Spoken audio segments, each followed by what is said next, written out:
Good morning. Really a different kind of a meeting day today than yesterday. Yesterday was a lot of what my college professor in aerospace called eating your spinach before having your chocolate. Today's more of the chocolate. So we have a lot of partner talks by organizations that we've both dealt with for a long time, as well as the Giampaolo Balsamo is going to be talking about the Greenhouse Gas Watch. That's the new activity, as we talked about yesterday. Very excited to hear from him and about that as well. Sarah's going to kick us off by talking about GEO member engagement. And Sarah's is in a different role now with the GEO Secretariat, so it'll be very exciting to hear what she has. Then I have a couple changes. We're going to sort of try to beat down the agenda debt that we built up yesterday. So Jorg was going to already be talking at 10:10, but instead of talking about some communications issues within the organization, he's going to finish up his merge gap, the gap analysis report, and more importantly, the coordinated action plan that he was walking through at the end of yesterday. He estimates that will take 5 to 10 minutes. Then Wenying is going to finish up her session on the Space Agency response to the GCOS IP. We have 25 minutes allowed for that. She thinks she can probably finish up that in that amount of time. And then at the very end of the day, we'll do the vice chair nomination, which again was sort of debt that we accrued from yesterday. I don't think that will take a full 30 minutes, but our new candidate, our nominee will have as much time as he wants to talk about. And then I can just, I've got 30 minutes for the discussion of the COP29 side event. I don't think we need that much time, but it's really informational. I won't have any slides. I just sort of want to tell you what I'm thinking, what Wenying and I will tell you what we've been talking about, and sort of any progress that we've made towards realizing that. And a little bit of the SEC response, the executive committee response yesterday last week that I got in the SEC meeting. So does anybody have any concerns or issues about those changes to the agenda? Okay. Jeff? Yep. I think we moved the vice chair nominations to tomorrow, but okay. Maybe people in Europe are not in, and could be also the source of Asia, but okay, can work with. And the considerations on COP29 side event, I don't know. Is there anything to do tomorrow more extensively if you move both? Well, I don't know how this develops over the day. Okay, so help me understand a little bit. You want the vice chair nomination? The proposal was to move it to the day 3. You are proposing that? Yesterday.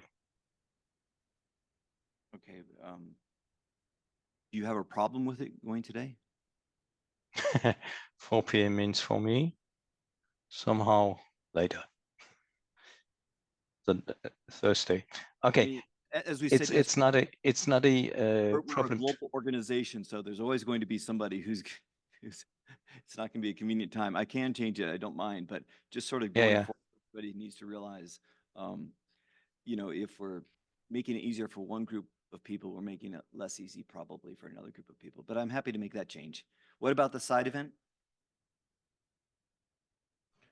I don't know exactly whether there is a need of further discussion on this. We had some discussions yesterday. Is there any detailed? No, they're not really so much facts or details. It's mostly opening that up to a conversation, discussion with the group. A little bit to gauge the temperature, to see if people are enthusiastic about that. That would require quite a bit of work, not only some of the complexities that Wenying and I spoke to yesterday of moving it through the political processes and getting it accepted, but also, we need representatives on site. It's not expected to be as large. Last year was record-setting at COP28. COP29, for various reasons, including its location, is not expected to be as big that might be a consideration for some people. Yeah. Also a little bit talking about content. So I just want to sort of see if folks are interested in pursuing this and rallying behind it, or whether it's just Wenning and I. As I have seen, the action item was something called ending in 2025. Is COP29 in 2025 or 2024? Not sure I understood. The numbering, there's COP29. It is 29. So we did discuss this yesterday. We will change that to end date to end of 2024. Oh, And then we're gonna also make this a recurring event. So because we are, as a working group, was supposed to provide the subset statement on an annual basis, so that we will rewarding that action to reflect that going forward. Will that be okay? I No, think it's not. I'm we saying yesterday. subset statement is different, but I think we agreed on this at COP20. The COP site event, it could be discussed. So there's no need just to, if there is nobody found, or it's not found that there could be something else in this year, that it could be also put forward to the next year. yes. Let's not get ahead of ourselves. Right now, let's sort of see if there's, discuss it, see if there's interest, see if we should go forward. Yeah. That will give us, Wenning and I, sort of a basis with which to try to get it in for COP29 this year. If there's interest, but people think the timeline, or they're too busy this year to help, then we could look at doing it for next year. As you said, that's a work plan deliverable for this year or next year. And if it's just really tepid interest, then we maybe should shelve the idea altogether. Sound good? Yeah. Okay. Sarah, I think I saw you online earlier. Are you online? I am. Can you hear me okay? You sure can. Good. With that, Sarah, I'm going to pass this is Sarah Venturini, who's part of the GEO Secretariat. There she is. And Sarah, you can just, if you're in Zoom, you are in Zoom. Just I am, but you need to stop sharing yours so I can share mine, apparently. Yeah, yeah, it says I cannot start while other participant is sharing. So now it should be good. All right, you should be good. Mhm.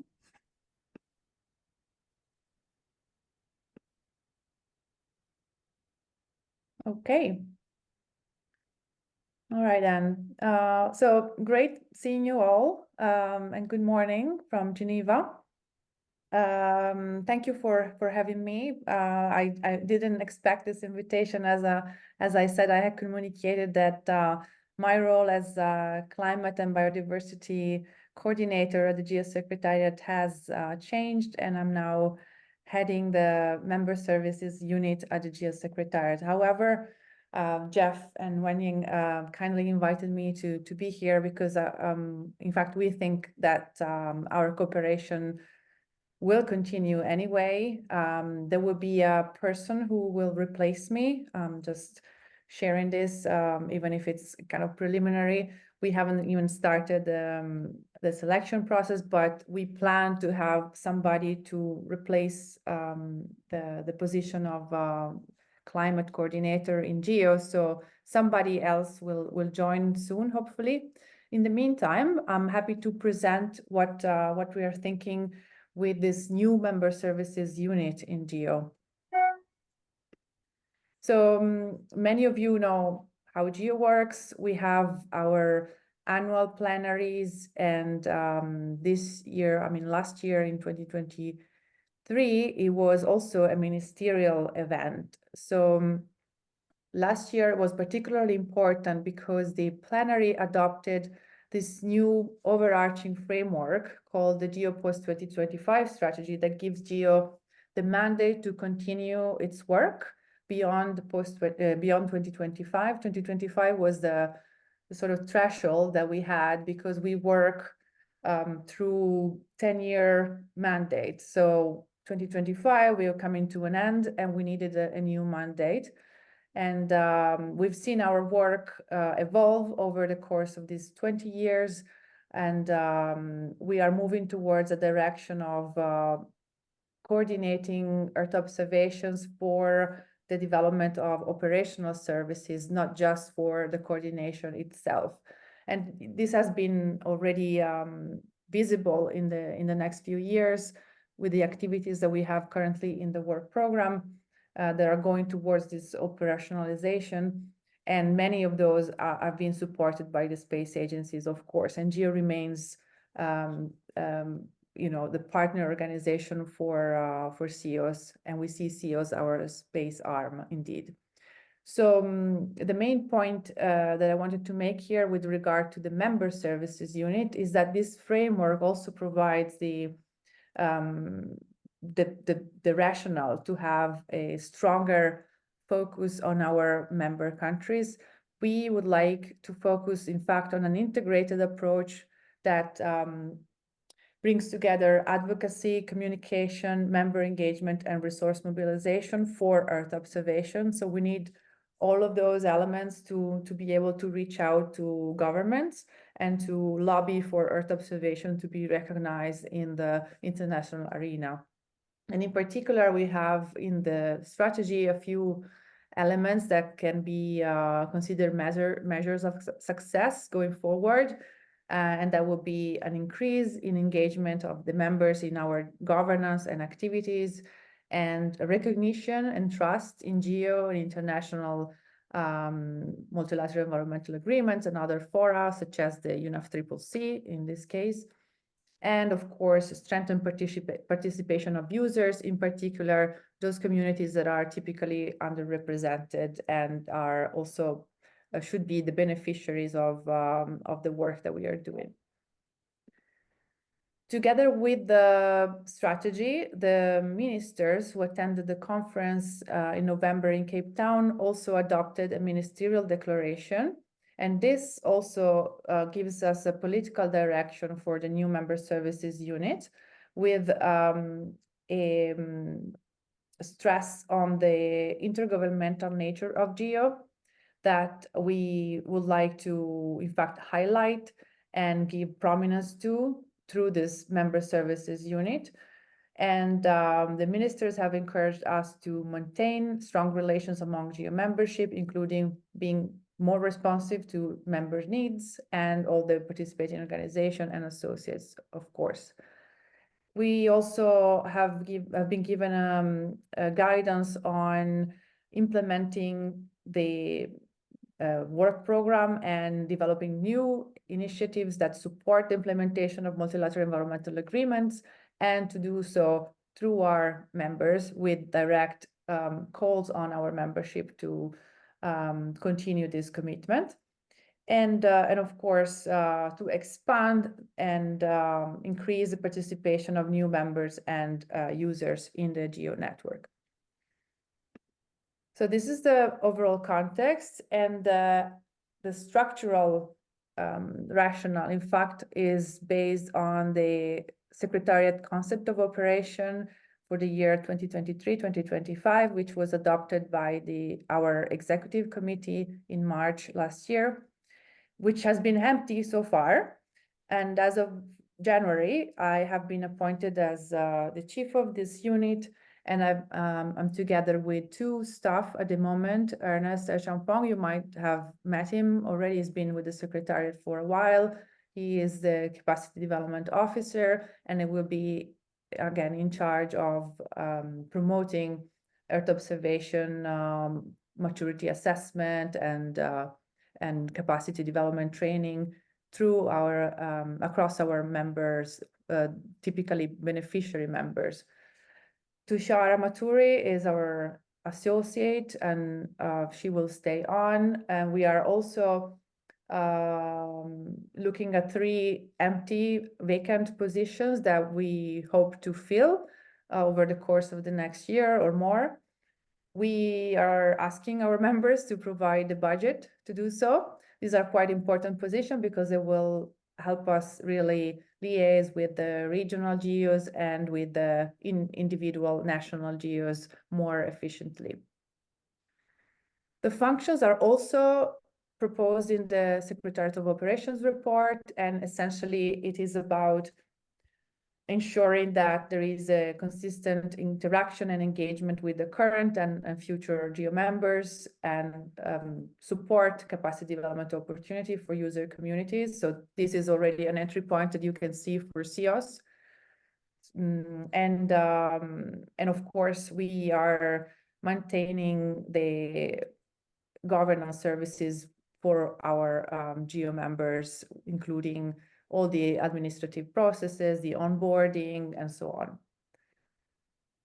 Our key tasks for this year, being such a small unit, of course, we need to prioritize. So one important element is the development of a long-term engagement strategy for GEO members, which will be part of the post-2025 implementation plan. As I said earlier, we have adopted the strategy in November. However, we have been given a mandate to develop an implementation plan that will specify, that will illustrate the allocation of responsibilities, budget, the new initiatives that GEO will take forward, and in particular, propose changes that could be even quite radical changes in the business model of GEO, in the operations, in the structure of the GEO work program, and communication, as well as the member engagement component. So this part will be one element of the overall implementation plan. The implementation plan will be adopted at the next GEO plenary, which is now scheduled to take place in April 2025. We have slightly shifted the dates. Normally, the GEO plenaries take place at the end of the year, towards October, late October, early November. But because we've always had this clash with the UNFCCC COP or other conference of the parties, we have decided that April could be a good time also to align with the Earth Day that is on the 22nd of April, generally. So we'll see. The exact date haven't been determined yet. The location should be Italy, but it's still confidential, so don't spread the word too much. It would be announced next mid-April at the next ExCom in Geneva. The other main work stream for this year for this unit will be to work on implementing fast-track measures to streamline the processes and keep engaging with the key strategic members that we identify. So we propose a process to, in fact, determine the strategy and plan for engagement of GEO going forward. First of all, we will need to do an assessment to clearly understand the current needs by our member countries and the matching capacity within the GEO Secretariat, which is a small secretariat. So we will need to go for a prioritization of the members for this engagement. And there will be two main categories of members. Of course, there will be the donor members and the beneficiary members. And overall, we will try to, of course, cover all the regions globally. A second step will be, of course, the development of the strategy document, the first draft, which will be then shared and socialized with the GEO community. CEOS will receive that. There will be consultations and validation opportunities in alignment with the process for the overall implementation plan. And finally, like I said, the strategy will be adopted alongside the implementation plan at GEO Week in April 25. So these are some initial ideas on what the engagement strategy and plan would focus on. Like I said, number one is the streamlining administrative processes, enable effective onboarding, and so on. This is quite low-hanging fruit. Others are less easy, especially if resources are not there. So, for example, number two is strengthening national GEOs via existing coordination mechanism, which means using existing intergovernmental structures to promote the use of Earth observation across the government and society. And to do so, we are considering using Earth observation maturity assessment that we have been learning from the European Commission funded projects, eShape. Some of you might be familiar with that. And based on that assessment, we would deploy tailored capacity development for the uptake of certain GeoWorld program services and projects, including through this existing regional GEOs that can be the conduit to the national GEOs. As regional GEOs are, as far as regional GEOs are concerned, in fact, some of you might know that we have currently 4 regional GEOs. They are Asia-Oceania GEO, which is pretty broad. We have a Euro GEO, we have an Afri GEO, and we have an Ameri GEO, also quite broad. And these regional GEOs have been supported by voluntary commitments, and the structures are pretty informal. So we would like, in fact, to strengthen this approach, and we would like to build on the existing regional networks and partnership within the UN family and other existing regional organizations. So including WMO, of course. So this would enable us to pool resources and to work more efficiently with our members. Another important point that could be of interest to CEOS, of course, is the fact that we will continue promoting outreach to members, including through briefings to permanent missions in Geneva to effectively communicate the opportunities and benefits from engagement and use of Earth observation. And this will eventually lead to promoting advocacy by our members at major international policy events, including UNFCCC COP and so on, to enhance the recognition of Earth observation and the use of solutions for implementation of such multilateral environmental agreements and, of course, for effective policy and decision making. Another point which is more about GEO longer-term sustainability is securing financial contributions for our secretariat and for the activities that should be implemented at the country level. And of course, we want to be able to develop a monitoring framework to make sure that the impact of such contribution is shown at the level of members. So this is my final slide. I try to highlight here what could be the opportunities for CEOS members and partners to work with this particular angle. So continue engaging with the GEO members would mean that the space agencies would have an ability to reach out to ministries, different line ministries, in fact, ministries of environment, ministries of science, and ministries of agriculture, different line ministers, and national statistical agencies, and so on, that are our governance principles. And in fact, I should highlight here, for those who don't know, that the GEO membership is quite different from WMO membership, although we are hosted by WMO. We have National Meteorological Services as our members, but mainly we work through ministries. So this could be a good entry point also to expand member engagement in underrepresented regions. And with that, I mean small island developing states where Earth observation data is not easily accessible, or other regions in the world that might be of interest. We will also continue to do targeted communication and information to provide, this political support that I mentioned at major international policy events. So when you are discussing your potential side event at COP29, be sure that Geo is going to be there, and we could together organize something that involves our key partners in the main initiatives of Geo. So this is my offer, but I'm here to listen to your feedback, and I'm happy to take your questions if you have any for clarification. Thank you Thank so you. much, Sarah, and also thank you for staying on time. And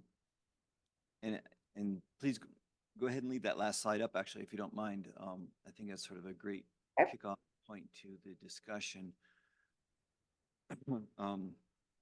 Obviously, one reason with Sarah in her new role that we asked her to present this morning is to be able to think it through and perhaps leverage each other really in some of the partnering to advocate for what we do. And I would say particularly focused on UNFCCC and COP. Sarah has long experience in that area. And as we're talking potentially about working a side event, we think there might be a real opportunity there. Not only side events, but also we need to talk about the work within the official negotiations, right? Those are two separate but parallel streams. And all the more. So yes, absolutely. It's no secret that with Joe Post's moving to a different position, we've had a little bit bigger challenge in having the inroads and being able to be as connected there. So yes, absolutely, Sarah, anything that you can do to help us there. Let me open it up to the floor for any comments or concerns or questions about potential a new path towards partnering closer with Geo.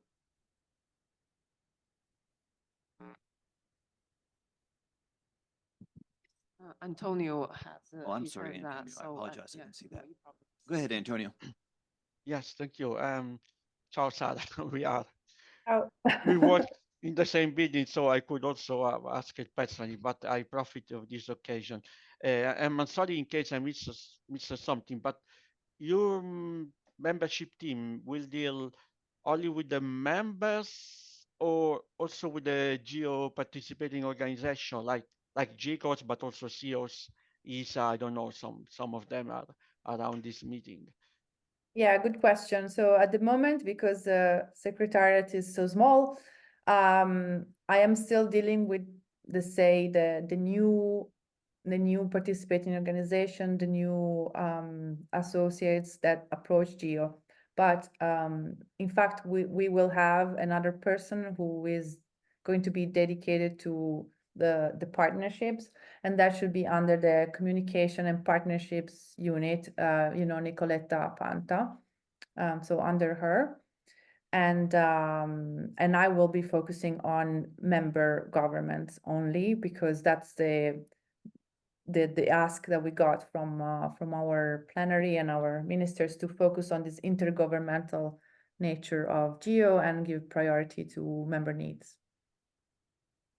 Okay. Thank you. Other questions or comments? Albert has his hand up. Oh, okay, yeah. Thanks, Albert. Thank you. Just a question.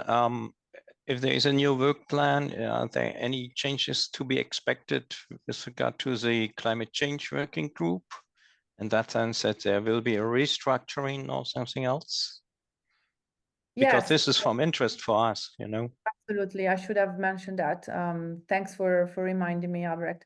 The new person who will replace me, hopefully in the next few months, will take on the work of the climate change working group within Geo. So we will continue working on that. We will have a coordinator. And recently, 2 weeks ago, we had our program board meeting in Geneva, where we presented the new terms of reference for the climate change working group, but also all the other working groups. And there are some minor changes that relate to the number of meetings or how that works. The working groups should organize their activities, but mainly it's quite an informal setting, I would say. We would try, though, to have more consistency across the various working groups. Now, with the disaster risk reduction, climate, and urban resilience working group, in fact, we're seeing a lot of overlapping, and we would encourage to have deliverables that are shared across these working groups to make the most out of the expertise that we have in the working groups and within the community. So, for example, as we are working closely with the UNFCCC Secretariat, there are two activities that are being continued through the working groups. One is the National Adaptation Plan guidance. So that some of you will remember that last year we published the first GEO-NAP guidance supplement to essentially help countries, especially least developed countries, to develop their adaptation planning documents and strategies, and then to implement those with the use of Earth observation. And we focused in that occasion on agriculture with the example of GeoGLAM across African countries and Asian countries.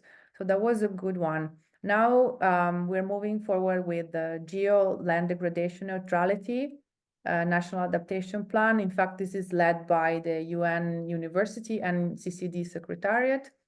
And next, we would like to have the Geo Mountains or GeoGLOS, which is on water sustainability, also to develop those. But we need some support from the working groups. We need somebody who takes the lead and coordinates. So it might take a bit of time, but it will be done. Another important joint deliverables could be the work that we are doing with the UNFCCC Technology Executive Committee and early warnings for all. So we are developing a knowledge product, which is a policy document that will be presented to COP29 to the SBI and SBSTA joint working group to discuss the opportunities to use Earth observation technology, artificial intelligence, and so on in the context of adaptation and mitigation strategy. So it's more about the technology part, in particular with the focus on the early warnings for all initiatives. So it's been very interesting. And this is work that you could consider in addition to the specific research and systematic observation agenda item, right? There are so many other entry points in the negotiations where, that could benefit of information coming from space agencies, not just RSO or global stocktake, but adaptation, technology, and loss and damage, most importantly, which is now, of course, being established as a priority topic, in fact, for the next years. Thank you very much, Sarah. I apologize. I'm going to have to. Yeah. Sorry for taking too much time. Really appreciate that. We're obviously going to be in touch with you, at least virtually, Sure. over coming months as we start to put together our plan for a potential side event and other things related. So Yeah. super happy. Congratulations on your new position. Very happy Thank you. for you, and also look forward to working with you. Okay, me too. Okay, Gianpaolo, are you on? Yes, I do see you. If you can take it away, go ahead and share your screen. Sharing the screen. Can you hear me fine? Yes. And so I go in presentation mode. And do you see my slide in presentation mode? We do. See if you can go full screen. There you go. Yeah, okay, perfect. So thank you very much, Jeff, for having me. Thanks to everyone. I wanted to be with you in Boulder, in the room, and with Caterina, we had a look. Really, we wanted to travel there, but unfortunately, the truck with all my belongings arrived this weekend. So I come to WMO really to think outside the box these days, because I'm in the home removal boxes at home. So it's my pleasure to introduce the Global Greenhouse Gas Watch, introduce myself. So I'm Gianpaolo Balsamo. I started as a new director of the Global Greenhouse Gas Watch on the 1st of January 2024, after 18 years previously with the European Center for Medium Range Weather Forecast, ECMWF. Apologies to interrupt. It seems that your internet is not stable and we cannot see your slides. Can you turn off your video and try resharing? Yeah. So I turn off my video. And then stop sharing on Zoom and then try to reshare again. Okay. Good. Not just the internet, which is unstable, but also the computer. Can you hear me fine, though? We can definitely hear you fine, but we don't see your slides. Yeah. You don't see at all my slides. Okay. Right, right. Let me,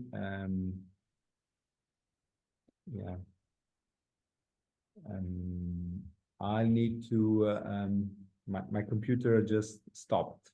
So, unfortunately, there is a glitch on the computer. Let me see if I can fix that. And I would recommend just closing any open tabs that you might have to preserve resources on your computer. Yeah. It's, okay, what I will do, I'll connect through a different way and share my slide through let me see. Okay.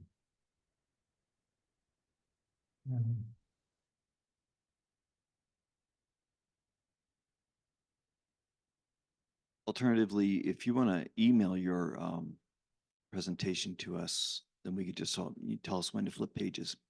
Follow you.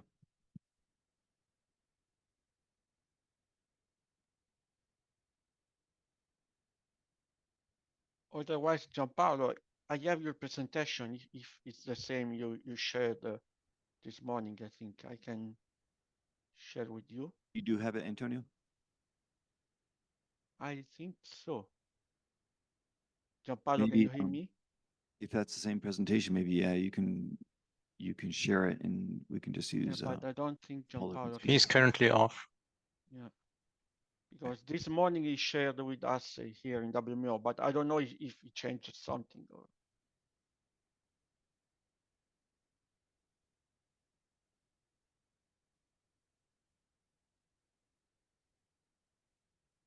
Okay, let me give this a couple more minutes, and if we can't get that sorted out, then we'll sort of adjust the agenda here a little bit.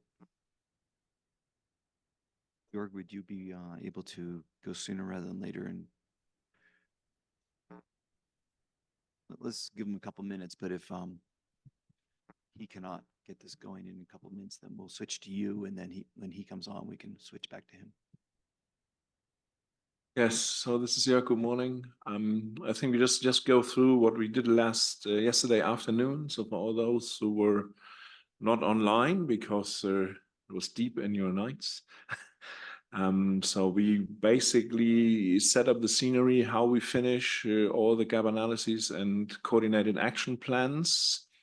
So the plan is to update both documents by April 12th. Submit that to agency review by April 30, and then be able to submit it for endorsement in time for the CGMS plenary at the mid-May.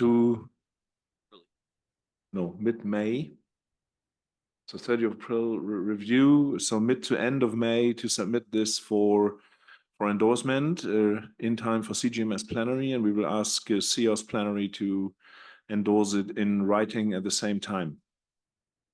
So we went through the whole gap analysis report and identified people that review what text is already available. So there is a kind of a big analysis, so a gross analysis of the inventory contents and coverage of ECVs and ECV products. That's ready.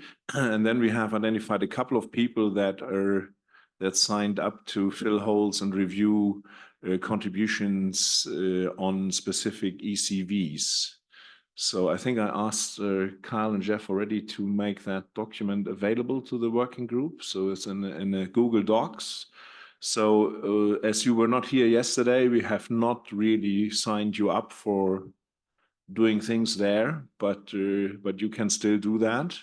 And I think you can access the document and review and make proposals. So use suggestion mode when you edit the document so that I can see who is proposing what change. The deadline for all of this is April 12th. Then we will close this from editing. On the coordinated action plan, we went also through, I think, about 2/3 to 3/4 of the actions that were devised following the gap analysis of 2018. And we took a couple of decisions of which ones shall be open and which ones shall be closed. We didn't make it to the end, and we had a couple of remaining actions related to sea surface temperature, sea surface salinity, land surface temperature, and biomass. And we decided that we will push forward 3 actions on land surface temperature to the LSIVC meeting, and Darren is bringing that forward in this meeting next week, and I can advise on that. I think we had conversations with them on 2 actions at least. I think there was one on leaf area index as well. That was the third one that we had not followed up, but we would take advice from LSIVC, and then we see if we can close them or how we continue with those.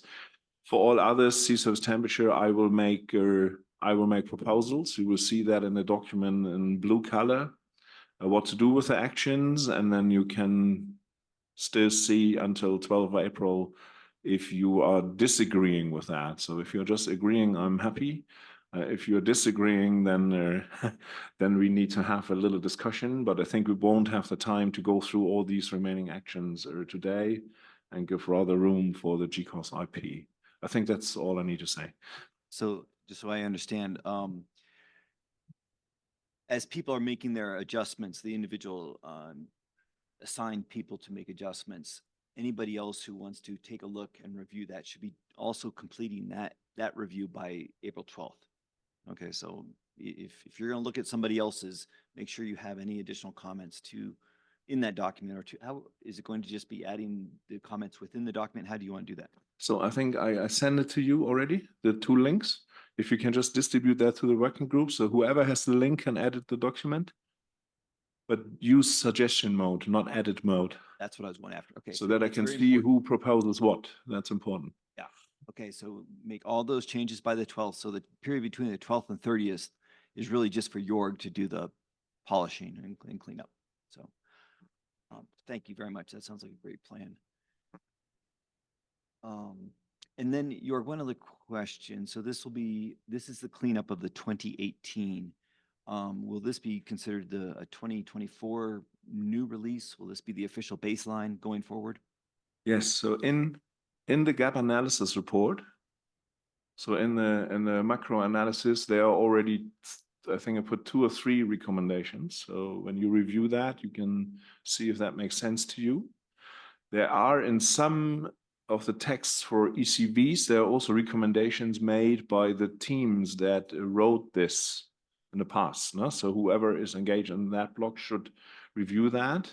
And if you see that it's no recommendation, but you would think there should be one, you can also type it in. No?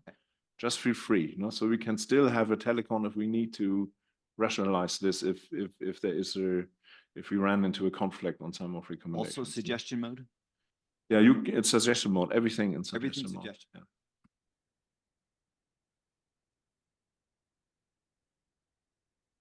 Thanks very much. And aim at less. Less is more, as they say. So that is, so we had last time, I think it was about 21 actions that we had. So they were still good, and we yesterday identified that we're going to retain actually a couple of those.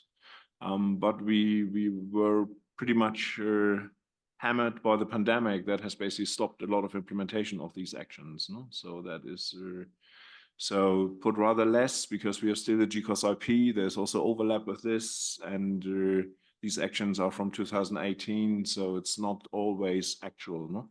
So if you put new ones, you think rather about long-term things. No? So that have a lead time of a couple of years and are followed up. Okay, great. And Gianpaolo, are you back on?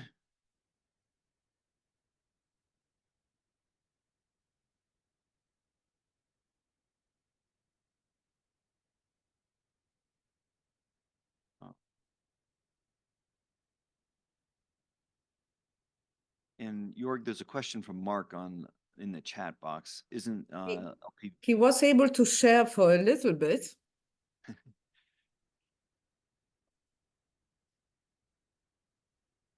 Do you see me? You Sorry. see, but not the slides. Yes, we can see Okay. you. So if you can send your slides. Yeah, I was thinking that would be better. Yeah, so do you want me to send it, or shall I try to share the screen one more time, and then if it doesn't work, then Okay, you'll get instructions. Just a second. Yes, try sharing. Looks Yeah. like your internet is a lot more stable now.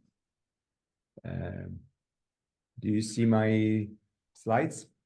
Yes, you'll need to switch displays. There's a button there. There we go. Yeah. Click on that. Perfect. Right. We can see them. Thank you. Okay, thank you very much. So take two from the Global Greenhouse Gas Watch. Sorry for earlier, that was a glitch in the connection. So it's my pleasure to introduce you to the Global Greenhouse Gas Watch. So I'm Gianpaolo Balsamo, so the director of the G3W. The G3W, or the Global Greenhouse Gas Watch, is one of the two flagship for the World Meteorological Organization. As you know, the WMO has as mission to facilitate worldwide cooperation in the design and delivery of meteorological and climate services. It's a United Nations specialized agency, and it is basically, it has also elements of caring of all the nations, especially the most vulnerable. I would say that protecting life and safeguarding property, contributed to the Sustainable Development Goal, and defining best practices are among the well-known action of WMO, and also contributing to capacity building.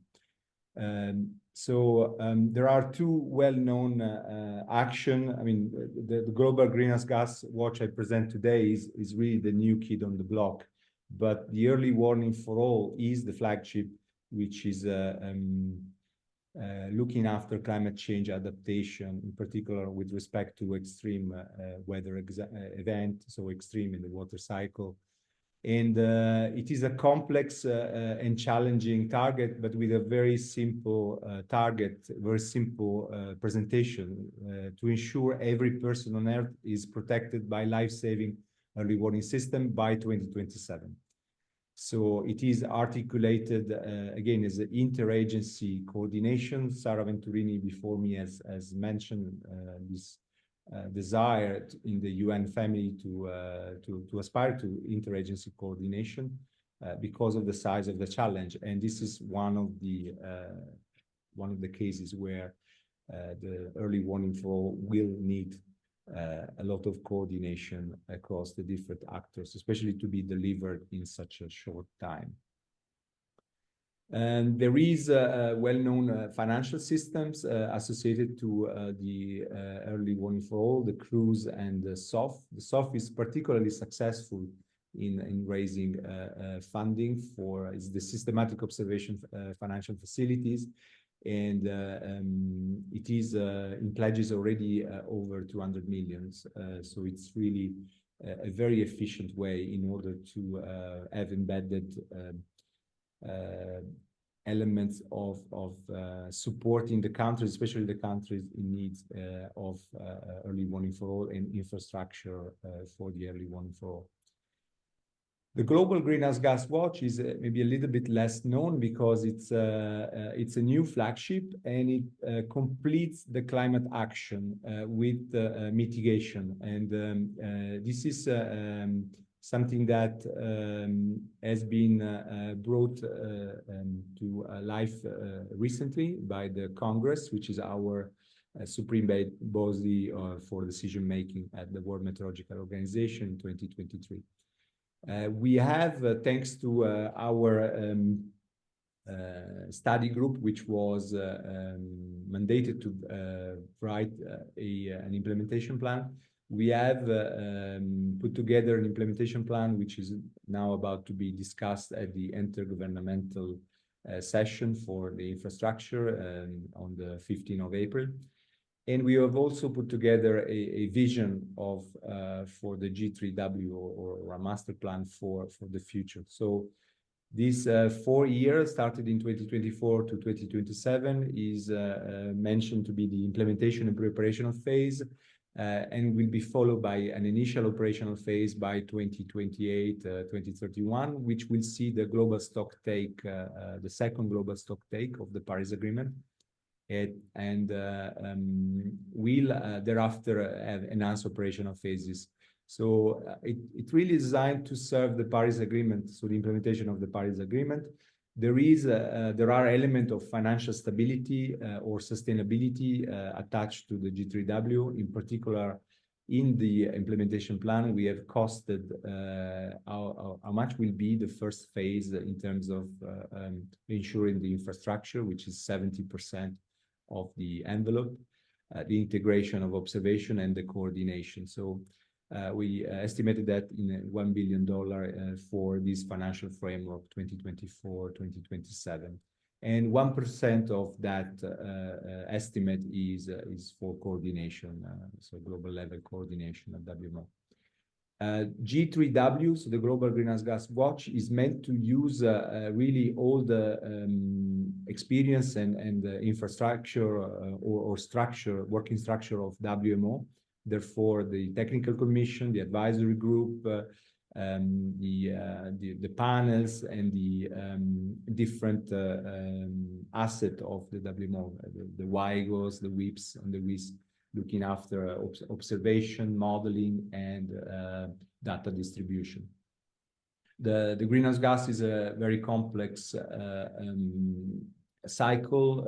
Here is an example for CO2, but we are interested in CO2, methane, and nitrous oxide as top 3 greenhouse gas climate affecting the climate.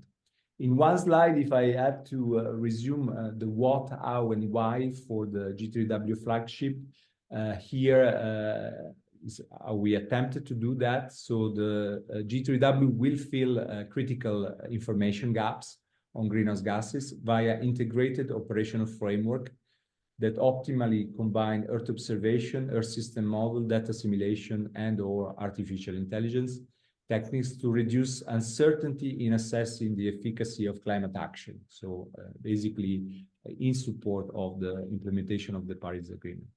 The how is via having timely policy relevant information on greenhouse gases and both the natural and the human component. We do have a website now under the WMO, World Meteorological Organization website, but we are building a dedicated website to provide information. Obviously, this is only one of the channels for communication. And the why is really in recognition that we need an Earth system approach for greenhouse gas going beyond the validity of inventories. Because the Earth climate respond really to the physics, and the current reporting is more based on accounting, and so carbon emission and pledges, you know, what the pledges of reduction of carbon emissions are not what affect the climate system, but really the greenhouse gas abundance in the atmosphere. Here, what you see on the right-hand side is an example from a previous project. As I was mentioning in the introduction, I came here from Eastern WF. I had 18 years experience as a as a climate scientist, and I was fortunate to lead some of the greenhouse gas pioneering project under the Copernicus framework, and this is an example of showing the complexity of the CO2 evolution. Once you show it removing the background, in this case the year is 2015, you clearly see what, first of all, how the CO2 interact with the weather, and also how the you see both the impact of nature, this, for instance, these green pulses that you see around the forest area.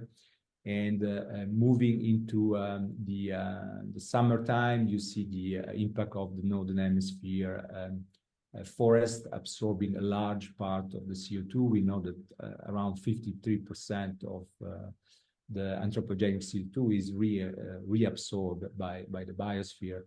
And here, this animation was really designed to show why an Earth system approach is needed, and what is the role of the Earth system interacting with the anthropogenic emission, for which you see clear signature.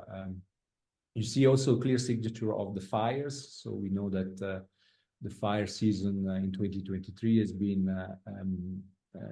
really remarkable. We know that, for instance, over Canada, the normal anthropogenic emission has been tripling because of the fire emission. So it is really necessary to go into an Earth system approach. And this is the year 2015 because it's the year of the Paris Agreement. So it's always very useful as an image to show the success of a policy agreement motivating the science. So these results came a few years later. There are three things I want to mention about the history of the G3W, recent history of G3W.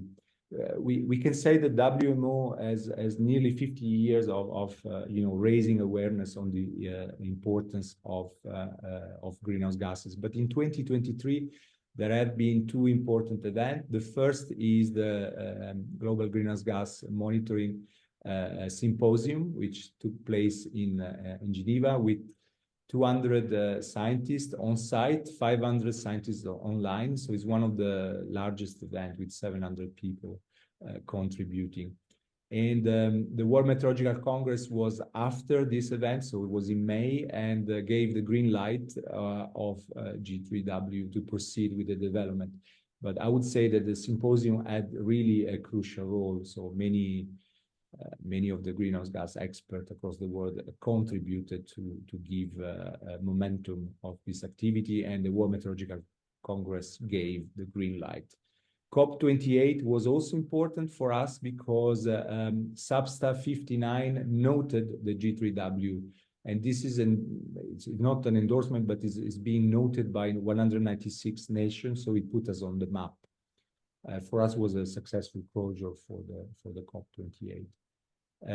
This to give the concept. Now, if I had to show you a single slide about G3W, the strategy and how it is envisaged, this one is probably the one to retain. So, as I said, 2023, the World Meteorological Congress, CG19, gave the green light to G3W. We are entering the phase of implementation and preparational phase.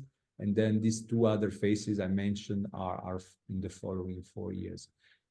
In the first period, we are aiming at having initial monitoring systems. So the G3W is coordination of existing systems, and more systems will come on board. And it is very much the weather enterprise that drive the ambition of global greenhouse gas. You see here in the center of this slide the global observing system, which powers the meteorological enterprise and the capacity, for monitoring the climate and predicting the weather up to extended range prediction. And on the right-hand side of the slide, you show a little bit of the governance. I was mentioning the UN family, the interagency coordination, and the use of WMO assets, so the WIGOS, WIPS, and WIS. There is so the WMO is a coordinating body, so science driven and consensus based. So it is leveraging the excellence in the nations, and therefore is our desire to synchronize it best with national and regional effort. So in 2024, the G3W implementation plan and the sustainability strategy document are being written and discussed. We plan to ramp up operation in the next 2 years with sustained funding source. And we want to align with, at least here you see 3 well-defined players, but there are more to join. Here, just to give example from the 3 spheres you often see in the, it's not a logo, but it's an illustration of G3W. So the 3 globes with the watch. It's here exemplified by the EU Copernicus program, which joined the EU 27 plus the UK. And on the left-hand side, you see the United States greenhouse gas measurement monitoring information system. This is a paper from the White House that came out around November, so very close to COP28. And on the right-hand side, you see the Japanese joint greenhouse gas initiative, which is also presented as the 3 excellent examples of this synchronization across the national and regional effort. And there is a desire to synchronize with space agencies, and this is another slide thanks to CEOS and CGMS that illustrate the ecosystem of satellite subdivided in greenhouse gas mappers and spotters that can really detect, for instance, hotspot, but can also map the greenhouse gas. When you see green and blue bars, it means that the satellite capability has both CO2 and methane. And the vertical line in the plot is meant to show the present. And so there is a very bright future also for greenhouse gas satellites. So there is an indication that is really going to be possible to have an analogy between the weather enterprise and carbon monitoring or a greenhouse gas monitoring system that can support similarly availability of precise data. Talking with stakeholders, the most valuable things to have to build, for instance, carbon markets is to have precise data. This is really a clear message that WMO is receiving from UN directly. So the availability of solid, robust, authoritative, consensus-based data, it's a necessity for making greater use of this data for carbon markets and other applications. I mentioned that we are using the WMO infrastructure, services, and science and innovation. This is this slide, which is included in our implementation plan, shows how things like the WIGOS for the observing system, the data management, the WIS 2.0, or the modeling in WIS are really applicable for greenhouse gas. So we are obviously there is a lot of work for extending best practices, regulations, terms of reference of different groups. But basically, we think that the 3 structure with services on the right-hand side, infrastructure in the middle, and research or broad research community on the left-hand side is fit for purpose also for including the greenhouse gas in the climate action and monitoring. We synchronize with funding mechanisms, so we are helped by the World Bank, in particular the director of resource mobilization here, Daniel Kahl, is a former World Bank specialist. And we see three ways in which the value proposition of G3W can be achieved. So this $1 billion over 4 years.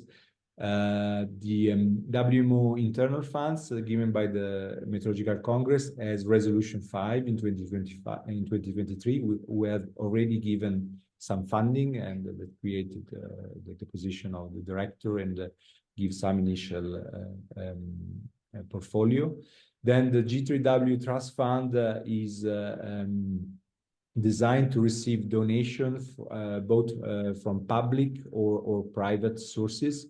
We have already 2 nations who have donated, namely Denmark and Germany, and already 2 banks who have manifest their intent to support G3W. So, but these are just examples, and obviously satellite agencies or national institute are also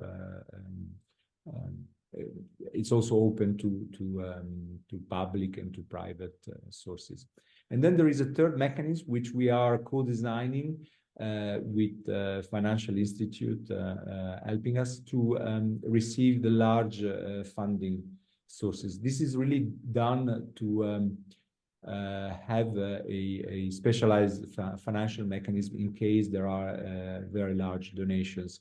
And for that we talk really with financial specialists about impact investing and or ESG or other form of governance in financial ways to help G3W.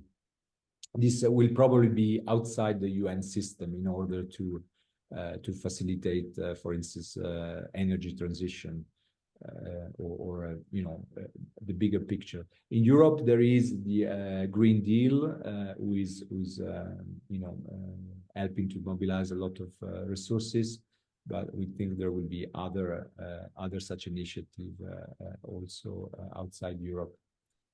And here I come to really bring in the message I wanted to share with the WG Climate of potential contribution.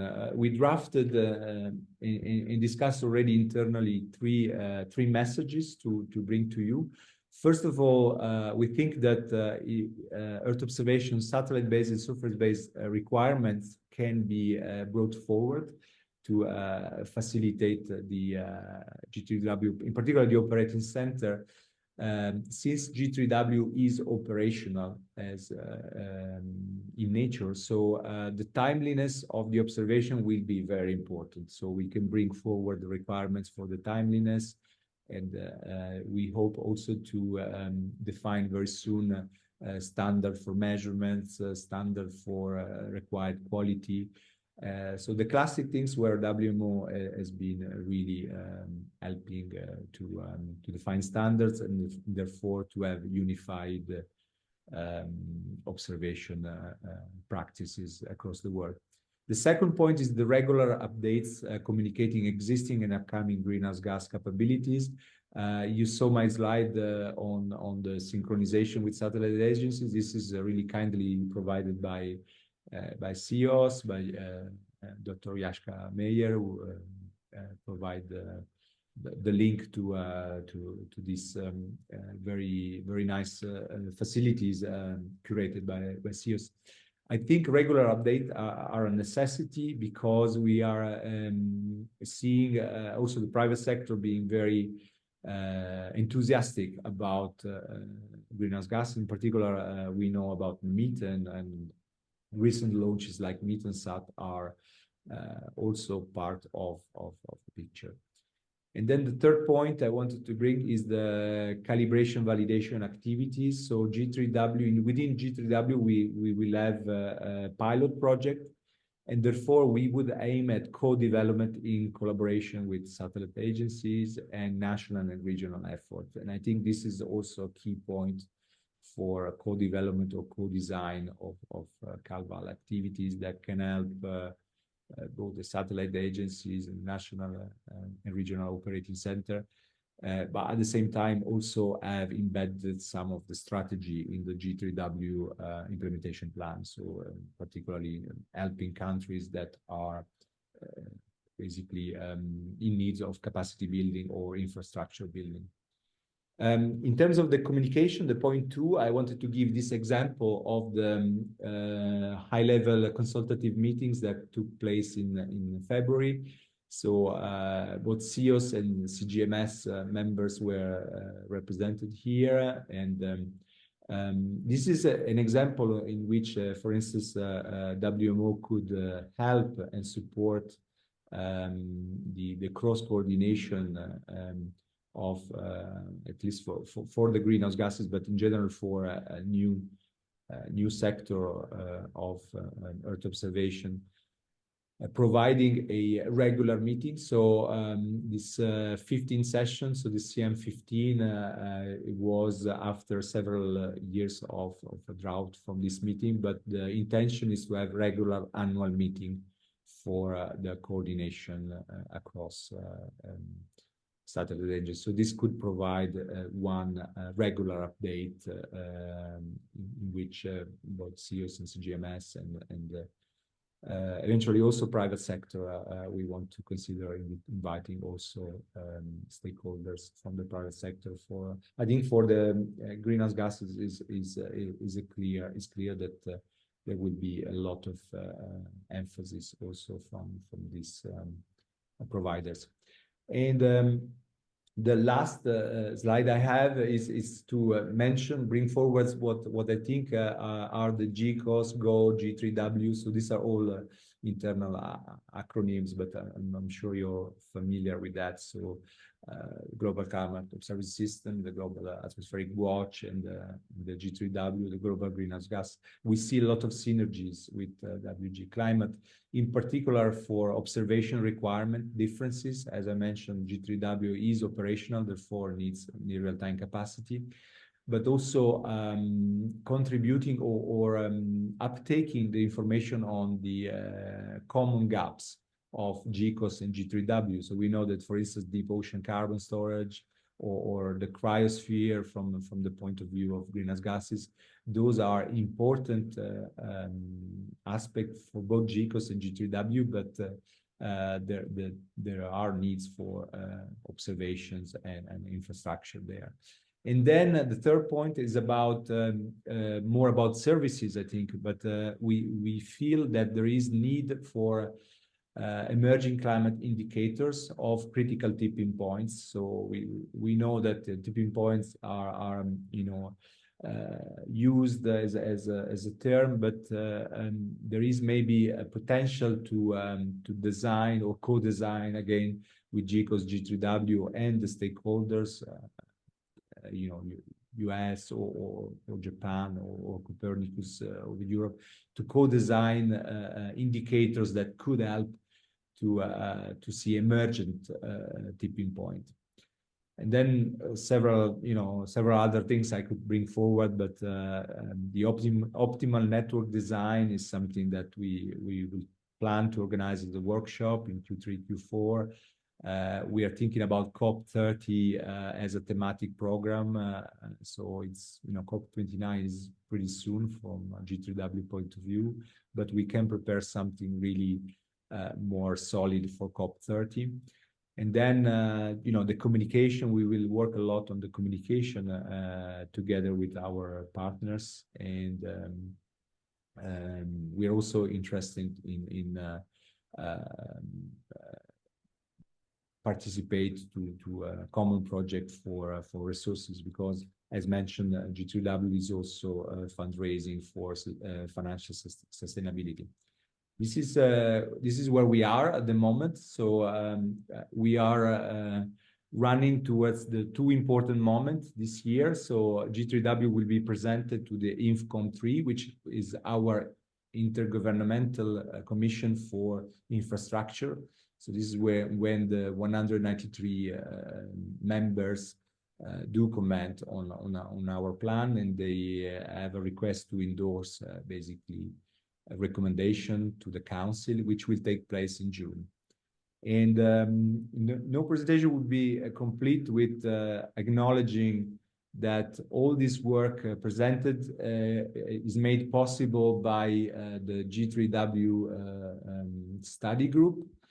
You have in the room Vincent Henry Perk, who is one of the chair of the study group, together with Greg Carmichael, who's in China this week. And yeah, my big thanks to them for chairing 35 experts over 8 months who have really worked tirelessly to put together this plan. So I have the privilege of bringing and supporting this implementation plan through the intergovernmental process, but it's really thanks to each and every one of the person listed here that we are where we are at the moment.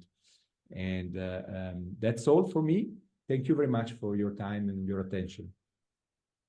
That was fantastic. Thank you for that overview. Questions for Gianpaolo? Comments? I would have a question. I've got a ton of them, so go ahead, whoever was online. Could you hear me? Yes, go ahead. Okay, good. Thanks. Thanks, Gianpaolo, for this nice overview, and also for WMO's opportunity to us to join the study group. I have one question. WMO is obviously a weather service from an operational weather service, yeah. And climate is basically 50 years back in that sense, where we were not there yet by far. So I'm just wondering how to deal with the expectations and also with the current financial suppliers to weather services that are less related to climate, and how we can best connect to the right ministries and institutes. Yeah. No, it's a great point to be made. Is as you said, Yashka, the national meteorological and hydrological services are not necessarily the stakeholders for the greenhouse gases. There are few great examples. You know, you can, for instance, single out Environment and Climate Change Canada, where it's actually very, very well coordinated across greenhouse gases and the weather and the climate from the point of view of impact or temperature related, meteorological variable related climate change. There is good example in Europe as well. So the FMI, so the Finnish Meteorological Institute is similar for the weather and the greenhouse gases. But generally speaking, you're right. The stakeholders and the ministry are very often different. But for that, WMO as a strength, for instance, through the connection via air quality. So the air quality is maybe a good connection because it needs the weather, because the weather is the transport, and very often the air quality stakeholders are closer to the greenhouse gas community. So, and it's in terms of reaching the stakeholder, that's one possibility. But it's a complex governance. You're absolutely right to point that, and it will take time to build the trust and also to reach out. What I can mention, what we did in our team, we built a mapping with the 198 nation of UNFCCC, and the ministry and the agency responsible for weather, and those responsible for reporting, for instance, to UNFCCC.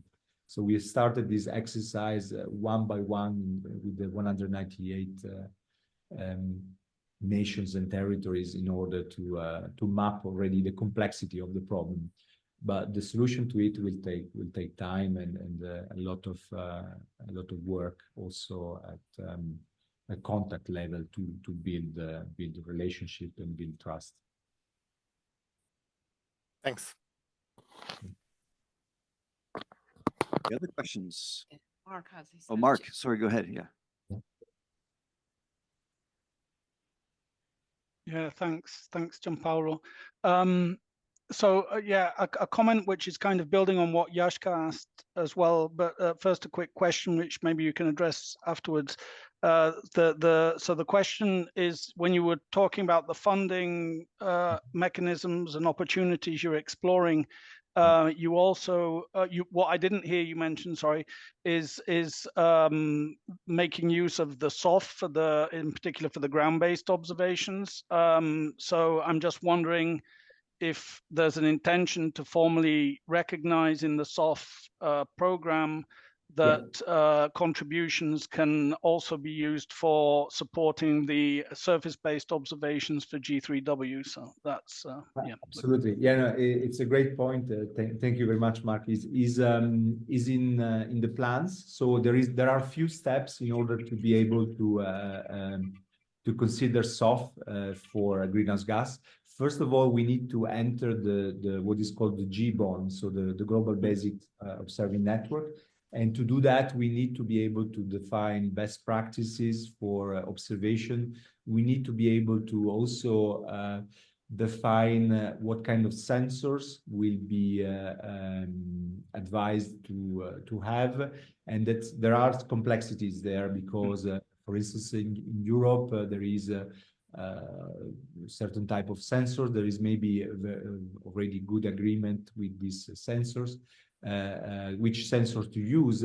But if you consider the cost of running a network for those type of sensors, and then you consider the global south, you immediately see that it won't be feasible to have only one company or one provider for sensors. So okay. we need to really have a market for the greenhouse gas sensors with different what is called a tiered network. So some reference stations, and I can name, I don't know, for instance, the ICOS network or the TICON network. There are many of these excellent stations and networks which have massive expertise behind. Those could be in the tier 1, so observatories or really reference. But we need also other tiers which can be inclusive of different realities in other countries. And once we have that, we can enter GBON. Once we enter GBON, then SOF automatically support GBON. Okay, thanks. So it is there as a a stepwise approach, I guess. So, and then my comment, just building on what Yashka was saying, I mean, and when I was looking at your favorite slide, or what you claim to be your favorite slide, I must admit, I am a little concerned when I look on the far right in the kind of the operational phase, that basically all of the actors that you're proposing for the governance are basically within the UN system. And I think, to me, that is, if we're starting with that type of messages, then that's a bit dangerous, I think, to potentially, it could alienate people that want to get involved, but are afraid that they can't participate. And if I think of Sarah, if I can make a link between Sarah's intervention before and your own, I mean, the way that she was proposing that GEO would maybe think of using regional frameworks and things that are already established at the UN level, and then building on the fact that GEO, for example, as a community, has a very broad cross-ministerial representation in their members, covering many of the ministries that I think would be of interest also in the context of G3W. It seems to me a missed opportunity that we're not better connecting these. I mean, I'm very happy to hear that you've done this mapping. I think that's an excellent idea. I've been thinking that should have been done for a long time. But I think we need to be clear from the outset that we're keeping the door open to engage with as many, both people who can provide the resources, but also potentially the user communities as well. Thank you. Absolutely, I really agree and second what you said. Those slides incur the risk of list. As soon as you write a list, then those who you miss are more important than those that you put in the list. So, but it is clear that public-private partnership will have a major role in G3W. This is clear. Inclusiveness and even co-design. So what maybe the relevance of today's presentation to the group is I present you the work even before the Intergovernmental Commission has seen it. So we are really early. Therefore, we have margin for co-design, we have margin for co-development, and this is really something I'm very keen to do with all interested stakeholders and partners. So by all means, my intention I may is intervene. We have a couple other questions. We're a little bit over time. I'd like to sort of make an adjustment to the schedule because I think we want to keep the momentum going. But if the questioners could keep their questions short, and Gianpaolo, if you could sort of keep your answers short, then I think we can get through these last two. I didn't see who was first, whether it was Shova or Jorge, but since Jorge gets off work earlier than Shova, I'm going to ask Jorge to go with his question. Thank you. Thank you very much. Thank you, Gianpaolo, for your information. Speak up, Jorge, please. I can't quite hear you. Is it better? Yeah, much better. Thanks. Okay. So no, I was thanking Gianpaolo for the very informative presentation. So I could not resist just to make a couple of very small comments. One is on interagency coordination at the UN. So I know it's not perfect, but early warning for all, G3W are very good examples of how that interagency coordination is working. And there is another mechanism, which is UN Space, that is the United Nations Interagency Coordination Mechanism on Space Activity. So it exists. So for the members of the around the table, just to be reassured that it exists. It works better in some cases than others, but it works. It's there. My other point. On awareness raising and capacity building, maybe it's worth. It's very important the work that this working group is doing. But there is another working group in CEOS. There is a working group on capacity building and data democracy. So maybe when you have defined a little bit better the strategy on awareness raising and capacity building, it's worth to engage with CEOS, WGCAPT, and also I mean on agency to agency in the UN. Maybe we could think on a joint WMO UNUSA activity also. So on. So glad to engage you on that.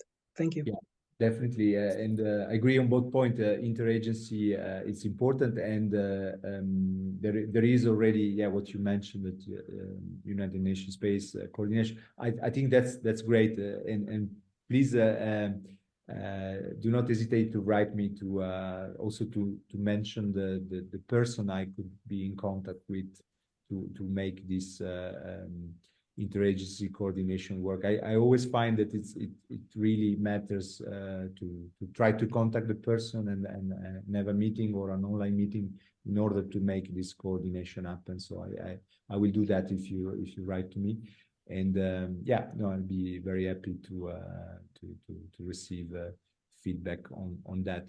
In the slides, there are very many details beyond the last slide with all the building blocks of the plan. The plan is available on the web, so it's going to be discussed on the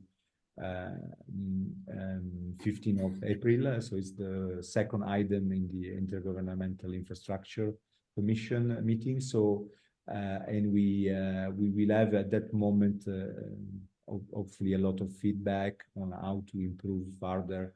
We are very keen. There will be a communication strategy also to try to be broadcasting the information that are important to share. We build on the governance of the Met Service heritage. So that's really the strong point, I would say, from WMO. Okay, let's if I may. Yeah. We have one more question, or at least possibly a second question. So Shobha, would you please go ahead? Yeah, thanks, Jeff. Very helpful briefing.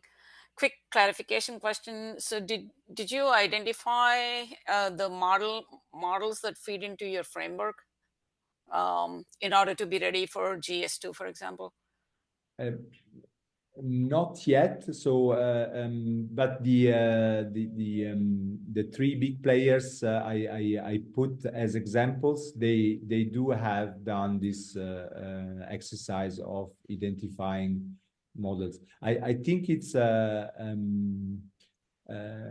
within Copernicus, for instance, I know it's not a single model, but it's really several models which are entering the Copernicus atmospheric monitoring services or the Copernicus climate change services. So I think what is important is to have several players and several systems under a common umbrella, so that there can be also verification activities. So I think in weather forecasting, we know very well where we stand, because there are unified ways for quality controlling the forecast, and similar things will happen. Hopefully, with WMO is keen to support this verification activities in order to have each of the contributing national effort being part of the verification. So I cannot give a list of models right now, but the operating center will have that, and we will receive that information in due course. Great, thank you. That's a great question, Shobha. I'm glad you asked that, because I was wondering the same. We have one in-house question, Jorg. Yeah, thanks, Gianpaolo. A very, very nice presentation. So brought me up to speed with this. I appreciate very much what you said about interacting between different bodies on the requirements. I think you may know we have a long-standing discussion with GCOS in particular about towards a bit more application-related requirements, and I think Mark can also remember that in the past. So everything on CO2 was a good example for that, and goes a bit what Jessica said about climate. So there are things like long-term trends or so, which is reflected in GCOS. Yeah. But MVS systems are also very much related to climate, because it's relation to the Paris Agreement, but they have completely different requirements. So I think this exercise could actually lead to much better requirements also for agencies of what we build against, because now we could not justify things like CO2M easily with a GCOS requirement. So there are others at work there. So I think it's a very, very much needed consolidation effort. And you may know that GCOS has just started an activity on consolidating their ECV. So it's probably really the right moment to have a broader discussion. And I think Working Group Climate, I look at the chairs, is really willing to engage with that very much. Yeah. Well put. Thank you, and agreed. Yeah, and I have, go ahead. Yeah, great point, Jürgen. And I really see a lot of synergies between GCOS and, for instance, the GO aspect of greenhouse gases, because both of them have similarities in the way the observation are acquired, and also the quality control for climate quality. A lot of the things that GCOS have put together as best practice.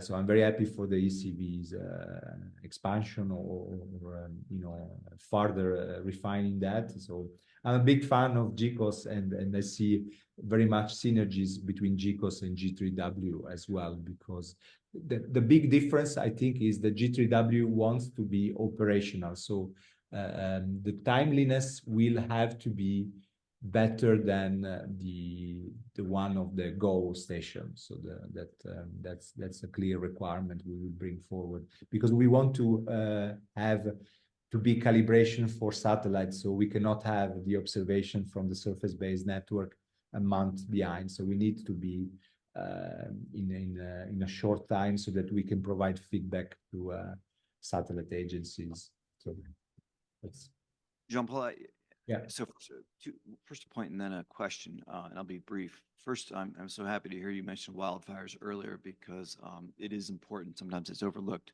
but Shobha put together an analysis over, I don't know, 15 years in North America. And while year after year after year, wildfire emissions are significantly below anthropogenic emissions, a year like last year was a complete game changer where wildfires, particularly the Canadian ones that you mentioned, far exceeded the emissions from anthropogenic sources. So it was really a telltale graph that she put together there.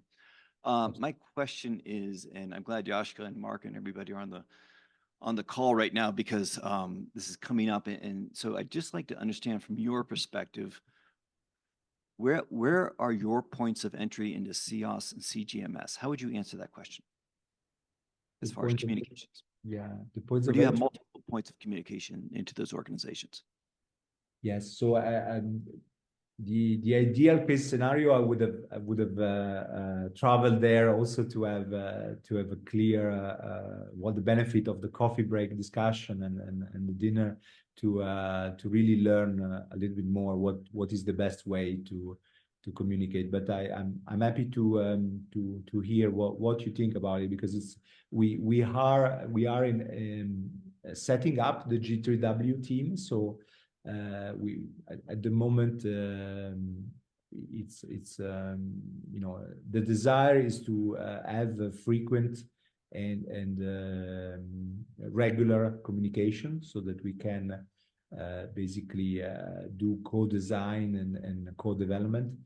But the reality is that I have to look at the agenda in terms of what is possible in terms of traveling and no problems there. Just we're all a little bit trying to sort of figure out what the landscape looks like with the different organizations and this being new and so on. So I was just, and I'm sure Yashko and Mark will talk about it more, but just trying to understand, at least from the G3W perspective, how they see it. So it sounds like it's still sort of in a state of flux as well for you. Of, you know, you're getting lots of calls to talk to lots of people. And we are thinking about, for instance, a general assembly format for the communication, in order to, for instance, to have here in WMO the possibility to host all the experts and the stakeholders once a year.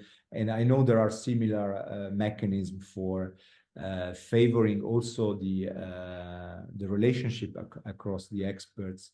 And that is one way. Another way will be the workshops. So I mentioned the workshop being thought of for the optimal network design already towards the end of this year. So I would say workshop, general assembly, conferences, and then trying on my side to participate to key meeting of CGMS and CEOS. I will do my best. If I cannot travel, then one of the WMO key person will be there. I know Natalia Donoho will participate to the CEOS meeting in June, I think. So we try to spread really the covering representativity and presence across WMO, not only just in my team, but across the infrastructure department. Super. Thank you so much for answering that. Vincent Henri. I have to keep pushing. I think actually, the situation is a bit less complex than it seems. It's very complex on a programmatic level, but I think the big challenge of G3W is to do things and make things happen. And I think the number of actors that are really making this happen is limited, probably more limited than all the programmatic aspects. So I think the key focus for G3W in my view is to make it happen, and then to use what is existing and can be demonstrated. Currently, it's a bit segmented in different global centers in certain countries. So once it's a bit more organized, I think the programmatics will become clear. But in the end, it's sort of the same people that you see in different frameworks. So I think it's more simple and more coordinated than it looks, because the players are in limited number. Fair point. Okay, thanks so much. It was a wonderful presentation discussion. I appreciate it. I'm going to quickly turn over to Wenying to restart the parts of her SARGIP development. We will probably get interrupted by the coffee, but we can get back, we can adjust it. Let me thank you, Jeff, for the opportunity to present. That was really great for me to be able to present and to have the Q&A. Thank you so much, everyone. Appreciate you. Thanks. And get back to unpacking your boxes. Yes, I will have to. All right, go ahead, Wayne.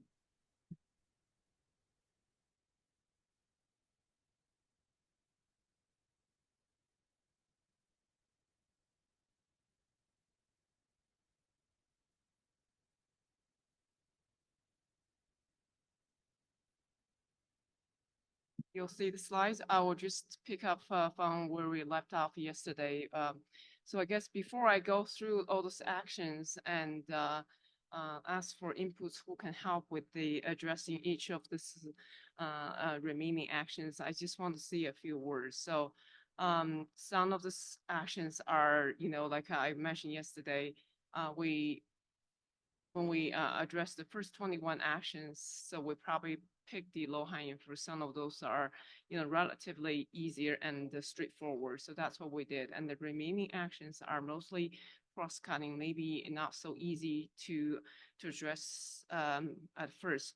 But I think with the, group effort, we can certainly provide some answer to this. And then if there is any questions, we can always go back to the GCOS panels and members to ask for clarification. And then we actually do have a GCOS TOPC member, Darren, here, and he probably be very knowledgeable on any of the land-related actions specifically, and probably have knowledge of all the atmosphere and ocean actions.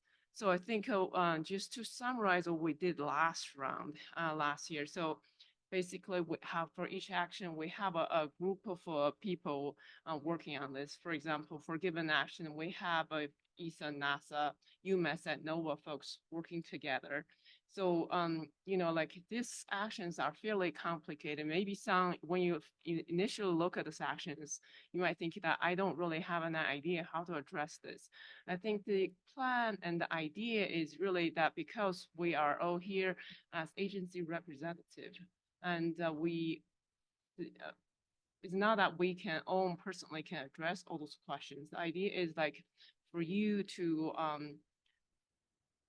go back to your agencies and go back to your peers to tap into the resources of the expertise within your agency to get inputs. And then, we all have the inputs come in separately, and we all have cut and paste into the Google Doc, like 4 or 5 responses from different agencies. Some of those are probably redundant because we all know what's different agencies' plan is to launch whatever in whatever year.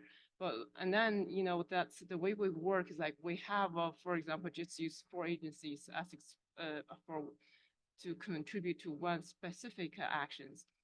And then you have a group of 4 people to work together. And then we always have a lead for each action. So the job for the lead is to look at all the inputs together, to synthesize that, and then to provide a coherent, comprehensive response to show the collective efforts of space agency to address each action. I think that's the idea of how we worked on this last round. I guess I will pause to see if there's any questions, and then if there's anything that I'm not elaborating clearly, so please speak up. And then I want to, see if there are any suggestions. And then Darren might have some comments, please. So before we go to the new actions, will we be going around and make an update to the old actions based on the feedback from GCOS has provided? So I guess that was sort of the plan yesterday, but I guess I don't know if we have enough time here to go through that. But we did went around to address this. For example, if you see this table here, this table is what we did last round. You can see we have this 21 activities, and then I assign a write-up role, that's sort of the lead, and the reviewer, that's a contributor. So, and then all those questions that we got, the feedbacks from GCOS panels, and then, basically it depends on which activities that we have feedbacks, and they all assigned to the person who is in the write-up role to address that. And then, they may have to go to different people, different experts for specific topic, but we address all the comments except the permafrost standpoint. So that's the status. So the revised documentation is available. I will put that online, and we'll eventually send that back to GCOS panels, probably for them to check to see if our response is satisfactory. So that answer your question. And then I guess maybe since you are one of the reviewers for all those, so I guess if you can say that for, is this the process that actually work okay with the GCOS? Okay, good. Okay, thank you. All right, so any other questions? I would have a question. All right, so please, Yashka. Yeah, it's maybe to this B3. I mean, there were quite a number of things raised of let's say missing data, but in regions that are very hard to provide space-based observations and would be extremely costly to get them there. So I miss a little bit, and this might be an iterative process, some kind of iteration of prioritizing and personally, I would like to, in that case, I would rather see other gaps of science filled or of the climate system rather than trying to fill those gaps with space-based observations. So you're talking about B3, right? B3, I think we addressed a few last round. So this is the remaining action. So B3, for example, this is the old B3 from the GCOS IP. That's the New Earth observing satellite missions. So we addressed the first two, that's the, I think the first one that you addressed actually helped us come up with the response. And then the second one that I think I coordinate that one.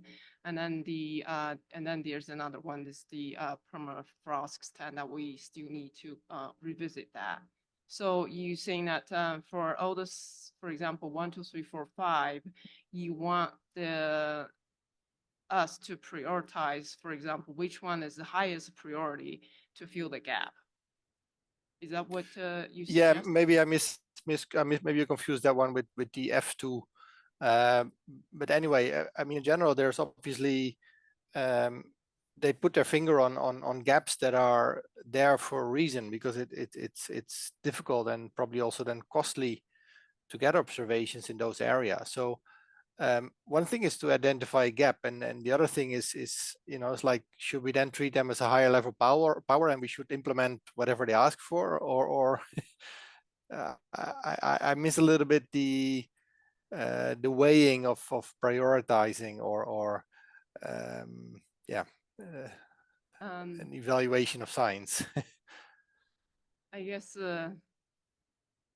so first, so B3 is the gap. F2 is really focusing in the polar regions, right? So that's the distinction there. But I think it would be a dangerous territory for us to go in to prioritize any observations. York, please. Yeah, I think Jessica, the point that I make is very valid, but I would expect that that this would rather come from GCOS. I think so as the working group climate is responding to the needs of GCOS, which doesn't mean that we implement everything they want, no? Because I mean, some stuff is just impossible, as you said, no? So it's so costly, or we have no technology to do this now, no? So, but we would need to respect that that within GCOS, the people probably don't write that down without a background. No, what we would appreciate, I think, is if GCOS itself, if they make an action like B3 and have 6 elements, would prioritize them. No, so that would be also putting the list of our answers. We would start with the highest priority to answer, and but there should be measurement type agnostic, basically. You know? So it's not like they should not point at a particular space measurement, because we would probably think about something completely different that the person in GCOS has just not known. No? So there's always this danger of this knowledge gap in this activity. No? So they should rather decide, okay, to understand the climate system, this parameter would need to be measured.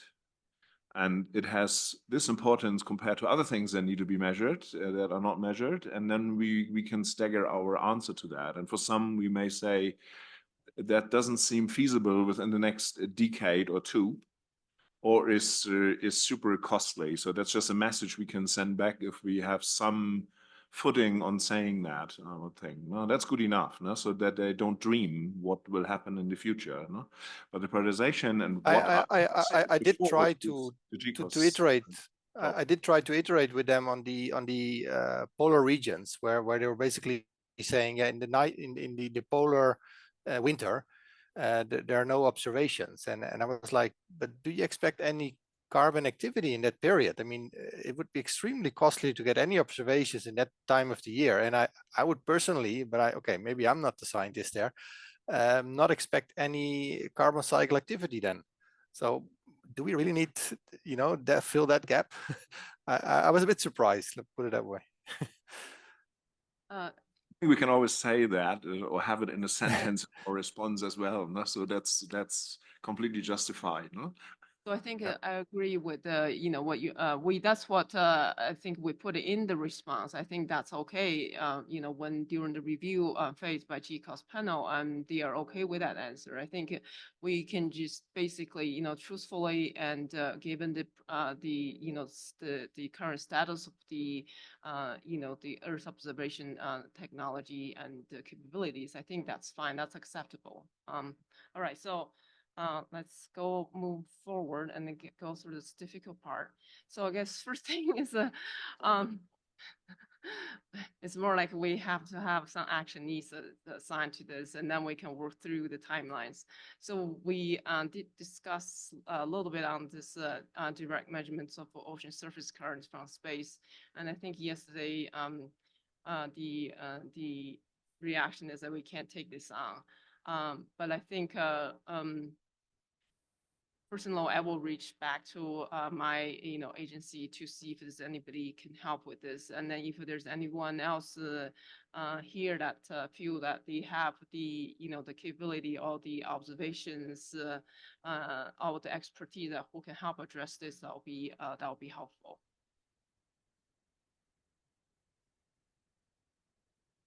Number one, the ocean current, ocean surface currents from space.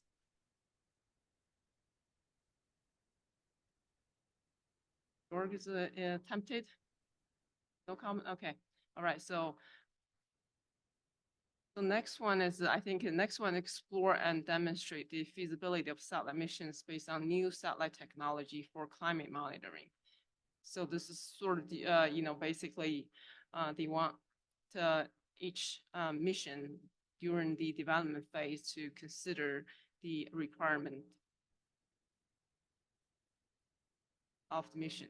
So I think this is very much a cross-cutting and very broad. I think certainly every agency should probably have some thinking and some actions on this. So I will put me on there because I think that's certainly something that we're considering. And Jörg? I can help you, but I would suggest we go back to GCOS and ask them really, what do you mean? Yes. No, so particularly because it's so broad, no? And I think if you read that and see what I mean, I can only talk for Europe or so, but what we do, then we do exactly that. We have Explorer missions in ESA that do all kinds of climate stuff, and we try to get tons of these requirements into any operational mission. We always look for this, for requirements like orbit stability and other stuff. Otherwise, we would not have records like we have today. You know, so I would really be interested to first understand from GCOS what do they really mean, what this is targeting at. So that's too broad. So this definitely, I think many of the remaining actions will need to work together with the GCOS panels and secretaries to understand and how to, how to address these questions. What's their fundamental ask for all this. Yeah, so I think I will make a note saying that I guess we'll probably organize some telecoms and to work with the GCOS members and secretaries to clarify and how we can go ahead and address this question. So I'll put me and Jorgen and anyone online who thinking there will be something that they want to contribute.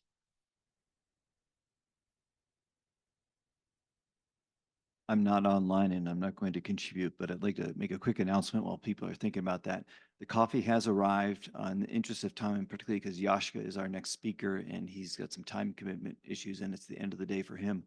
I'll ask participants. No, I don't have any time issue. So, but okay, feel free to have your coffee, but I can stay around. Then I'll cede back to Wenying, and when you feel there's a good appropriate point for you to break. So, yeah. Than later, so the coffee doesn't get cold. I guess, is there anyone else? So Jeff, would you want to help with this one as well? I think this is really for different agencies probably have different thinking on this. It will be good to have a more broad and comprehensive view on this, and then also to help understand what's the GCOS ask here is. Anyone else? Well, second bullets, yes, the explore and demonstrate the feasibility of satellite missions based on new satellite technology for climate monitoring. I don't really, I mean, that seems a little bit like that's in our reason for being. It is important to, this is what we do. I don't see this as an action. But we still have to address it. Then the answer is okay. Okay. I mean, yeah, this needs specification. This isn't very easy to react to.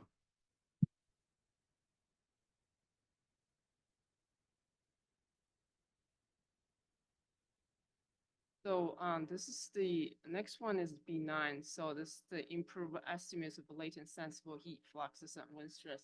How about Jeff? You can you talk on this? So yeah, thanks. And we had a little bit of movement on this. I thought that was positive yesterday when we were talking about the coordinated action plan. We've had difficulty getting a subject matter expert to comment on this directly, but the proposal yesterday was if we do have sea surface temperature and ocean winds and ocean air temperature and humidity, might be another one in there, and we get those correct, then it can be assumed that we will have the fluxes in good shape. I did get a note this morning from Chris Kumaro, who said he's going to be contacting Caroline Clayson separately. Caroline Clayson is an expert up at Woods Hole, and he might be able to get, he and she perhaps can put together a bit of a response. But he also reemphasized that the approach to gain sort of those input variables correct should be sufficient to that will be the answer unless we can get a subject matter expert to write a paragraph. okay, all right. So we can break now if you want. Okay, let's go ahead and take a break. Thank you, and do 10 minutes coffee, and then we'll resume with Yashka speaking to the greenhouse gas testing. Thank you. Go ahead and start, Yashka. She can catch up when she gets in. Yeah. Yep. Okay, thanks, Jeff. Yeah, I will give a brief update on the greenhouse gas task team and our recent activities. So just a quick recall. the main activity that we're involved in is this implementation of the greenhouse gas roadmap.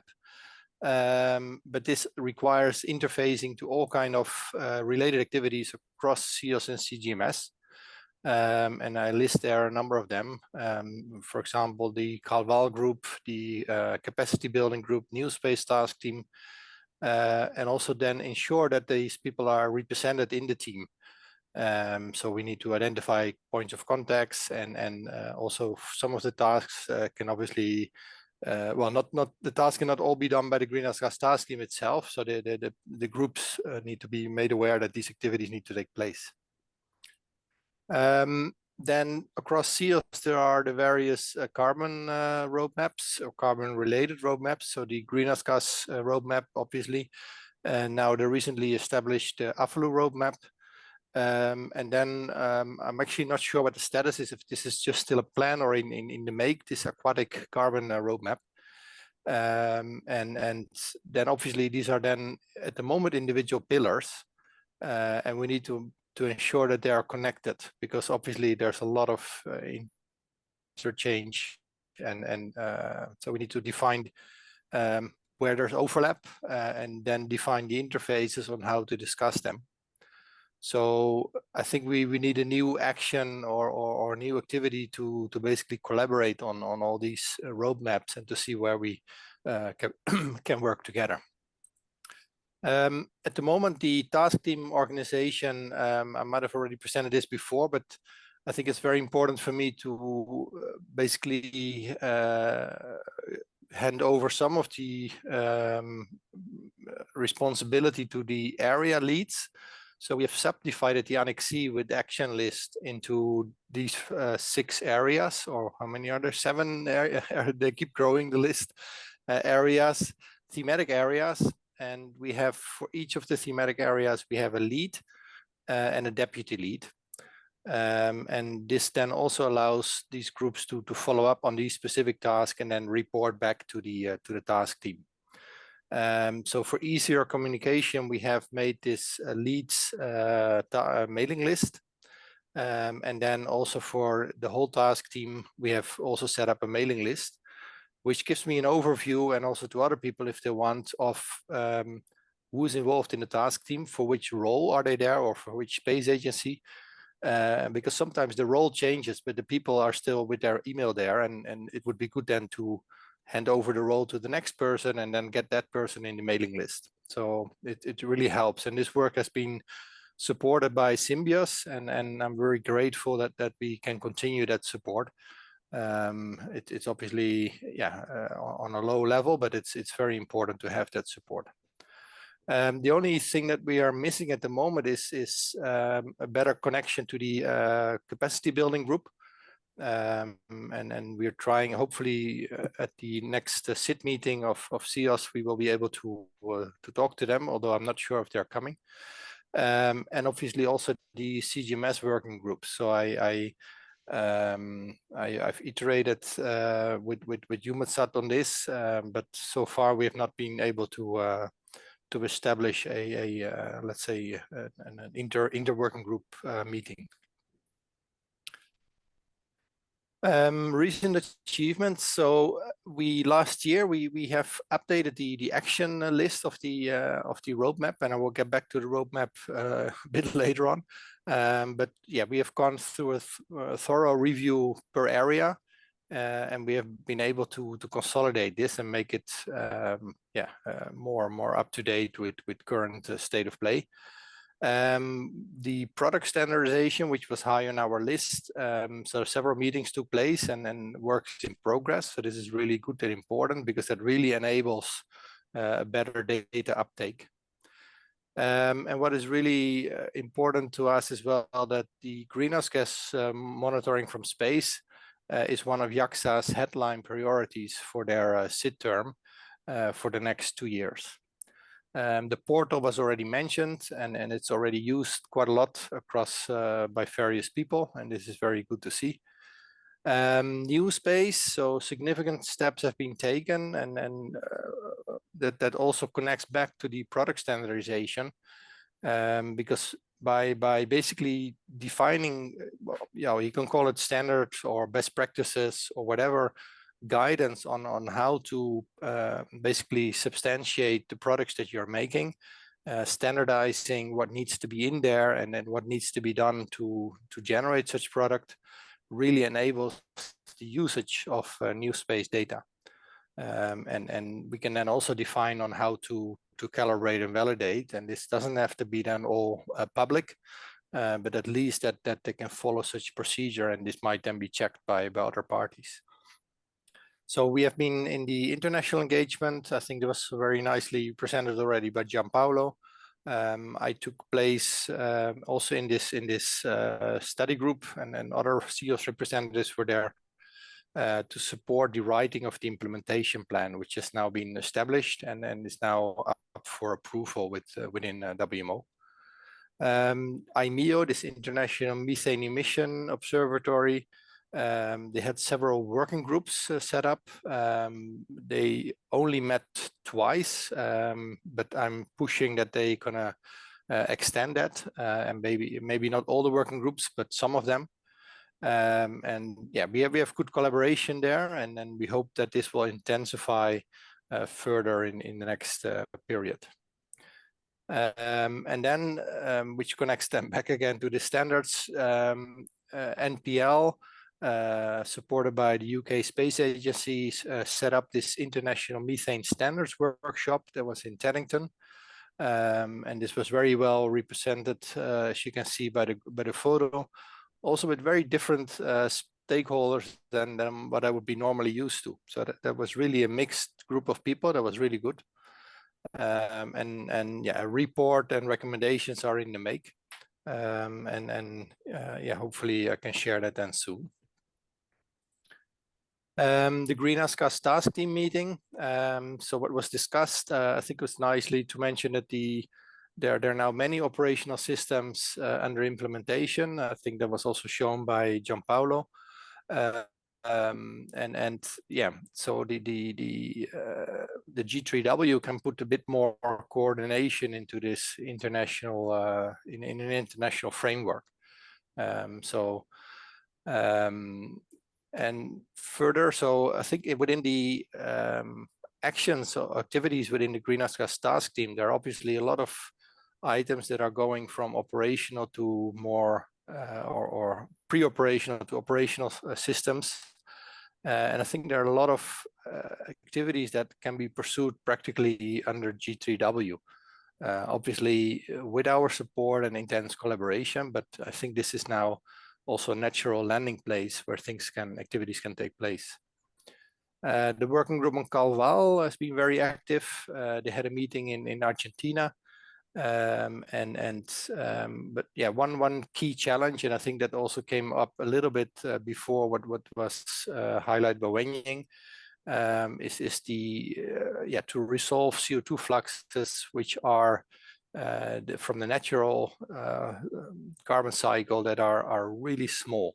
So like 1.2 ppm over 100 kilometers, or ocean fluxes that are varying less than 0.1 ppm over 100 kilometers. So the current observation systems cannot reach such targets.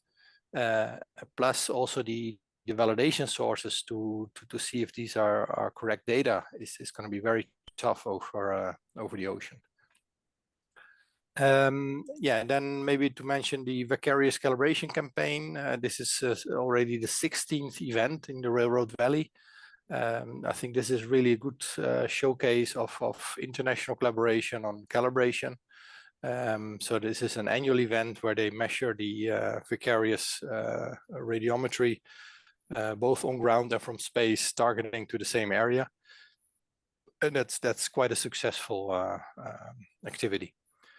And then also what came out of this methane standards workshop, there are quite a number of controlled release experiments, and we need good coordination to get the most out of these activities. So more space sensors can benefit from such experiments. And yeah, there needs to be a coordination mechanism to notify various stakeholders that this is taking place, and this is going then across the, let's say, the nominal CEOS boundary. And I think, especially for methane, the IMEO would be the more natural place to have this coordinated. So in terms of WMO, I already mentioned this version 1 of their plan is now out. My contribution to this was really with the aim to position the CEOS as the trusted partner for space-based observations, and that is then anything in relation up to level 2. And then the expectation that stakeholders, like in this case G3W, will gradually operationalize all the level 2+ aspects. Obviously, there's still a long way to go, so we will do quite a bit of this, but I think, at least in my view, space-based observations is really the core business of CEOS, and then it will gradually go over into activities done by stakeholders. The main section on space-based observations is section 3.5. You can find it if you follow the link. And I included the specific actions which are then elaborated more in detail on direct greenhouse gas observations, indirect greenhouse gas observations, and then also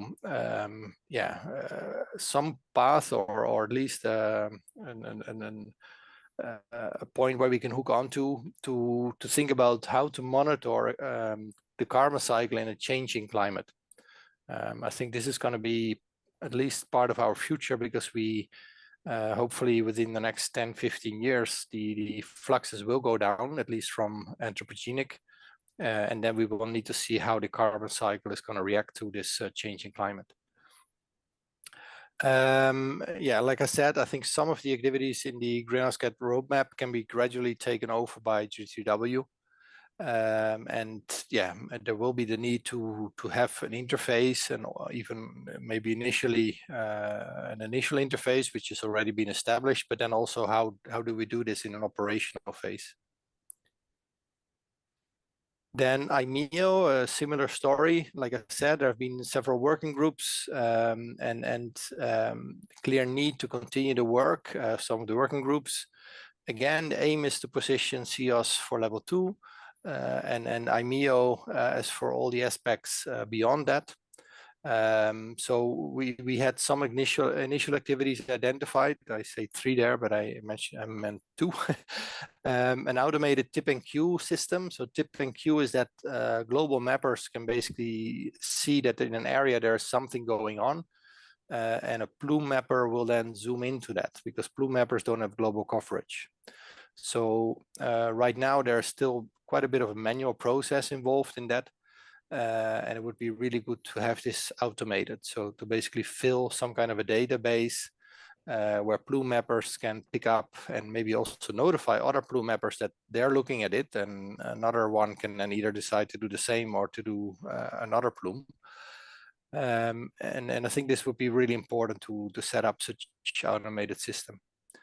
And the same for, so IMEO indicated to us that they basically sometimes want to follow up by looking into data of hyperspectral imagers like Sentinel-2, Sentinel-3 or Prisma that don't have this as their standard product. So they really would have to dig up that data and look if there's something there. And this is obviously clearly, let's say, space-based space agency business where you provide data that is needed. So we would like to see how this can be operationalized. And again, like with G3W, we need to discuss operational interfaces. So maybe in the future, if there are different use cases, the type of data or the latency of the data changes. And we need a way to interact on that. So proposed agency contributions, yeah. So I mentioned these IMEO elements, and I discussed that with colleagues of Susano, among others, but also in Esrin. And there are some ongoing projects or ones that are starting up. I forgot to mention here Medusa. where some of these activities can be taken up. So in order to automate such processes. And further to that, ESA is also looking seriously at what we can do to respond in the greenhouse gas roadmap. We have a level 2 comparison, so the retrieval into comparison. Yeah, this might be able to, that we can pick this up in the climate space program. So let's see if we can make this happen. And yeah, obviously, any other contributions are much welcome to basically start filling in the activities. Then the next steps, I mentioned the greenhouse gas roadmap, that we updated the action list, but we came to realize basically at the end of last year already that there are so many changes. So the developments are going so fast that this needs to be reflected in the roadmap. So we now came to the conclusion that within this year, we would like to update the greenhouse gas roadmap, be a bit more explicit on the various scales, be a bit more explicit to split CO2 and methane, and as said, to integrate then ongoing activities like G3W and IMEO in the roadmap. And also to have an activity to seek and better understand new stakeholders. So I personally, obviously I work on CO2M. We're pushed a lot to meet the second global stocktake. But I think there's much more than a global stocktake. So it's of course a very important element, but I would really like to also find new stakeholders for this type of data sets. So again, like I said, and it's becoming a bit repetitive, but I think it might sometimes be good. So the aim is to set up CEOS for up to level 2, and then to facilitate, enable other stakeholders to gradually operationalize level 2 aspects that we might be able to do the science initially. We are doing that already. We might investigate a lot of through projects of things that can be done with such data. But obviously, I think our aim should be that we should find a landing place for most of these activities. So this is basically a slide that I stole from Mark. He presented this at the last Greenhouse Gas Task Team meeting, basically representing the way we look at with the different stakeholders and how to collaborate across different actors in this landscape. So the confident of mayors could be one stakeholder, industry, all kind of greenhouse gas activities that are ongoing. So on the challenges, I think to find the right stakeholders, to reach out to them and to see their needs, this is already quite cumbersome, I think, within the towards the global stocktake. We had an initial discussion on how much of the global stocktake information that was provided through CEOS has been taken up in the process, and this was at least my perception was that this was not very positive.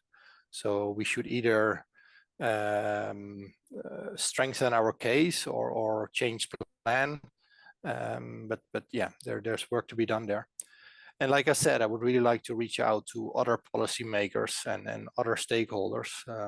So for example, also for methane, a lot of focus is now on the oil and gas related emissions, but there's much more and much stronger emissions on the total emission scale coming from landfills, agriculture, wetlands.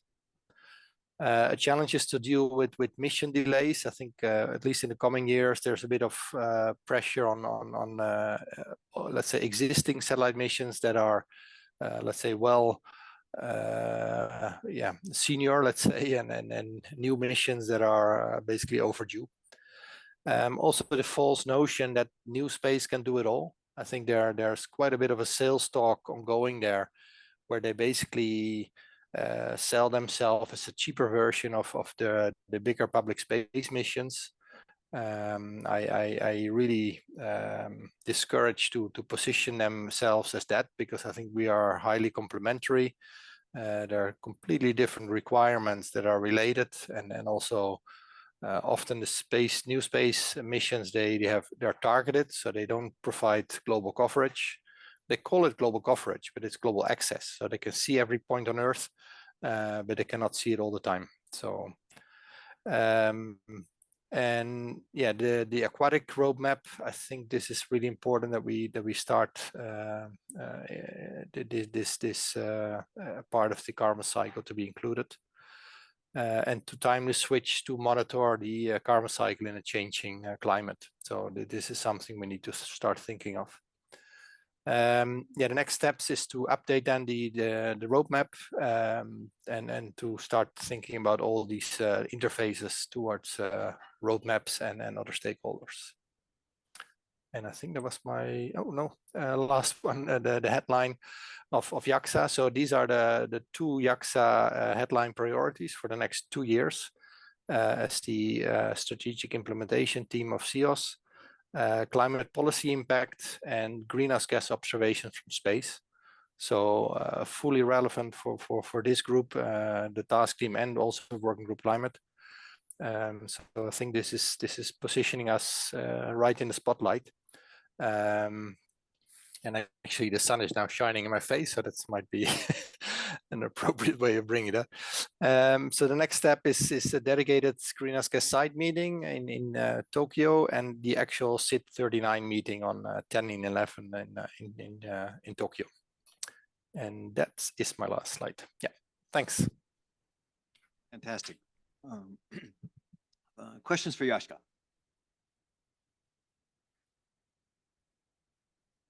I know there are going to be a bunch, and nobody wants to go first, but Jorg is going to raise his hand. Pardon me? Oh, are there? Thanks. Sorry, it's got about 4 screens I'm trying to monitor together. Online. And here we go. Okay. I'm going to go in order that they're on my screen. I apologize if I didn't get them in order of who raised their hand first. Albert, you're first. No, Shoba has been first, and then Mark, and then I. That's kind of you. Shoba, you're up.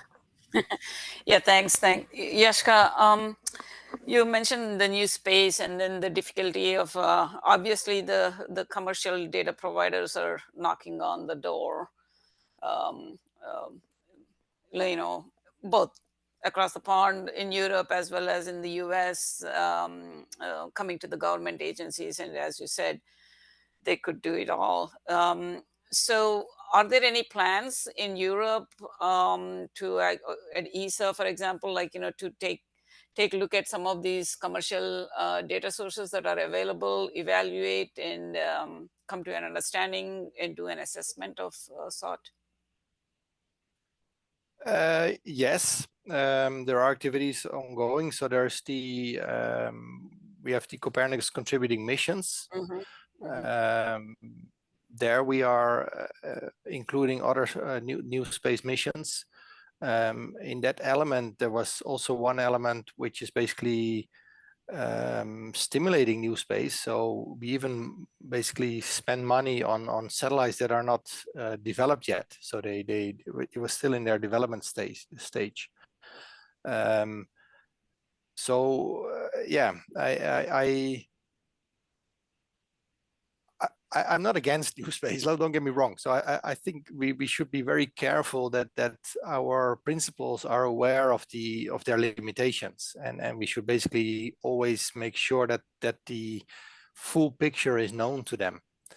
And every time I'm in different meetings, and sometimes I'm pulled in by last minute ad hoc request, and you hear things that you feel like, whoa, okay, if this comes to the wrong ears, they start believing that, and it's for me a worry. So yeah, so there are a lot of activities, and not all of them are known to me. So yeah, they often sell themselves as all they can do it all, and obviously there's a commercial aspect to that. So yeah, thank you. Okay, Albert? Thank you. Thank you, Yashka, for your presentation. I think it's very comprehensive. First of all, thank you that you are looking at the roadmap and you like to clarify also some things which makes it more concrete and which makes it also easier for some people to follow that there's a distinction between CO2 and CH4 and regional or global and so on. And I think it's quite good to go forward and rewrite this roadmap or make an update in this sense. The other thing is you just had on one or two slides there question mark like are there any other activities? Maybe you just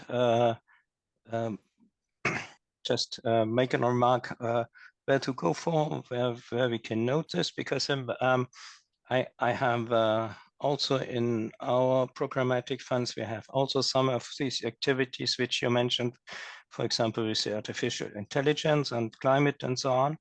So maybe I can go also, I can communicate with you. And yes, that's what I wanted to say. Thank you. Thanks. Yeah. Okay, Mark. Yeah, please let them know. Yeah. Shall I go, Jeff? Yes, please. Yeah. Yeah. So yeah, just have a bit of a provocative question, Yashka. But first, just a comment on the exchange with Shoba before. I mean, one thing that I'm also concerned about, and I think I've said this to you in the past, is also the communication with the users between, or the messaging kind of that we are delivering as public agencies compared to the private sector operators and data producers. I mean, all too often, you know, we can be in the same meeting at a COP or something like this, and you walk into two side sessions, and you think you're talking about a completely different technology as far as what the opportunities potential is and things like this. So I have expressed this concern sometimes to some of the private sector colleagues, and they always say, okay, but you don't provide us a forum to talk together and agree on these messages. So, you know, they're not a part of CEOS. They're in GEO. They don't necessarily see all of the space agency people there that they can. So I think we need to find a way to have a discussion. I mean, I think initiatives like the one that MPL took at the beginning of the year are very important, but I think we also need to have a discussion really on how we're communicating and to the potential different user communities as well. And I'm not sure that's happening. And then my comment or question, that, as I said, please don't take this wrongly, but I mean, this idea of us putting our emphasis on level 2, kind of the standards and things like this for the levels 2 products, ensuring that those products are fit for purpose for these different applications, whether it feeds in one way into G3W, and that provides kind of the public policy outreach, or on the other side, it feeds into mechanisms that allow us to interact with these private operators. Then just purely from an internal organization point of view, do we really need a greenhouse gas task team at that point? Because to me, those are things that are more within the remit of the ocean, of the, sorry, not the ocean, of the atmospheric composition virtual constellation. I mean, those are things that, in theory, those type of tasks that you're explaining are. So yeah, as I said, it's not intended as a provocation, but I'm trying to just understand if we recalibrate our kind of focus and emphasis, then it may have implications as well on how we organize ourselves internally in CEOS and CGMS. Thanks. Yeah, thanks, Mark. Now, good point. On your first point, I think at least for methane, and honestly, I don't see a lot of new space on CO2 yet, at least not proven. For methane, I see quite a role for IMEO as a, let's say, neutral party where private and public can come together and then discuss together certain aspects, or have a standard endorsed by IMEO that is then also applicable to the new space private sector. And yeah, for CO2, we have to see if we need and would develop something similar then. On the role of the greenhouse gas task team, I think in the long run, yes, we should dissolve then. But this is not near future, I think. I wish we were there, but it's still quite a bit of a road to go there. So yeah, we are a task team. So in theory, I think we should fulfill a task if possible, and then if we manage to fulfill all the activities or hand over the activities to other stakeholders, yeah, I don't see a threat of dissolving at some point. So, and I really hope that there are enough stakeholders stepping up to pick up the level 2 data, and that we can then basically withdraw our activities to the ACVC part.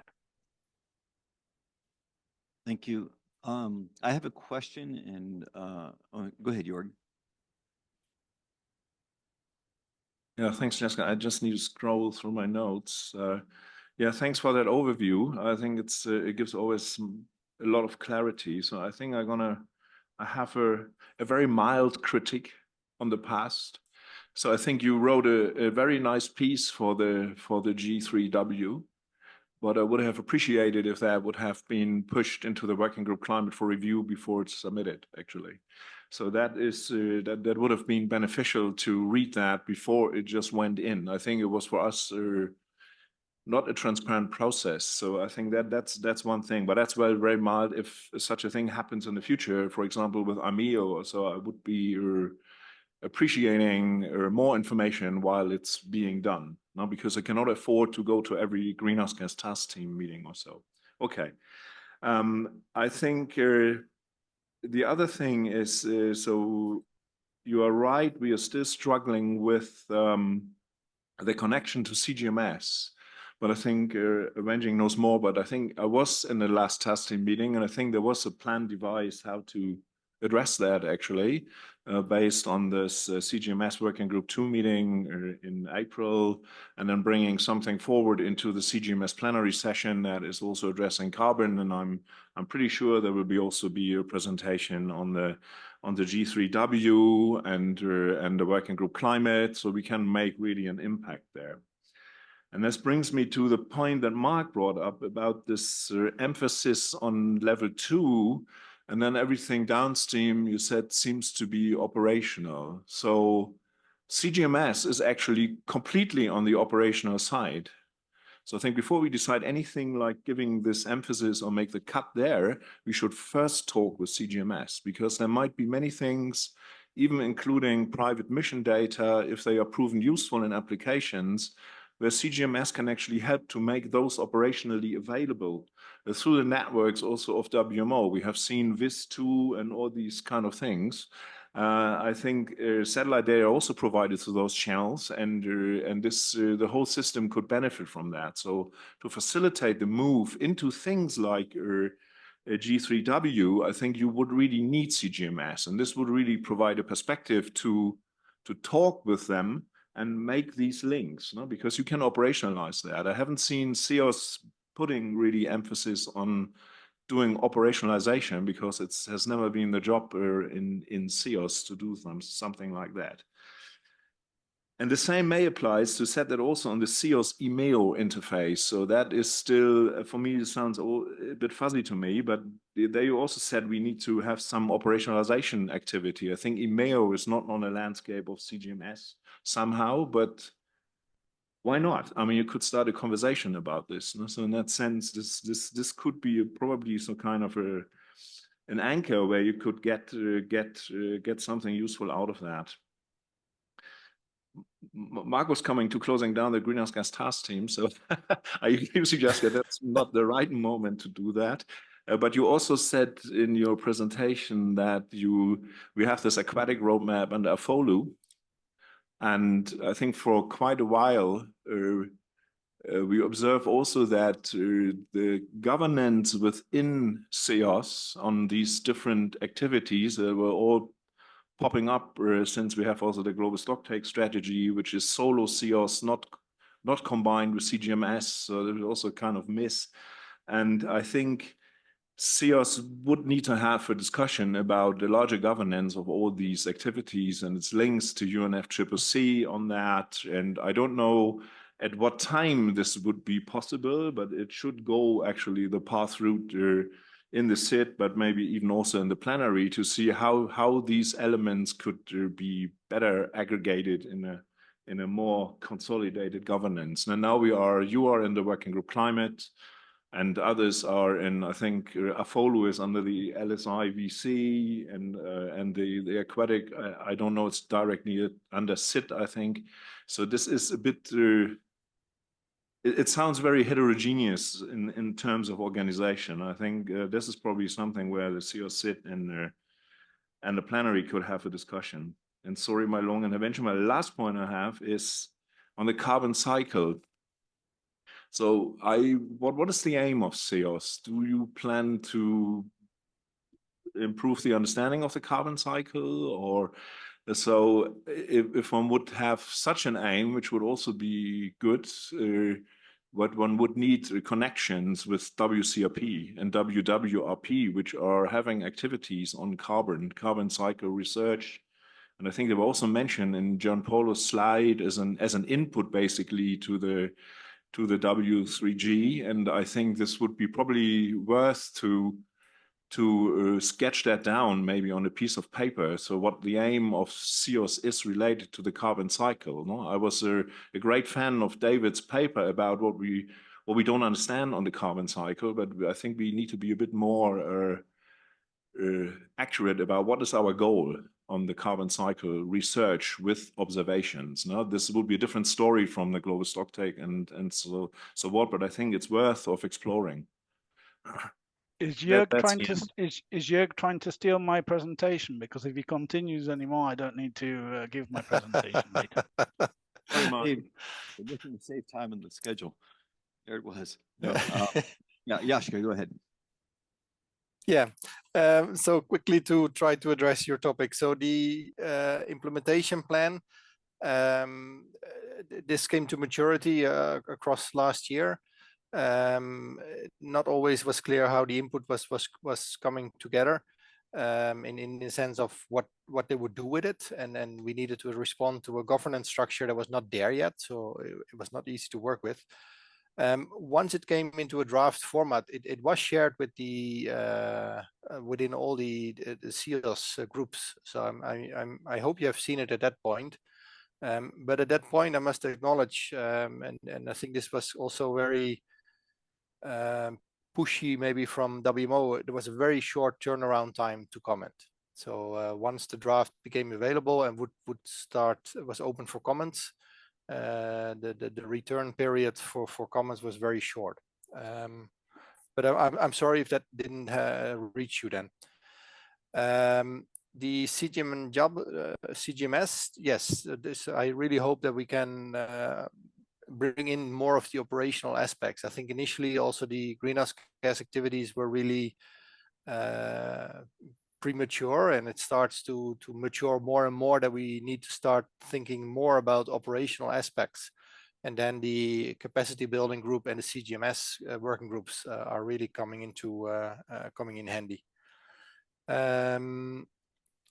Yeah, the governance of all these roadmap activities, I think that is a good point, and I certainly one point I would like to bring to SIT meeting in Tokyo.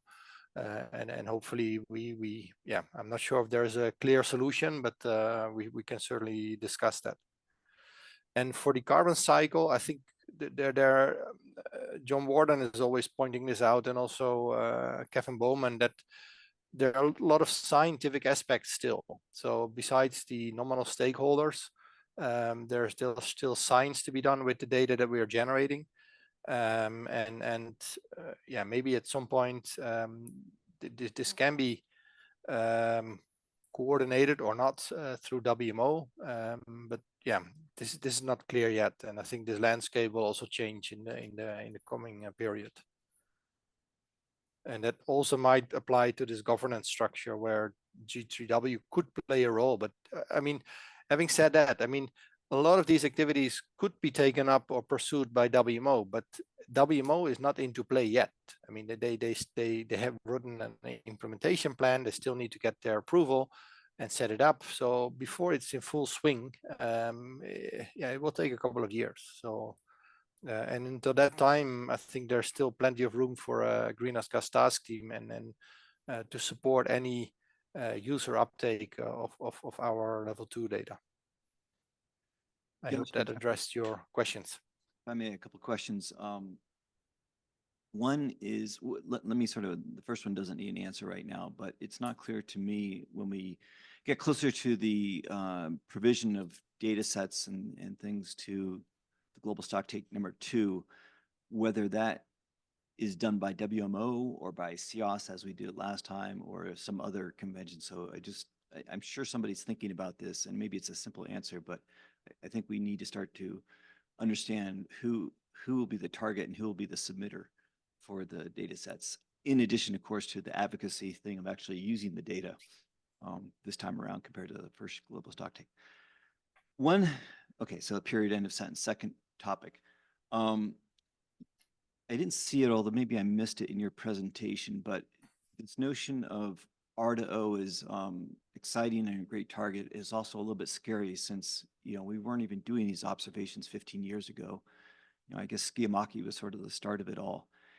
And it's rapidly changing in all ways and forms, and, trying to combine point with mappers and tip and cue. And I love the expression that Gianpaolo had of spotters and mappers. That's a nice way to sort of refer to it. It's a confusing and fast changing landscape. So to start to think about an operationalization of that, and particularly with new space coming in, I don't know of another area where new space is being quite as influential as in this area. There probably are areas, but this seems like they're almost in, step-by-step co-development with the agencies. Okay, one thing though that I didn't quite see mentioned that is needed for operationalization is this notion of a hybrid architecture. Is that sort of squarely on the plate of the greenhouse gas team, or who's going to think about what that hybrid architecture needs to look like? And so for people who aren't familiar with that, that is having sort of these baseline agency-owned, very durable, robust sensors, expensive sensors that allow new space to underfly them so that we can have sort of co-calibration. Because the whole idea of, are we going to trust new space, in part depends on being able to have these co-calibration opportunities. Is that part of what you consider your mandate? Yeah, good question. First on the global stocktake 2, this is going to be discussed also in Tokyo.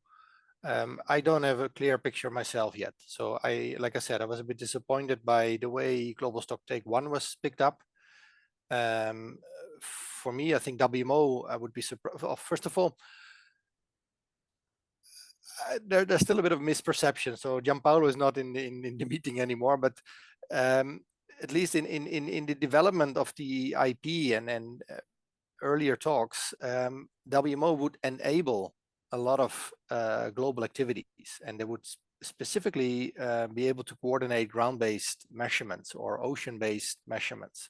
So everything else than space, and also bring in the link to UNFCCC and other national inventories.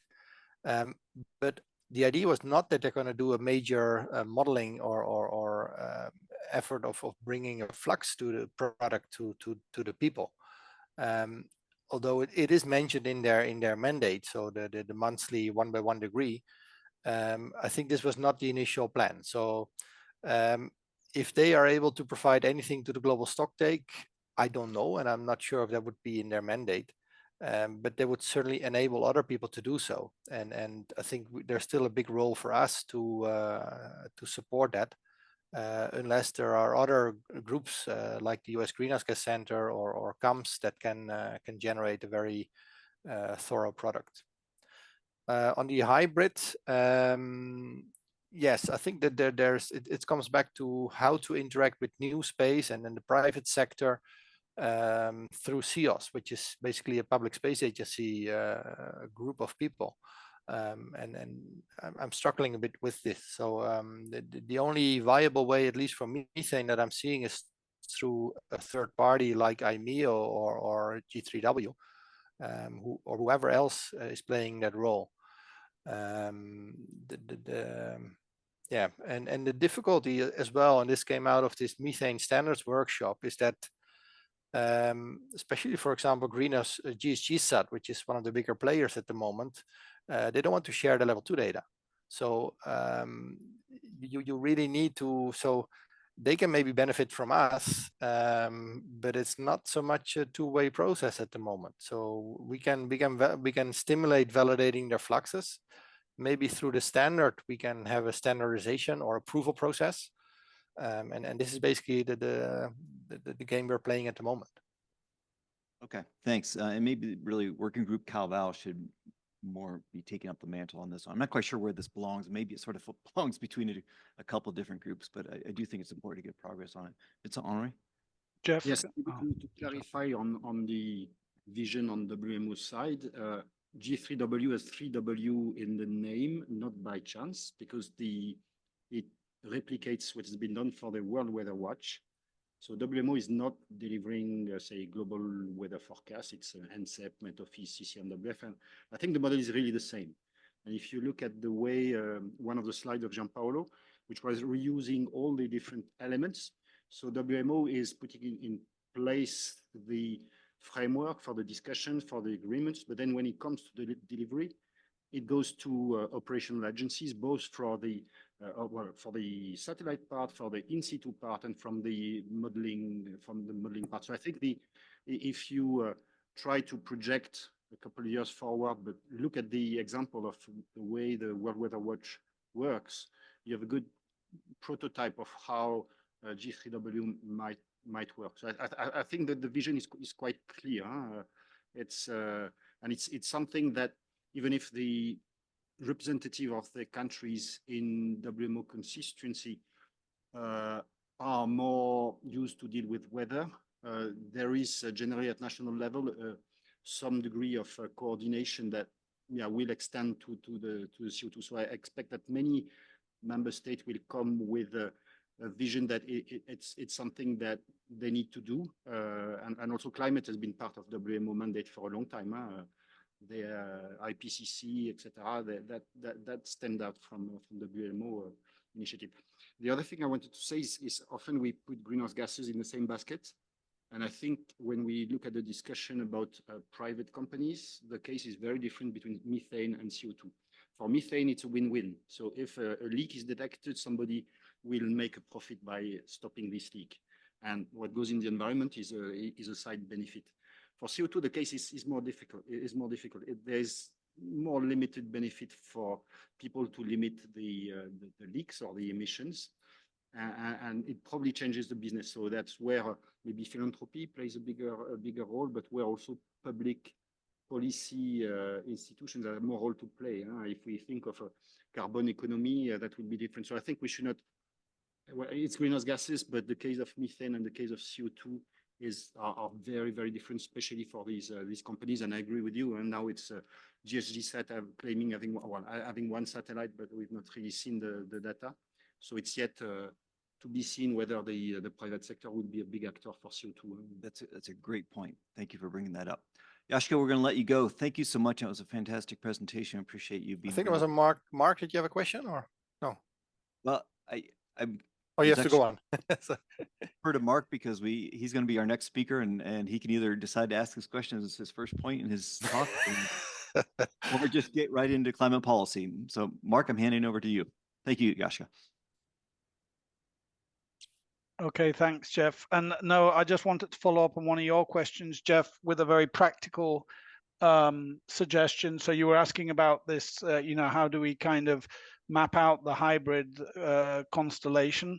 One thing that I had a discussion with with Dave Burgess about the GEO meeting, but I never managed to follow up with him afterwards, is that maybe we could take advantage of the Cove tool. It seems they're looking for ways of using this Cove tool, which allows you to map out orbits and ground coverage and things like this, to actually kind of use it maybe with, for example, underneath industrial emission sites and things like this, and then use it to be able to experiment with different public and private constellations, looking at coverage issues and things like that. So that's something he was interested in discussing with us on, and it might be a nice kind of demonstration, something that they could even put online and give access to that, to be able to kind of at least on a case-by-case basis do some kind of experimenting with that. So yeah, that's something we might be interested in following up with them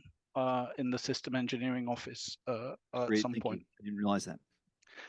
Okay, so how to introduce this? So basically, I was asked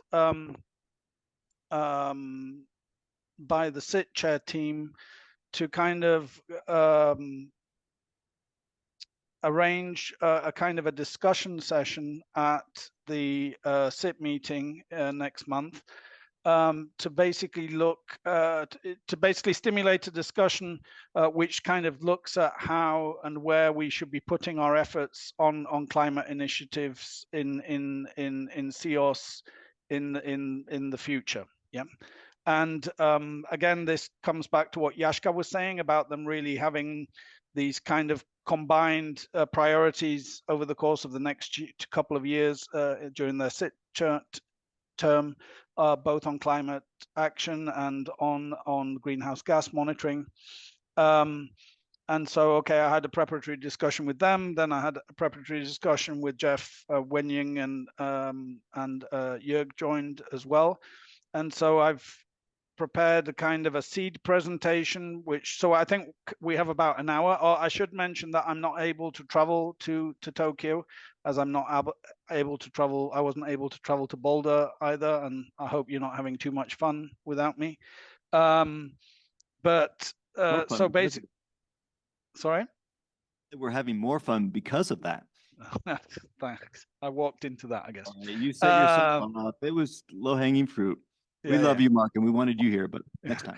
Anyway, so I think the idea is, so I won't be in Tokyo, but I'm going to provide this seed presentation, and then Wenying will help in moderating the discussion in the room there. And so what I've done is I've started to prepare this seed presentation, where the objective is really about stimulating discussion, and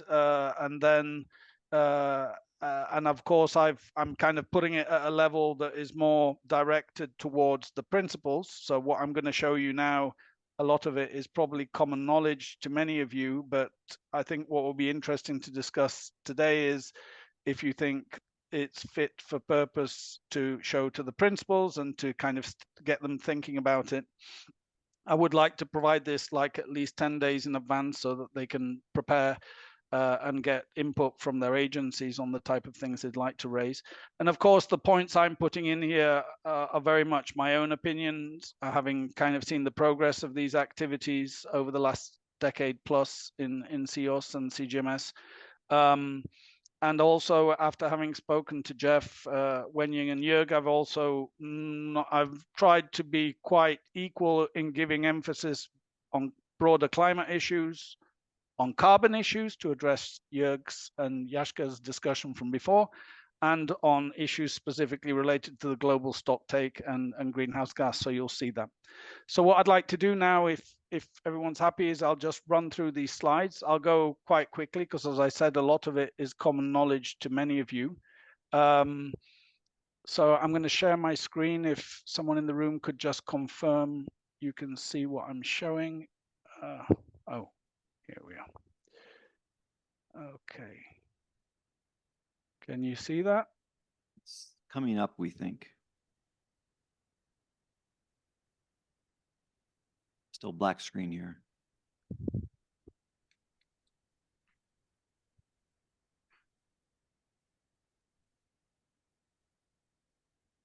Everything's gone very slow on my side as well. We haven't nothing online either.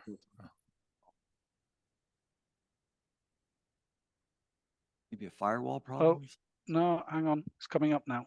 There we Yeah. go. Yes. Yes. Okay. Okay. So this is the title they gave me. And remember, it fits inside this climate session. So I guess the climate aspects are quite are kind of implicit in this. And so I've kind of split it up into various parts, although some of them are kind of a bit overlapping with each other, but these are the main points I'm addressing. So providing some context and what we've accomplished in the last decade, which is actually more around 13 years since we started to kind of really coordinate these activities in CEOS and CGMS. What I see as current and upcoming policy priorities. I also kind of have a slide with upcoming kind of science issues that we also need to take on board, who we should be engaging with and who we are engaging with to some point degree, and then some kind of initial idea on priorities that may direct our work for the next 10 years, and then a final slide where we have a couple of seed questions to address. So, okay, here, basically it's to make the point that in the climate domain, really since the very inception of kind of these global agreements, the UNFCCC convention, which was adopted in 1992, observations have really been at the forefront and in the legal text from very early points. There was this Article 5 on research and systematic observations. And okay, this may not seem very remarkable to any of you, but if you look at other global treaties like the Treaty on Biodiversity or the one on desertification, you don't have these explicit references to observations. So I think it's something that was recognized as being important from the very beginning. I think in some degree, because of that, we've benefited as well from having a very structured way that we could engage with the process, both from a point of view of a template for the types of observations we needed to be making and coordinating through the essential climate variables. And this really dictated a lot of our early work together on kind of structuring how we organized ourselves in addressing the needs for climate observations. But perhaps just as important as that, having that template, we also had a very well-defined process that we could engage with. Of course, in GCOS, you have the implementation plans followed by progress and adequacy reporting. And we were able, as space agencies, working together to feed into various steps of that process, as well as into many other processes like the AR cycle in the assessment report cycle in the IPCC, and many other more punctual interventions, for example, in the context of the COPs and so on. So that having that template and that process, I think together really made for a very structured approach to how we could engage as space agencies. And so kind of this all started back in 2009, 2010. That photo in the top right-hand corner is kind of the very initial discussion that we had in Harwell. That's what I call the Queen album cover, because yeah, there was some guy stood on top of a ladder taking a photo of us with the satellite dish in the background. So it was a relatively small group at that point, but I think it was a good, and there you can see some of the text. Okay, we were defining some terms of reference for what was initially just the working group on climate within CEOS, which was to coordinate and encourage collaborative activities between the world's major space agencies in the area of climate monitoring. That evolved quite quickly through discussions with CGMS and WMO to define kind of a more comprehensive coordination mechanism. And we published this strategy for climate observations from space. I think it was 2011, 2012. And of course, with the idea that fed in, that architecture then should fit into basically for producing climate data records, basically, would feed into in other programs, some of which have been more successful as far as an engagement, some of it less, like the Global Framework for Climate Services, and of course, more recently, the Global Greenhouse Gas Watch. There were also other actors such as GEO that were involved.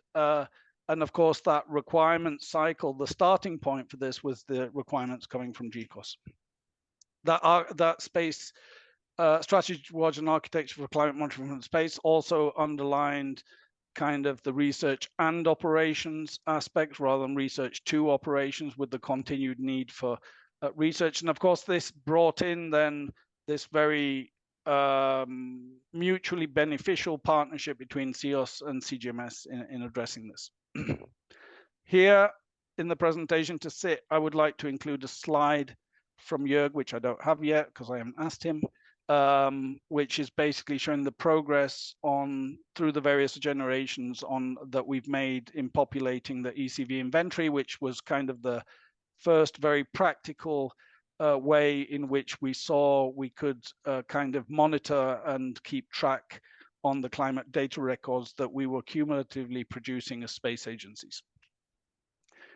And then following that, those initial discussions more on kind of the what I would consider the traditional climate observations, there have been a series of other initiatives starting in 2014 with the CEOS strategy for carbon observations, and then the greenhouse gas constellation white paper, the greenhouse gas roadmap, most recently the AFLU roadmap, and then ultimately, hopefully, we'll have this aquatic carbon roadmap, which I understand should be delivered by plenary 2025.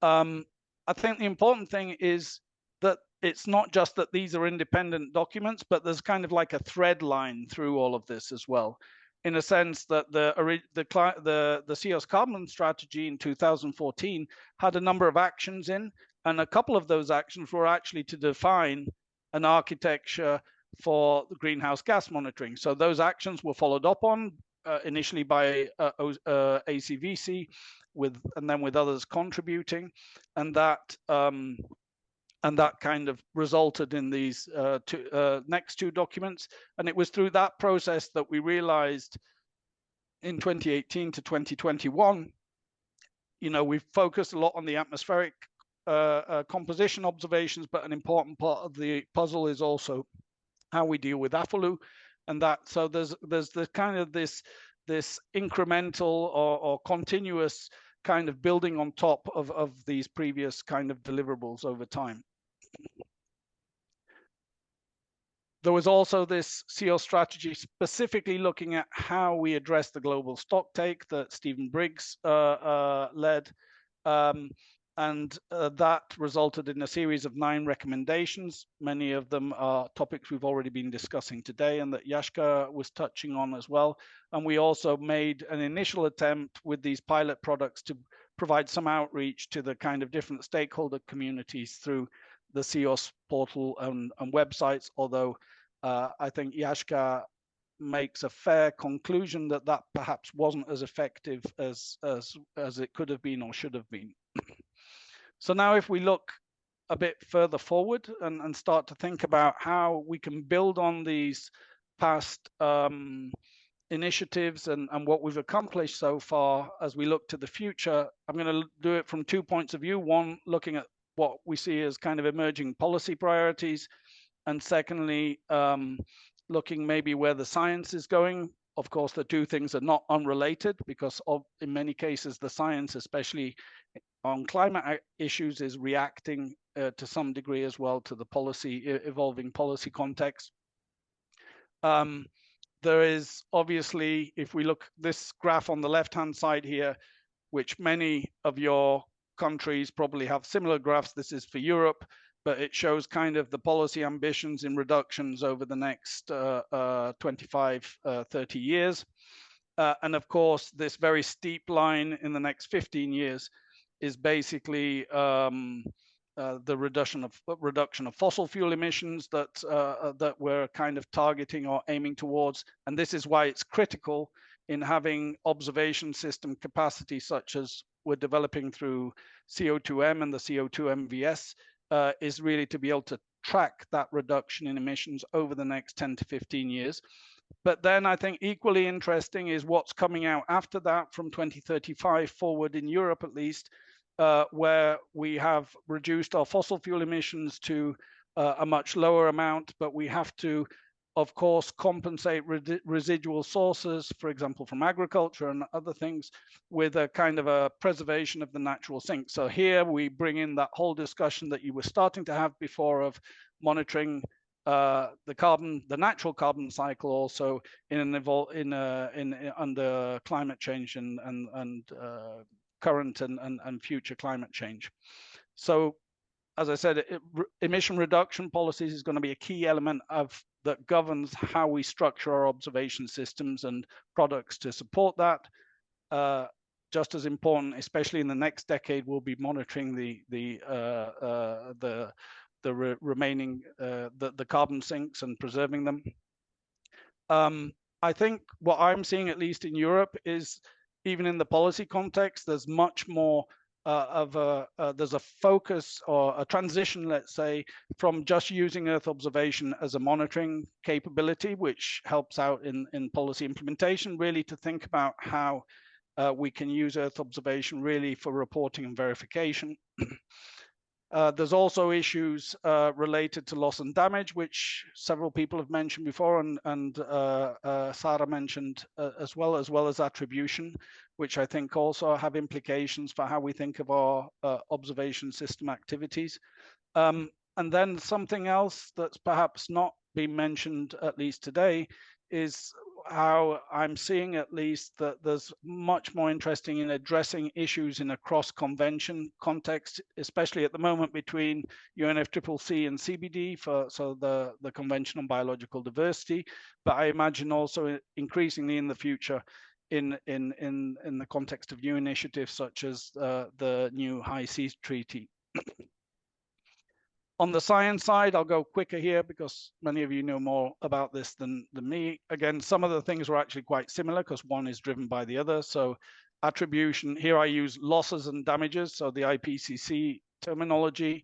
I think a lot of these things are also driving more towards Earth system reanalysis, fully coupled, and increasingly going as well towards biogeochemistry and carbon. Thinking of kind of carbon cycle closure issue, or the cycle approach, sorry, more generally, as we've seen adopted in recent IPs in GCOS, and how we use our systematic observations to address that. On the carbon aspects, also increasingly issues related to lateral fluxes, as well as the availability now, and this is more of a technology availability issue of near real-time bottom-up activity data. I think there's going to be an increasing need for closure experiments, multiplicity of scales, both for mitigation and for adaptation. And again, because of this kind of need to perhaps revisit how we address the natural carbon cycle, especially in a changing climate, more focus on biosphere and natural carbon cycle activities.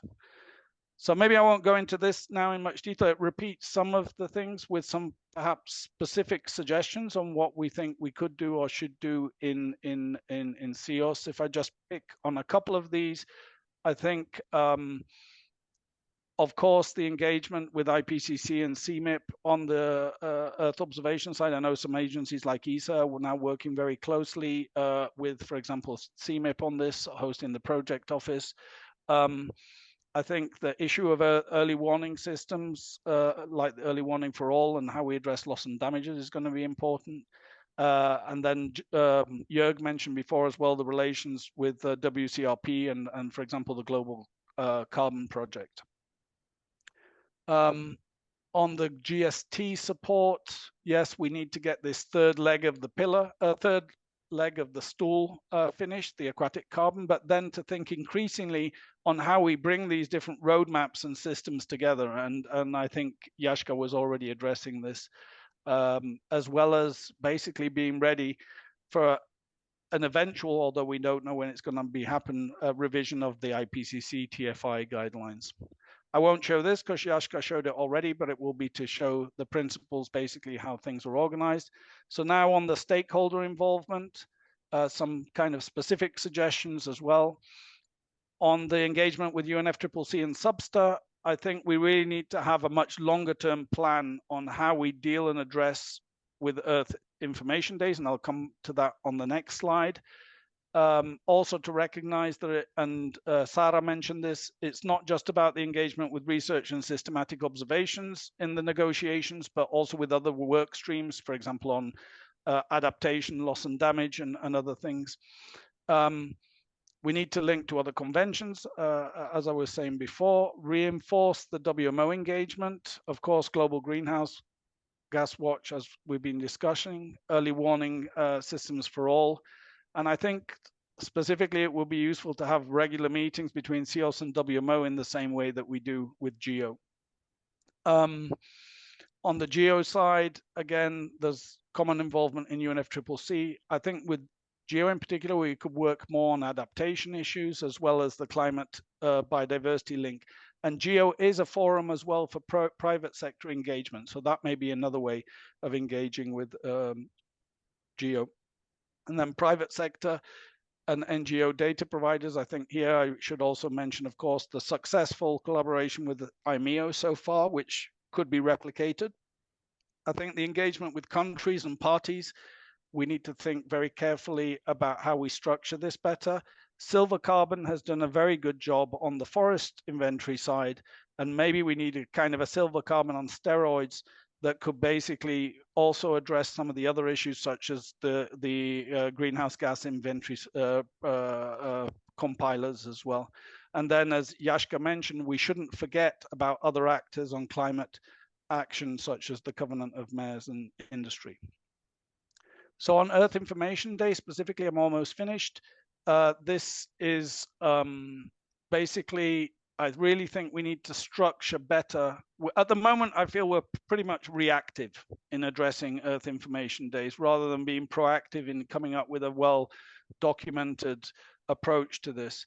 There was that opportunity, not at the last COP, but at the COP before, to have a global goal on observations, as Joanna Post was suggesting. In the end, there was a COP level conclusion, so that was already something. It didn't really go as far as we had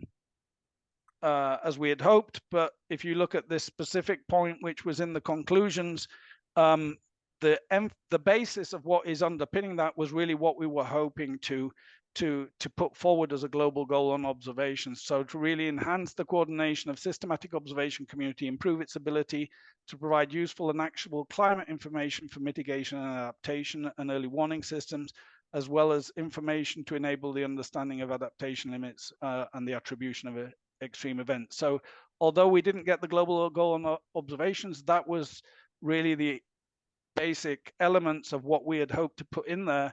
And I think we should really be building on this. But this requires the whole systematic observation community, so including WMO, including GEO, including IPCC, including GOOS, to really kind of come up with a coordinated plan on how we deal with these Earth Information Days, coming up with milestones that we can address individual COPs, but with a longer term ambition of where we want to go as a systematic observation community. And then I will conclude with these three open questions. So basically, where can CEOS and CGMS provide the greatest added value on climate as the space arm for the systematic observation community? How should we structure our engagement with stakeholders, both the peers, so the data are kind of counterparts on providing data sets and knowledge, but as well as the users? And then what are the implications of this, of how we structure and prioritize activities internally to address these issues? I'll stop there. Fantastic points, Mark. Questions? Thoughts?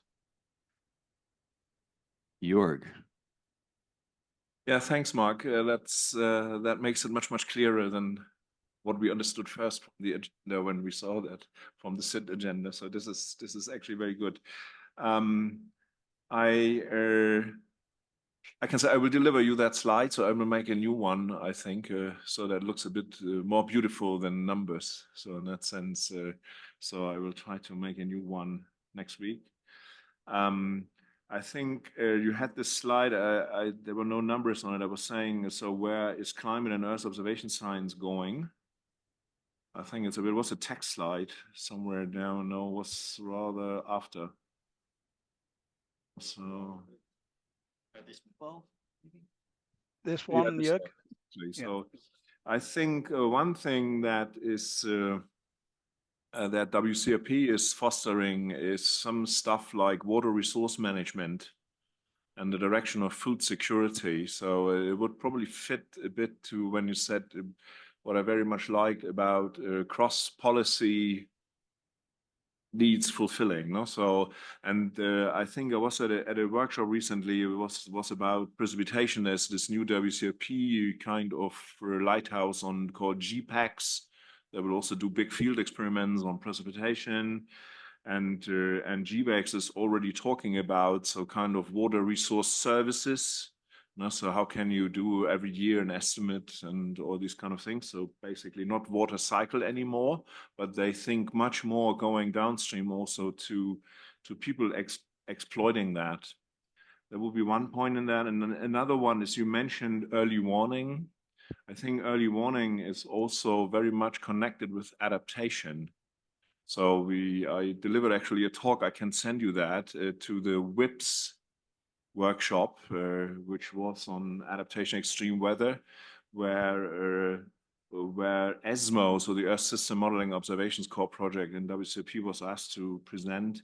And this is also connected. There's another lighthouse called Explaining Predicting Earth System Change, which is also addressing attribution and adaptation topics, sometimes also with much higher resolution global climate models. So this, what is called sometimes a bit unprecise kilometer scale models, plays also a role in that. And that is changing very much the use of satellite observations in relation to climate modeling. So that needs more high resolution, which just means you can take the observations from the 1980s because they now match exactly the scales of those models.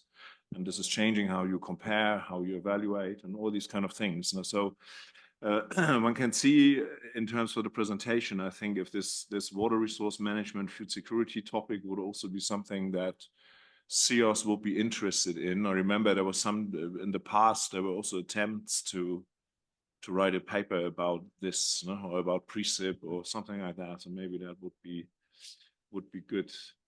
And when you talk about a carbon cycle, it is also clear, and we saw that in Gianpaolo's presentation with this 1 year of carbon that's very much related to the water cycle and the energy cycle. So I think I can only warn for treating these things in isolation, cycle by cycle. They are heavily connected. I mean, energy water is clear, they're connected through precip and a latent heat release, but there's also connection of the carbon cycle with water and the weather. So I think this one should bring together the cycles if we mention them. And that's it. Thanks, Jörg. That's great. Go ahead, Mark. No, I was just saying that's exactly the type of feedback I was hoping for. Thanks a lot, Jörg. I know I'm speaking for Jörg that he's happy that it's not just about greenhouse gases in the path ahead. He's made that point a couple times to me. I have a couple, Mark. One is, these are a little bit related, but I'm going to go back to the global stock take 1, not really being used, right? We produced, we provided access, delivered, but the stuff wasn't used. And then I'm going to sort of extrapolate that to other parts of this problem. It's that last pillar in the architecture of the user communities, we call them stakeholders or users or so on. We've chronically been poor at that. And I think particularly in global stock take 1, we saw that problem as a product delivery problem. And I think we need to change our thinking on this to be CEOS as a services agency. And by services, what's the difference? One, you somewhat provide access or throw it over the transom. In services, you co-develop with the user community. You have a transition plan, which means you're actively talking with that user on what exactly those products need to look like so that they can start to adapt their uptake or landing areas to be able to exploit that.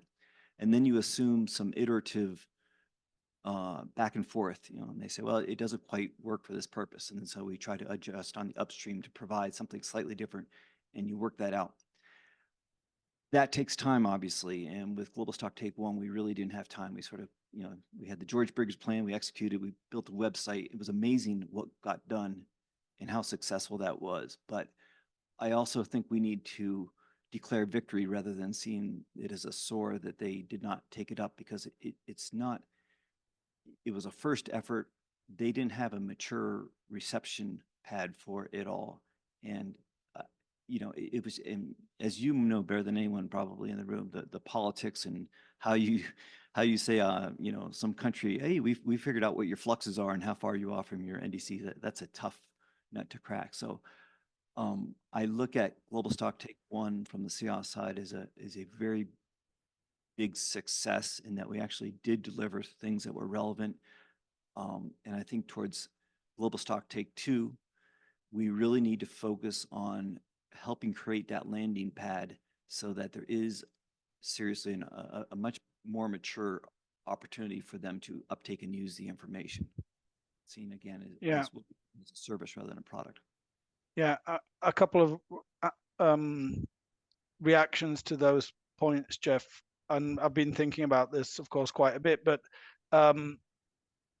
well, first of all, to some degree, I think it's not too bad there wasn't too much scrutiny on those products, because I think they were very, in many cases, they were very early pilots. So I think, to me, and I agree with you, we should look at it from a glass half full point of view, in the sense that we did manage to get together to rally. We, of course, provided that technical guidance document from the systematic observation community, which at least put us on the map as far as being serious about contributing to this process. I think as far as the kind of the service delivery, or more than service delivery, the service kind of development and definition, and the idea it's co-designed, what I realize now is that it's not that we're not doing that. We are doing that, but we're doing that within our own programs, in our own agencies. My colleagues, I know Vincent Henry is in the room, my colleagues at ECMWF, through a number of projects over recent years, have been working really together with the inventory community in kind of defining and refining the approach to how we're producing these products and what will be useful and things like this. And I know other agencies have been doing the same with their own inventory communities. So that is happening, but it's not happening kind of in the CEOS context. It's happening more within our own programs. And that's why I put here this first point under the engagement with countries and parties, that we need to basically find the way to best consolidate those various engagements that we're having at agency level. I think, more than try and recreate another venue for interacting with the inventory communities, especially because these people, at the end of the day, there's a point of saturation as well, where if we're going to the multiple, we know it even just within the different research projects that are trying to involve them. In fact, they've tried in Europe, at least across all the research projects, to kind of get together and have a single point of dialogue with that community. So that's one part of the answer, I think, is to think better about how we bring the cumulative knowledge of interacting with these user communities that we have in our own individual programs. And the second part, and this is perhaps more on the capacity development, because let's face it, we're often engaging with inventory communities either within our own regions or our own countries, but there's a whole load of parties to UNFCCC that don't have the benefit of having an internal program in their country that can support them. So there's kind of this capacity building and development aspect. And that's where I really see the tremendous added value of programs like Silver Carbon, which, of course, admittedly, they're primarily for the forest inventory community. has been quite successful in building up that dialogue and building up the relationship. So as far as going towards GST2 and where I see our engagement best invested or investments best made, I think it's on those two aspects, so that we're not duplicating efforts that are already happening within the individual programs and agencies. And secondly, that we do think about how we can work together to come up with a program that is more about capacity development and supporting especially less developed regions of the world. Yep, that makes good sense. I appreciate that. Any other comments, thoughts? I think, oh. Okay, Jörg. Mark, I was wondering, so as I was last week at a meeting, at a first ESMO Science Steering Group meeting, together with working group on climate modeling, WGNI, and working group on seasonal to interdecadal prediction. There's always a component that talks about infrastructure in all these discussions. You know? So there's the digital lighthouse and WCRP, which is a kind of covering and research for what we call destiny in Europe or things like that. I don't know if the presentation will also need some technology infusion or so. I mean, it's a matter of taste to have that or not, you know, because data volumes and how we serve data, how we bring data together is will also be important for CEOS. No? And I don't know, I was already involved in submitting data to the global stocktake for CO2, but it was like more, can we FTP data from A to B or so? And I think that is that's not how it will be in the future. No? So there needs to be much more together in this, which is also important to foster machine learning applications. No? So that is also not part here. So I don't know. I haven't heard that very. I mean, I think you. Well, first of all, Jörg, I think we both know I'm definitely not the best person to talk about that. But anyway, I have problems sharing my PowerPoint presentation. So, but I think what we should at least acknowledge we're aware of this. I agree. So maybe on the slide where I'm discussing kind of emerging climate and Earth observation science, I can also have a little box at the beginning that says, and all of this in the context of a kind of evolving technological background. And I can mention things like the digital twins, artificial intelligence, cloud computing, and things like that, so that at least we kind of tick all the boxes to show that we're aware that we're kind of evolving in the context of this rapidly evolving technological landscape as well. Makes sense. Okay, we need to break for lunch. Thank you, everybody, especially in Can I ask a question? Yes, if it's short. Or if time allows. No, on the global stocktake too. I think this is a really important topic to.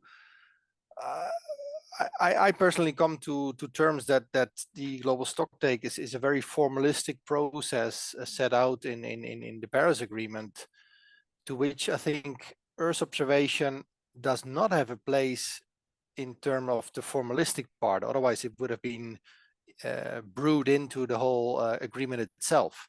So we should really maybe look for a different angle where we can enhance what is currently done or complement and yeah, focus on that. And I don't have the answer yet. I think there are many angles that we can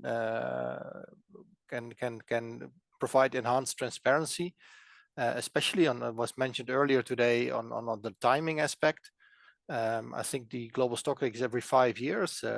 We might be able to provide much more intermediate time steps in between. There are many nations that are probably not able to generate their own inventories properly. So like the developing nations, there we can maybe from space-based observation support them. So I think there are a number of angles, and stepping away from trying to replicate the let's say the official process, because I think they will keep ignoring us. This is my feeling.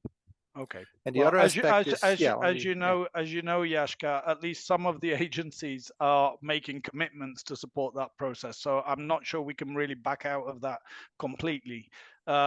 But I agree with you that we shouldn't neglect other areas where we can intervene. And I think you raised a couple. The other is on monitoring what they call the common or cumulative progress as well, where you bring all of the stock takes together and look about what progresses we're making in the context of the overall target. So I think that's another area. So I'll include a couple of words that refer to this, but well, at least in my case, for the organization that I'm working for, they would not be happy if I kind of backed out from saying that we're supporting the stock take process as well.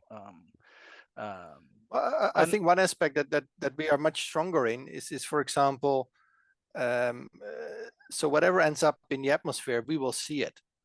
And maybe if you add up all the emissions reported globally, this is not happening. So we're bringing kind of the reality check to the whole process. So whatever is done on paper, it might not be what we are seeing in the atmosphere, in the ocean, or on land. Yeah, but that's a part of this. That's a part of that cumulative common progress as well. Yes. So, yeah. Okay. Can I just, Jeff, just before you rush off for lunch, can I ask a favor to everyone, which is when I send this out, I'm hoping to send this out and as well with an email asking the principals to prepare themselves for this discussion at the SIT. And I'm hoping that they will reach out to you all individually to ask as well for input into the interventions. So please, do try and provide them with input so we can also make the discussion session with the principals there quite interesting. Thank you. And I spoke out of turn a little bit. We're not quite ready to break because Wenying has a question as well. Hey, Mark, thanks for the presentation. So I have just two questions on the stakeholder engagement. So I remember that a few years ago that there's a effort from CEOS to engage with the IPCC to, put EO observations into the task force on inventory. So I was thinking that's something maybe we still need to go to the extra mile to have the EO into the task force on inventory with IPCC. I think I remember that that was successful to, we were successful to add that EO observations capability into the TFI, but I think that was not translated into the UNFCCC's guideline on TFI. That's what I remember in conversations with the Joanna Post a couple years ago. So I just wondered maybe that's something we will need to maybe work on and to collaborate with the IPCC TFI to work on that. That's the first thing. And the other thing I was wondering is, like you were saying that the zero carbon is very effective on the forest part, and then we need to work on sort of zero carbon on steroid to do the inventory. But that takes the bottom up capability. But if from Yashka's presentation, if we somehow stop at the level 2, and how can we engage, with the bottom up using the bottom up top down communities synergy to do the engagement? So that's my second question. I will have other things, but I will stop here. Thanks. Yeah, so I'll answer very quickly because I can tell you're all very hungry. But so first of all, on the TFI, if you look on this slide, I did have this bullet, be ready for TFI guideline revisions. So as far as the 2019 update to the 2006 guidelines, you're right. JAXA in particular did work a lot with the TFI Bureau and managed to get some additional text in on satellite. The truth is that the parties, I don't think there's any party at the moment that is using the 2019 updated revisions. So there's no obligation yet for them to use this, and basically no one is using it. So everyone's still using the 2006 guidelines. And anyway, even the Earth observation references in 2019 were not very prescriptive. They were more kind of, you should think about taking advantage of this additional data. So there's no kind of prescriptive use of the Earth observation in that context. So I think, in a sense, that was also because we weren't really ready to operationally or routinely provide data that then the inventory compilers could rely on in making those interventions. So I suspect, well, first of all, I've asked multiple people about when there could be another revision to the guidelines, and I say, could it happen between it's definitely not going to happen between stock take 2, and it probably won't happen between stock take 2 and 3. So I think we've got quite a lot of time to get ready for that eventual situation. I did ask if it was possible to produce kind of additional what they call supplementary information. I know the colleagues in GFOI for forest monitoring have done that in the past, and they said that may be a possibility. But there's no obligation. This is kind of like additional information on how and where they could use Earth observation. So that might be something useful to do maybe after global stock take 2, but I definitely don't think in the next couple of years. And as far as I understand, there's no provision, or there's no expectation that the guidelines will be reviewed again, at least for the next 4 or 5 years. Yeah. And sorry, to your second question on silver carbon, what was it? The question? I've forgotten now. So you thinking the silver carbon is a very good engagement, at least in terms of forest. But for example, for the top down, bottom up, on the inventory, if we, for example, stop at the level 2. Yes, yeah. I got any flux, how can we do that? Now I remember. Well, first of all, although I think if I understood what Yashka was suggesting, he was suggesting the CEOS coordination maybe could stop at the level 2. But our individual agencies will still continue, at least in many cases, to derive products up to the level of flux estimates. And if you think about it, silver carbon didn't really start as a CEOS activity anyway. It was a USGS, I think, and NASA-led activity originally, and then we kind of saw the benefit of bringing elements of it into CEOS. I would have no problem with individual agencies still continuing, or maybe a group of agencies could get together and think, okay, we could do something together in this sense, and maybe CEOS could provide some basic kind of standard data sets or things like this that could be used in that context. But I mean, I think we have to be pragmatic in what we can implement within the coordination mechanisms in CEOS and what we implement within our own agencies' programs.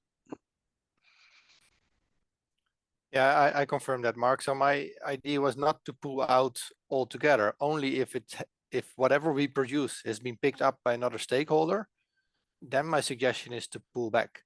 But if there are new stakeholders that are not surfaced yet, we have a role. I mean, we need to cater them. So I think there's still a long way before we can dissolve the task team. So don't worry, we can do level 2 above for a long time. Yeah, that was intentional because I knew it would upset people. But never mind. It's good to trigger that. I like it. Really appreciate all the Europeans who stayed on so late with us. Thank you so much. I'm not sure if you'll join us after lunch or not, but I do appreciate Mark, Yashka, especially. Thank you for your presentations. Great conversations. And with that, we are about 20 minutes late, which means we'd have an hour and 10 minutes for lunch. So if anyone online who is going to join us in the second half, hour and 10 minutes from now, we will be recommencing, and I appreciate it. So thank you. Okay, enjoy your lunch. Okay, let's get going. So let me introduce, for people who don't know, Peter Paluski. Peter, as I mentioned, day one, has been involved in solar irradiance measurements and particularly climate data records, sort of the iconic climate data records showing the improvements that can be made by co-calibrating. And then got involved in Earth radiation budget, and now is a principal investigator for an instrument, which he's going to talk about some. So, Peter, floor is yours. Thanks a lot. Is this on? You okay? Thanks. Yeah, I do have a 3 o'clock meeting I have to get back for, but I should make it. And as long as I get to the car and able to start it on here, you know, we've all done that the last few years, right?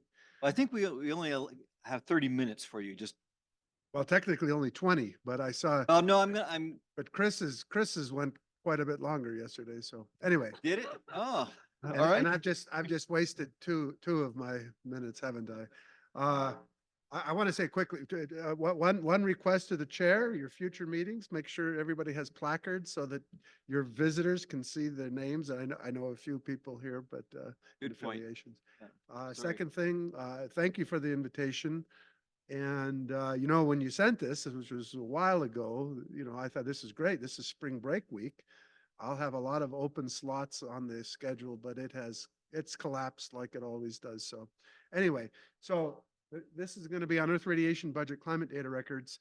You know, Earth radiation budget has come to refer only to Earth's outgoing radiation when in fact we know budgets are both income and expenses. It should be both. So in this context, on my cover slide, it's really meant to be both, but from hereafter I separate solar radiance from the outgoing terrestrial radiation.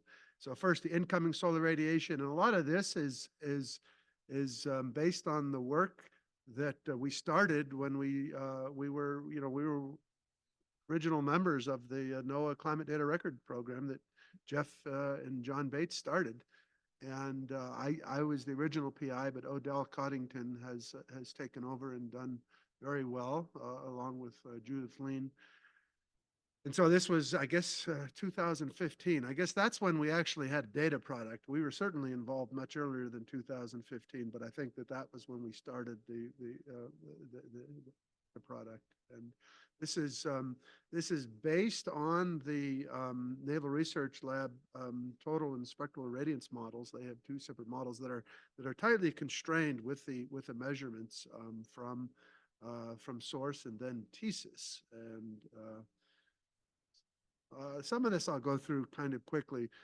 There's been a lot of progress and I'll probably spend more time here on solar spectral irradiance, which is really important quantity. As we know, same thing in measuring Earth radiation, that being able to spectrally resolve that signal tells us a lot about attribution. And so our continuous spectral irradiance record started with source. But a lot of times, what we see from space-based measurements, the first measurement to be made is always a sort of a pathfinder. We learn a lot. We take lessons learned from that initial measurement, and we improve upon it. And that's what we did with TSIS. Source launched in 2004 or 2003, and TSIS came in 2017. We reduced uncertainties to below 0.2% across the spectrum. And so a lot of improvements made with those measurements. And through that improved measured spectrum, Odell developed this, what we call a hybrid solar reference spectrum. Hybrid in the sense that it uses this, let's say, continuum like low resolution measurement from TSIS, and drapes on that measurement the high spectral resolution lines, absorption lines in the solar photosphere, because the modelers, the radiative transfer people, but also people using this for satellite calibrations, satellite, converting reflectances to reflected radiances and such, need that high resolution spectrum to do that. And so she developed this. It's constrained so that the integral, or so that the integral matches the integral from the measured spectrum, Odell came out with two versions of this. One that just covers the measured range of TSIS, roughly you'll see the integral is 327 watts per meter squared. And then one that has an extended spectrum out beyond 100 microns using modeled values. And we can rely on models pretty reliably for the last few percent of the total. And we, with that, match the total solar irradiance exceedingly well within the uncertainty of the TSIS measurements. So this was a pretty important work, and this has been recognized by the CEOS working group on calibration and validation as a new reference spectrum, and it's being adopted. I don't have time to go through this, but I do have backup slides which show that there's some very important implications from this new spectrum of enhancement in the visible lower spectral incoming irradiance in the near infrared, and models that have adopted this, climate models that have adopted this new spectrum have seen some pretty profound differences. So it really matters what our input is, and so that's very, very important. This is just to show some new developments. The new climate data record version that will be released later this year uses a new version of the NRL spectral irradiance model developed by Judith Lean, that'll come out later. But where is it? 20,000 hits on the website for the solar irradiance CDR. So pretty. I don't know how those statistics match up to others, but it seems pretty good to me. It's actually one of the top 10 for sure, of about 40. So it's always been a surprise to me that community is that big, but it is. Total irradiance, the total irradiance, some of you are probably aware, others are probably not aware that when the source measurements were first made in 2003, we determined that what used to be called solar constant, we just call it solar irradiance because it's not constant as this figure shows. The value of solar irradiance dropped from its previous determined values of 1365 watts per square meter down to 1361 watts per square meter. A lot of work at our laboratory. By the way, I'm just down the street here, and East Laboratory for Atmospheric and Space Physics is about a mile and a half. It's on the east campus of University of Colorado, about a mile and a half south on, you just go down Foothills Expressway. Anyway, after there was considerable work in the laboratory using witness units, and it was determined that previous versions of the instruments that measured total solar irradiance had an excess of 4 watts per square meter, largely due to internal scattering within the instrument. But we now have 20 plus years of solar irradiance measured with these total irradiance monitors, starting with source. There was a mission called Takati, TCTE, which was meant to bridge a gap between source and TSIS, but source actually lived for much longer than was anticipated. And then TSIS came on, and we've also flown what we call a compact total irradiance monitor, which is a CubeSat version of this next generation type of instrument. This shows the composite of all of these instruments on their native calibration scale. And this is just an adjustment used to align these all on a common reference.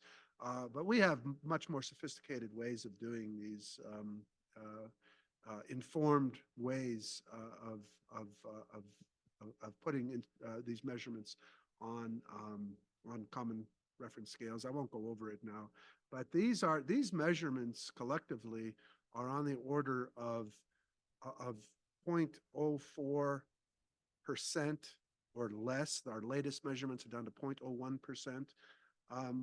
They're so small that we talk about them in parts per million, but I notice the community doesn't get as impressed when you talk about hundreds of parts per million. You hear the hundreds and not the parts per million. 0.04%. But this is what's needed for climate quality accuracies from these very important energy budget measurements. Okay. I'll take questions later on the solar part. I wanted to get onto what we're doing now in outgoing terrestrial radiation. And this is the mission that Jeff mentioned, Libra. It's called a NASA Earth Venture Continuity Mission. This Earth Venture Continuity was a new mission line that was established following the 2017 Decadal Survey to address continuity measurements for novel ways of making these measurements. You know, there was not high expectations from these, but developed these new methods that may lead to future longer-term continuity missions. This competition was a little bit different because we were looking for a 5-year mission to follow series. There was a mission that was canceled that was supposed to follow series called Radiation Budget Instrument, RBI. That was canceled, and so this was to fill in that gap of the canceled RBI mission. The name was selected because Libra is the daughter of Ceres, and so we wanted to address that. You know, this continuity was very, very important. NASA produced what was called a continuity Earth radiation budget continuity document that we interpreted really as a requirements document, and which we then, you know, strove to meet or exceed all of those requirements. So the series record is now 24 years continuous, not as long as the solar irradiance continuous record, but actually Earth radiation budget records go back even longer. Earth radiation budget measurements were the first measurements of Earth that were made from space, other than just simple camera imagery. These go back to the late 50s. So this is a very long record, but not continuous.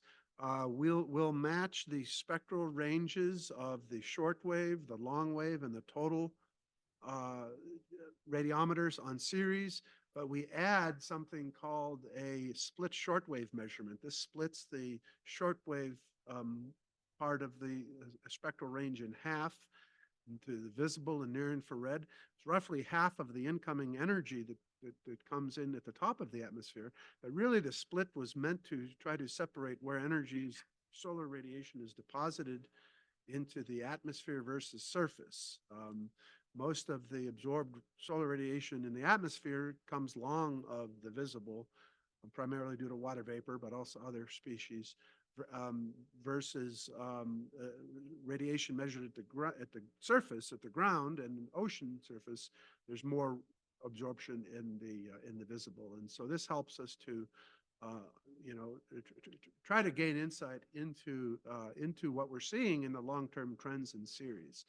But one innovation, the major technical innovation of these measurements is using the vertically aligned carbon nanotubes as our absorbers. The blackest substances we use state-of-the-art electrical substitution with these absorbers and arrive at an uncertainty of around 0.2 to 0.3%. So this is if we meet these targets, these will be the most accurate measurements that we've made of Earth radiation budget. We also have a wide field of view camera that we use to support what we're doing with that shortwave radiometer. We have to develop what are called angular distribution models.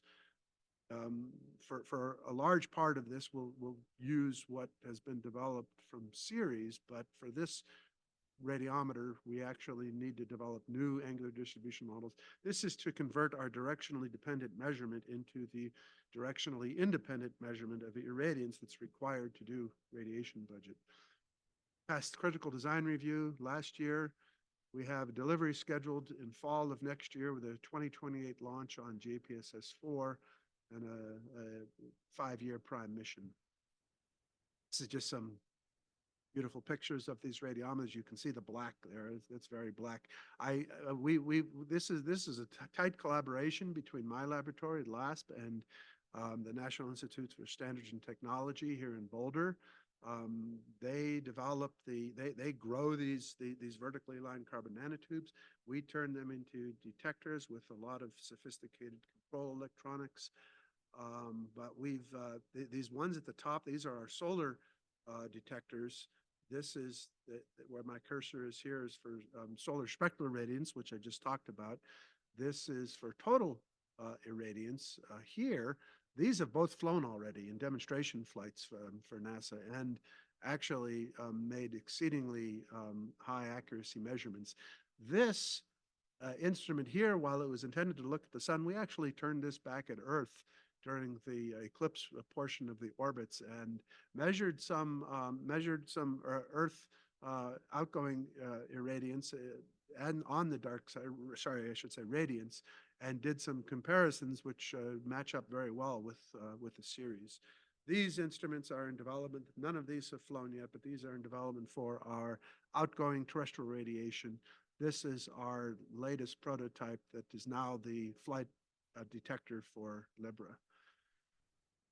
This is just to point out that that Libra, in addition to continuity, has some other goals that were required for this for the NASA competition. So again, the primary goal was to maintain continuity with Ceres and match the heritage wavelengths. Do the same kind of scanning, primarily cross-track scanning to get total to get daily global coverage.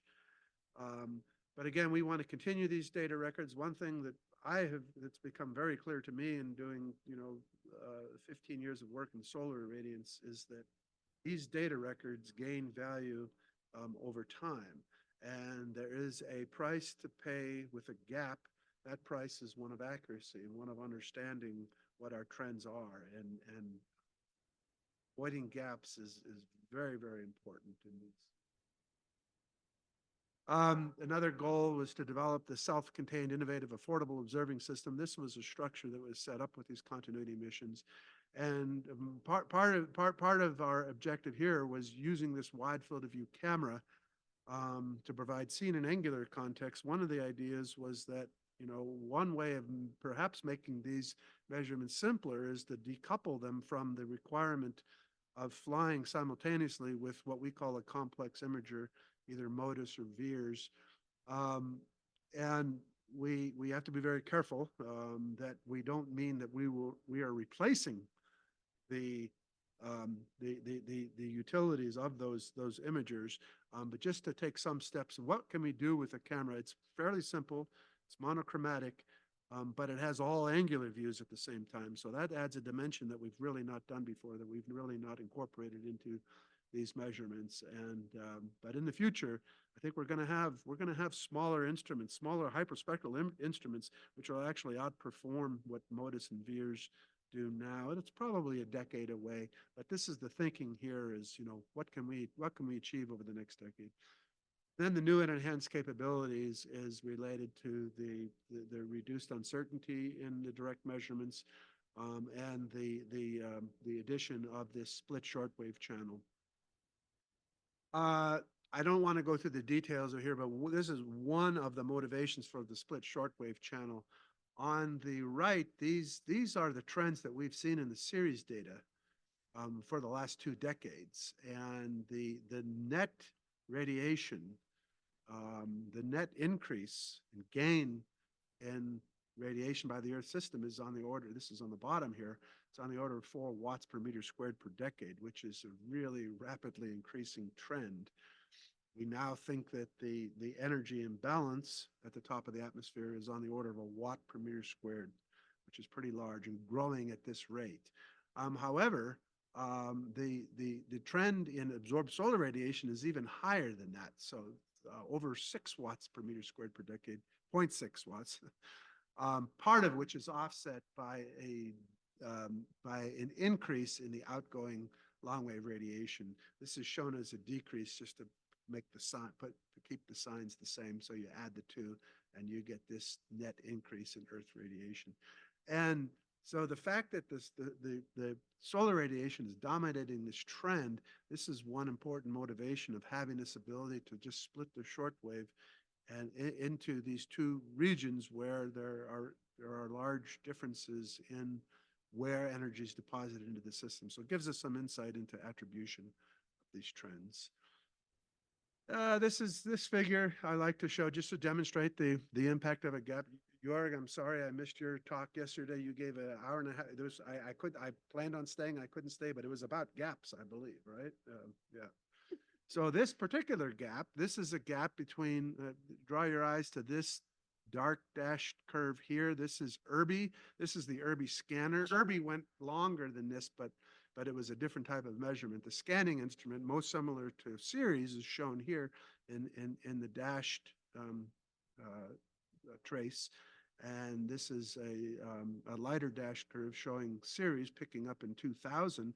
And, you can see the remarkable repeatability of the annual trends in both of these, and the similarity between. What really strikes your eye, though, is the big offset. This is Earth albedo. That offset in albedo is 0.01. Again, that might seem like a small number, but considering that the global average incoming is on the order of 300, a bit more than 300 watts per meter squared. That's a difference of 3 watts per meter squared, which is the same as the greenhouse gas forcing since the start of the industrial period. So that's pretty large. This is almost certainly not a trend over this period. This is just a 1 decade period, but an offset and indicative of the kind of things that we want to avoid. You can match these, but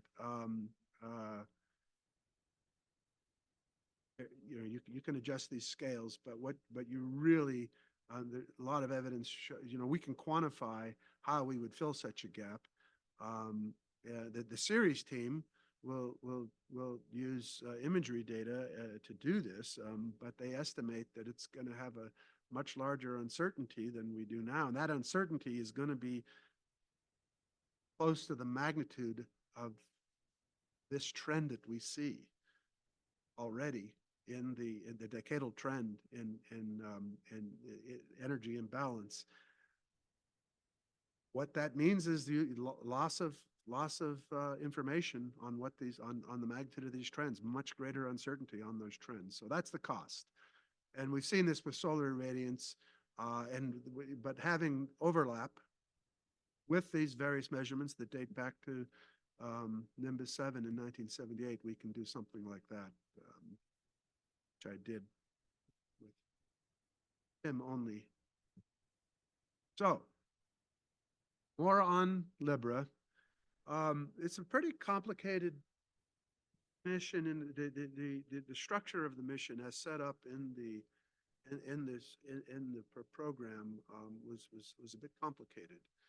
So in year 1, the Libra team operates the instrument and processes level 1B. After level 1B goes to the radiation budget science project at Langley, essentially the CEOS team now, and produce all the higher level products. But the Libra team has science objectives which continue on for 5 years and require processing of our own higher level data products. So after year 1, the RBSP will also take over the processing of the level 1. So this is a pretty interesting separation of duties and transition, but I think we're well on our way to working this out. We've developed.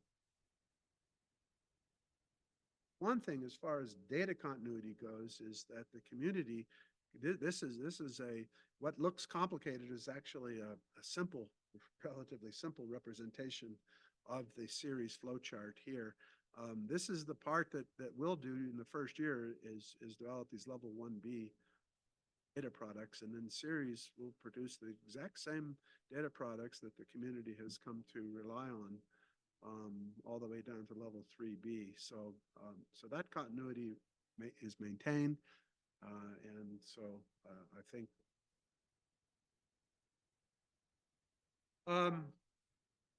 but this is the sobering part of when we think about this, and this is where I'm asked for CEOS help. Near-term Earth, I apologize for this.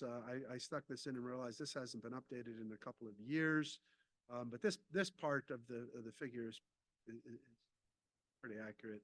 So series starts in, well, this actually starts with trim, which was series, but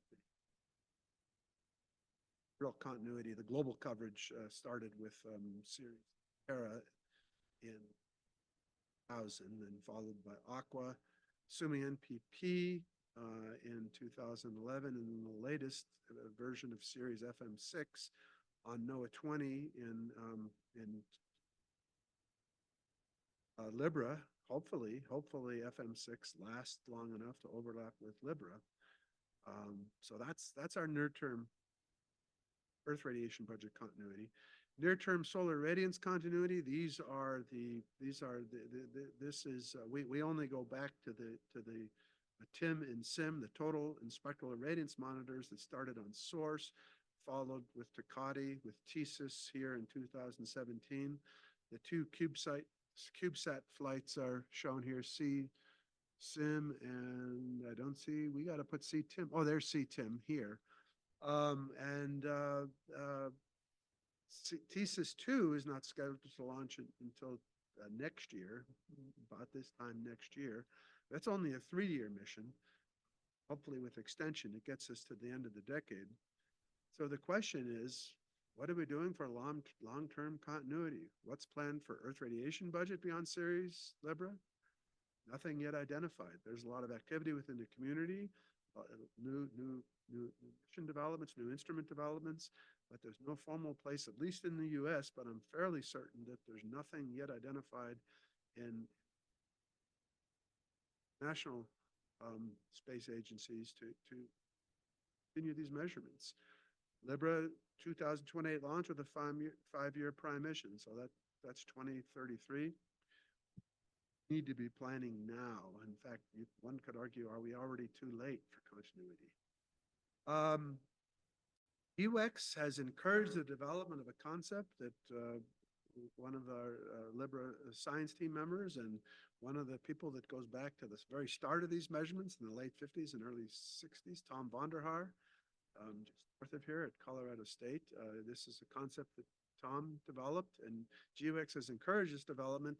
It is, he calls it the International Earth Radiation Budget Consortium. It's an international collaboration, and perhaps actually taking in some private partners also, but it's modeled after the very successful International Satellite Cloud Climatology Program.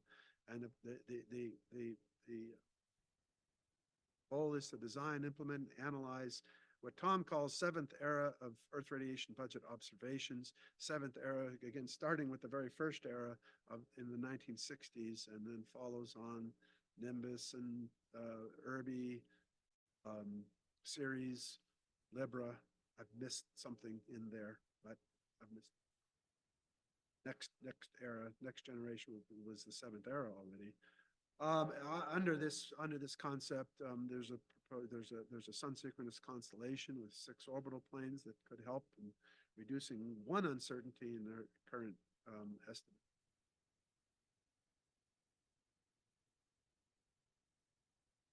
This concept is going to be published. The GWEX encouraged this submission. It'll be published in the GWEX Quarterly, which I believe comes out. What's planned for solar radiance beyond TSIS 2? Fortunately, nothing yet. 2025 launch with a 3-year mission lifetime. Same words, need to be planning for this. We at LASP have developed a CubeSat, microsat approach that will lower risk, reduce cost. We've been funded to develop a full mission concept from this, but this is not a competition. We have not submitted this for proposal competition yet, and so we'll push on this. We think this is a viable solution. You know, the funding agencies have to reduce costs of these things, and I think the community is headed in that direction. Miniaturizing instruments, launch costs, and such with these smaller instruments, but the bottom line is nothing is being planned. We've been here before. This looks a little too much like the last 2 decades, and it's a bit, to me, it's a bit frightening. And those of you who are familiar with American game of baseball and a famous player, now deceased, Yogi Berra, this is deja vu all over again. Yeah, we've woken up and we're back in, you know, the late 90s already, you know, worrying about how we do these. And so my request, my ask for CEOS is, can CEOS issue a statement on the urgency for plan? This is just the planning. This isn't actually the plan itself, but let's start planning to continue these very important observations beyond this decade. So message, please help. Fantastic, and thank you for sticking to the time. I wish I would have seen more. I'm guessing that your co-chair must have said something about this already. No, she was very well behaved. Oh, okay. As a Langley She's employee yeah. person. She's very, very but I appreciate you also for emphasizing what you did in your last slide. In fact, I got an email sometime last week from other people in the community with the same thing, like, what's the plan? And as you know, through the KISS study, we don't have a unified plan. We don't even have an agency ownership, really. And so it's a concern. I was at we had a committee on earth science applications from space. We heard from NASA and NOAA, and you know, they have good intentions, but good intentions, we need more than good intentions. So, Peter, I think this is as community levels very well recognized. There's a gap. There's no follow-up. Like this morning and yesterday, we discussed some of the GCOS implementation plans. One of the gaps, you know, identified in the GCOS implementation plan is the Earth radiation budget. So I think that's actually shows up every year. You know, when we were dealing with 2016 implementation plan, that's the same gap identified on Earth radiation budget. And then it shows up again in the 2022 implementation plan as well. So we do have a you know, you know, response to that, basically identify that gap in that. But I think for a CEOS as you know, the consortium of space agencies, so we identify the gap, and that's we already have done that. And then also, I think I thought you would. I thought you would. No, that's not me. So this is really a GCOS panel identified the gap, and then I mean, yes, I meant you. Yeah, I guess as the you know, working group on climate, so that's our mandate to address that. You know, the GCOS implementation plan. So we did address that, and also this has been also brought up at the WMO space space utilization and task team in the expert team also had a documentation identified this as a you know emerging gap. So that's I think it's a well known issue, but one, you know, sometimes I think just recently that this question was brought up to the ESD leadership. One thing they talk about, like you know, we basically the same line, right? We have limited resources. There's so many things to do, and we need to have a broader user communities to advocate for this. And one example they brought it up is like how the user communities of Landsat. So because they have a large user communities, and USGS did this study saying that the benefit of continue the Landsat is they put a dollar sign on there, billions or trillions, I don't remember, but for Earth's radiation budget. So it's very fundamental, very useful, but the community is very small, and we don't have I guess the same lobbying capacity. But Ceres has started to identify importance and applications, which I think is Yes, is we do, but compared to what Yeah, of the course. utility of the Landsat data is not compared. That's, I think, in a limited budget scenario, I think that's kind of the issue. That's what we were told. Yeah, but anyway, so I will yield my. Thanks. I think though that another application though is for decision makers, policy makers to this information is so fundamental of balancing or knowing what your imbalance is in the checkbook, you know. And I mean, we've seen this in solar irradiance, you know. We talk about continuity, and when, you know, there's so much evidence to suggest that we understand the biggest fraction of what's driving climate change, and it's not the sun. I think we've seen the penalty if you do not measure the sun.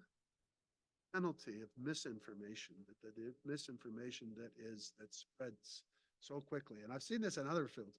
That unmeasured variable is always the one that explains everything. You know? Yeah, no, that's a very, very good point. That it's settled a lot of arguments by having that 20-year, even a 20 or 25-year record. But yeah,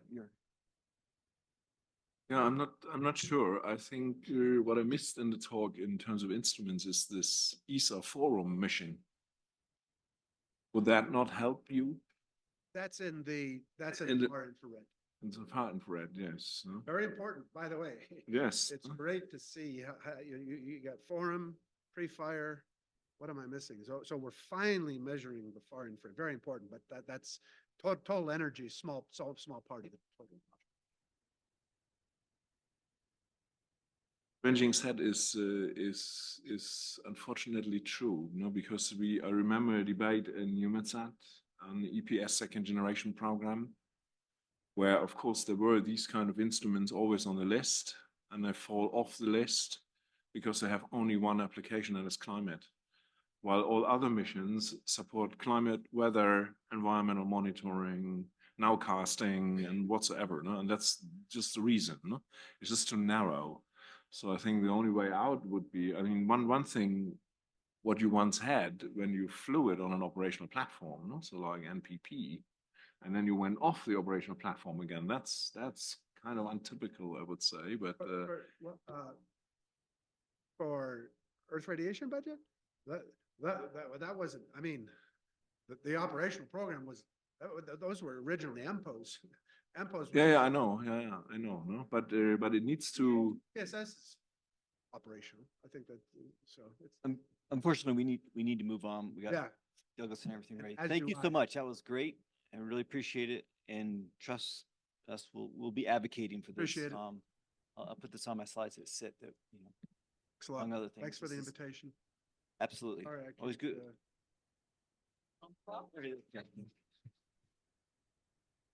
Okay, stepping into the room on my left, this is Rob Redmond. He does a lot of things, but over the last, I don't know, four years, he's based out here in Boulder, the NOAA lab in Boulder, and NOAA started an artificial intelligence center, NCAI, National Center for Artificial Intelligence, right?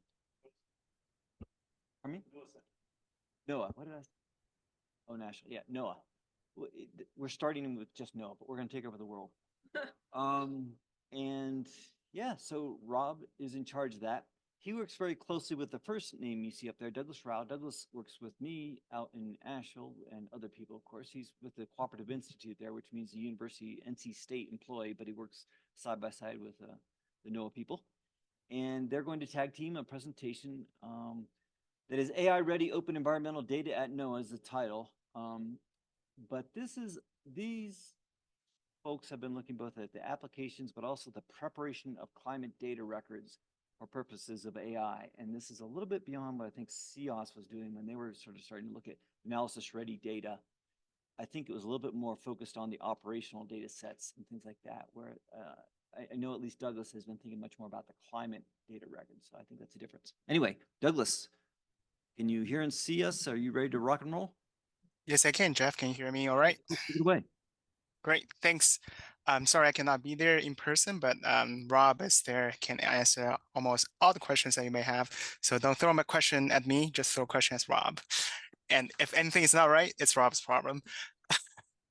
And I am gonna do a presentation that's a little bit more meta than just specific individual data sets you have heard yesterday and today. So going back to what we are talking about that Jeff was mentioning from the NOAA Center for AI, thinking about how can we improve the NOAA data products and stewardship to support the growing interest in using those data for AI application developments. So this quote from Intel really, they were saying that if your data is not ready, you cannot really move into the field or the era of the AI application for different use cases, right? That the sourcing, organizing, and feeding the right kind of data into the AI applications are the key for high quality, responsible AI models using environmental data, I would say. And I think we all have heard or seen some of those similar patterns here, like in the plan, when you try to have specific, for example, climate applications, you have a definition of the problem, then you prepare the data and feed into the model training and evaluation, the operations monitoring of those specific models or scientific applications.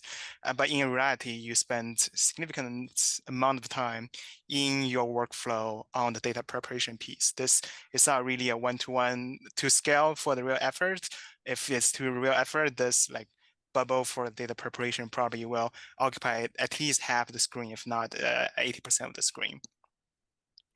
So this is one of the image like from Google research team identifying the technical debt of the AI systems. I would argue of a lot of those systems, this figure can also apply to many applications that beyond just AI, a lot of those analysis as well. So really the code piece is a tiny part of the entire system where the data infrastructure as well as the data processing requires a lot of efforts to both efforts and expertise into it. The verification, collection, extraction of the features can be used for, like in this case again, climate monitoring that can as a key part. So we really need to address those debts of those technical the data systems to feed into the downstream applications, whether it's AI or not. As in the past 5 to 6 years, there are a lot of movement towards the proliferation of the AI use cases and the acceleration of the AI use cases of the one of the strategy that NOAA National AI Research and Development Strategic Plan published by the White House, specifically emphasizing the shared public data sets environments for the AI and training and testing, which in the most recent developments, United States has established the National AI Research Resource, where a lot of the NOAA data sets have been listed as one of the resources to support both public and private groups who want to use those data sets for the AI research community and development purposes. And so as a response to a lot of those high-level like top-down requirements and strategies, both like agencies like NOAA and NASA, I'm sure other agencies have produced similar recommendations or strategic plans to really improve the data services as well as the data provision that can support the growing interest in the AI development space. So for NOAA specifically, in the NOAA AI strategic plan published about 3 years ago, and really provides coordinated approach across NOAA to develop AI-ready data and tools for those reliable and efficient processing, interpretation, and utilization of Earth observations and other type of data as well. But going back to the fundamental question, what is really AI-ready data? So nicely that United Kingdom's National AI Strategy define what they call data foundations, that are the data that is fit for purpose, recorded and standardized formats on more than future-proof systems and fair, which is findable, accessible, interoperable, and reusable. And that often comes down to 3 dimensions, right? The use cases, the specific data types, and then also the modeling techniques. I would say that can also generalize to a much more broad use of those Earth environmental data as well. So that's a puzzle piece we need to figure out what do we mean by AI-ready data and how we can advance as a community towards that dimension. And so I really like this quote, which from the creator of the Keras, one of the most influential machine learning, deep learning package called Deep Learning with Python. And he specifically mentioned that preparing the data is an exercise left to readers, even after they recognize the importance of the data curation, cleaning, and annotation. So, and that puts the burden back to us as a data provider and data centers.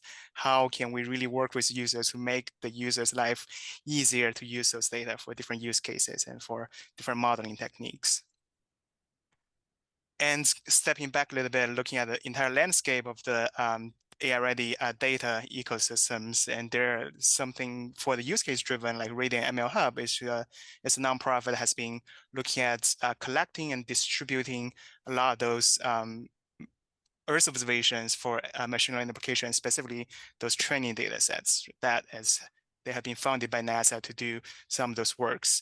And on the right side, there's also the data type driven. I believe a few years ago, European Space Agency funded an effort called AI-ready Earth observation training data set. That's also looking at how can we define a specification to provide those AI-ready Earth observation data, including the training data sets. And ML Commons is an industry-driven group that are looking at how can we improve the data format and data standards for the ML applications. And recently, there's more general efforts that groups like the Earth Science Information Partners that we have been working closely with, including members from NASA, USGS, NOAA, Met Office, and other groups, looking at how can we improve general data service for AI applications. And other organizations like NIH and World Data Systems has been looking at that as well. And taking one more step back, Jeff already mentioned about CEOS, ARD, NASA's ready data, and that specifically started from the land products and then has been being generalized to other like product families. And right now they're also working with the ISO and the Open Geospatial Consortium to develop NASA's ready data standards, a little bit more broad. And NOAA, I believe there's NOAA representation on that group as well. And like there's other groups like the OpenEO platform from ESA and also Open Data Cube. And a commercial sector also comes in called the ARD Zone that have been looking at what's the definition of ARD for different type and different levels of products and can be used by the users. And going back a little bit to what we're doing is really leveraging community expertise by bringing people together from both users, particularly in this case, AI developers, and for specific use cases using Earth observations and other type of environmental data, and the data providers that's part of the ESAP system, like NASA, USGS, and NOAA are the primary sponsors, but there are also other agencies, Forest Service, and Department of Energy, and others. And Australia's that Data Commons, that's also the group a part of this process. What we have been looking at is to coordinate development of those community guideline standards for the definition of AI-ready data, and also enable the exchange of the expertise for the data curation management service, and with the target audience of AI developers, use those Earth and open environmental data sets, and to promote the development of tools that can really help others more broadly in the community. So that is our GitHub link with all the things we have been doing with our AI readiness checklist, which really focus on those community-driven developments with 4 aspects that we believe is part of the AI-ready data definition. The first one is the documentation, really enable the users to understand the contents as well as information and tools to increase the usability of those data, right? That can include the Jupyter notebooks and the example code to teach and help people to easily use those data without going through 40 pages of ATBD of those data sets to figure out how to use those data, what's the quality flag of those specific informations. And the quality information really determines the fit for purpose of the data sets for different type of applications, really also builds into the trustworthiness of those applications. And also access pieces that how can the users access the data efficiently and also enable the reproducibility of those applications, which is also part of the trustworthiness and responsible use of those data sets. The last piece is the preparation of those data, really identifying the common patterns of how people are using those data sets and providing tools and data services to reduce the burdens on the user side to use those data sets. And I was just at another NASA AI workshop yesterday at Huntsville, and there's a specific interest groups discussing about how we can improve the standards and common services about data. I think in that context, a little bit more about NASA data, but I think can be generalized to a much broad Earth science data community broadly to feed into the growing interest in the foundation models and those generative AI applications in Earth environmental sciences. And going into a little bit more details of different aspects for the quality, in our checklist, we're looking at the completeness, consistency, the bias, the timeliness, and uncertainty information about those data sets. And also they're mentioned about is the provenance captured in those data products that have been produced. And for the documentation, it's really if we have been using the standard common metadata, I believe the Earth observation side has been like leading the charge on those common metadata and the standard data formats comparing to other communities like the biomedical and others.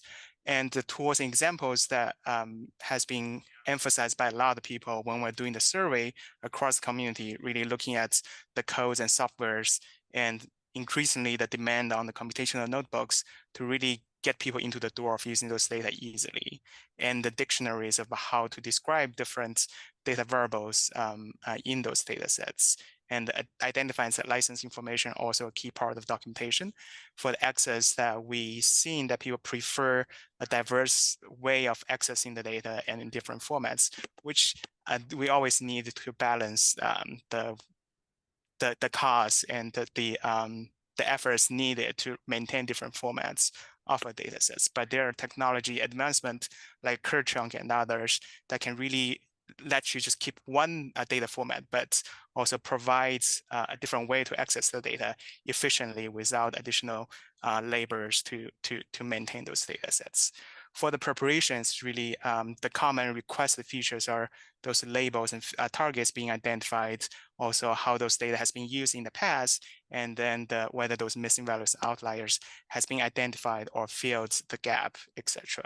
So right now we have a checklist that can be used on the data server provider side as a way to assessing the level of maturity of those data set for AI applications. But at the same time, I think we're more like looking at how this can be used to make the data production into the future much more friendly for the AI application development processes.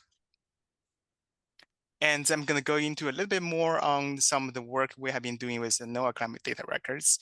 So this figure, I should update it soon, but this is showing all the more than 40 climate data records NOAA puts out. That's already been migrated into 3 all public cloud providers, both Amazon Web Service, Google Cloud, as well as Microsoft Azure, looking at the data volumes of those different CDRs, including on the right side, you can see it's almost it's all on all 3 like providers there. So one thing we should look at is what's the expected data access patterns when we are making those data sets available on the cloud too, that we we think that everyone would be able to use it or everyone want to use it, right? And with the climate data record, especially looking at the global level, that you have multiple dimensions. Specifically for the climate application, we often need to look at the time series across the for all those data sets. And most oftentimes you may see people using the time series extractions, looking at specific data points or maybe a small region. And you can also looking at the local and regional analysis for a long time periods. And another access pattern would be the global mapping, looking at the global climatology and global anomaly for a specific event or a specific time period. However, there's a curse of doing something the first, right? NOAA puts out the first batch of climate data records, but those data requirements or data formats are developed like 10 years ago or more than 10 years ago. And looking at this LAI product that puts out on the left side is the metadata information, the attributes of the specific variable LAI, where you don't see there's any information about the chunking, where in the cloud computing words, the chunking is the key for efficient access, especially if you only want to look at small regional analysis. You don't want to look at loading the entire more than 30 years of data globally at 0.05 resolution, try and then subset down to a small region. What you need to do is really provide the functionality to allow people only access the small parts of the data sets in an efficient manner that cross the time series for the analysis. And on the right side that you see the bit-based quality flag, which we constantly get emails from the users like, which specific bit or which specific value we should use to get the high quality information for example, the drought monitoring or the drought responses from the rainforest. So those mismatch between the heritage data formats and definition and the current data access patterns for the broad users. Right now, we're not just talking about the users in the university who knows ins and outs of satellite products. Now we're looking at the people in the commercial sector, the people from the communities who want to have access to those data that's readily available. We hope this can benefit them. So that the tension between the heritage definition of data formats versus the current data access techniques creates a friction for the data users. So one thing we have been doing is really to support the improvement of those data sets with support from the BIL projects as well as the NCEOS AI ready data, including different parts. The first component is to convert the data into analysis ready cloud optimized data formats, and then also provide the training capacity building for the users to use those analysis ready cloud optimized data or the RCO data and in a cloud based sandbox.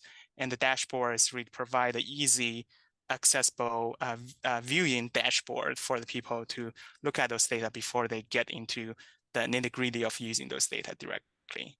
So here was this is an example of the notebook we have been creating with some of the terrestrial CDRs on the AWS Amazon Web Service. This NDVI product. We have notebooks to show people how to use those in a few lines of code directly.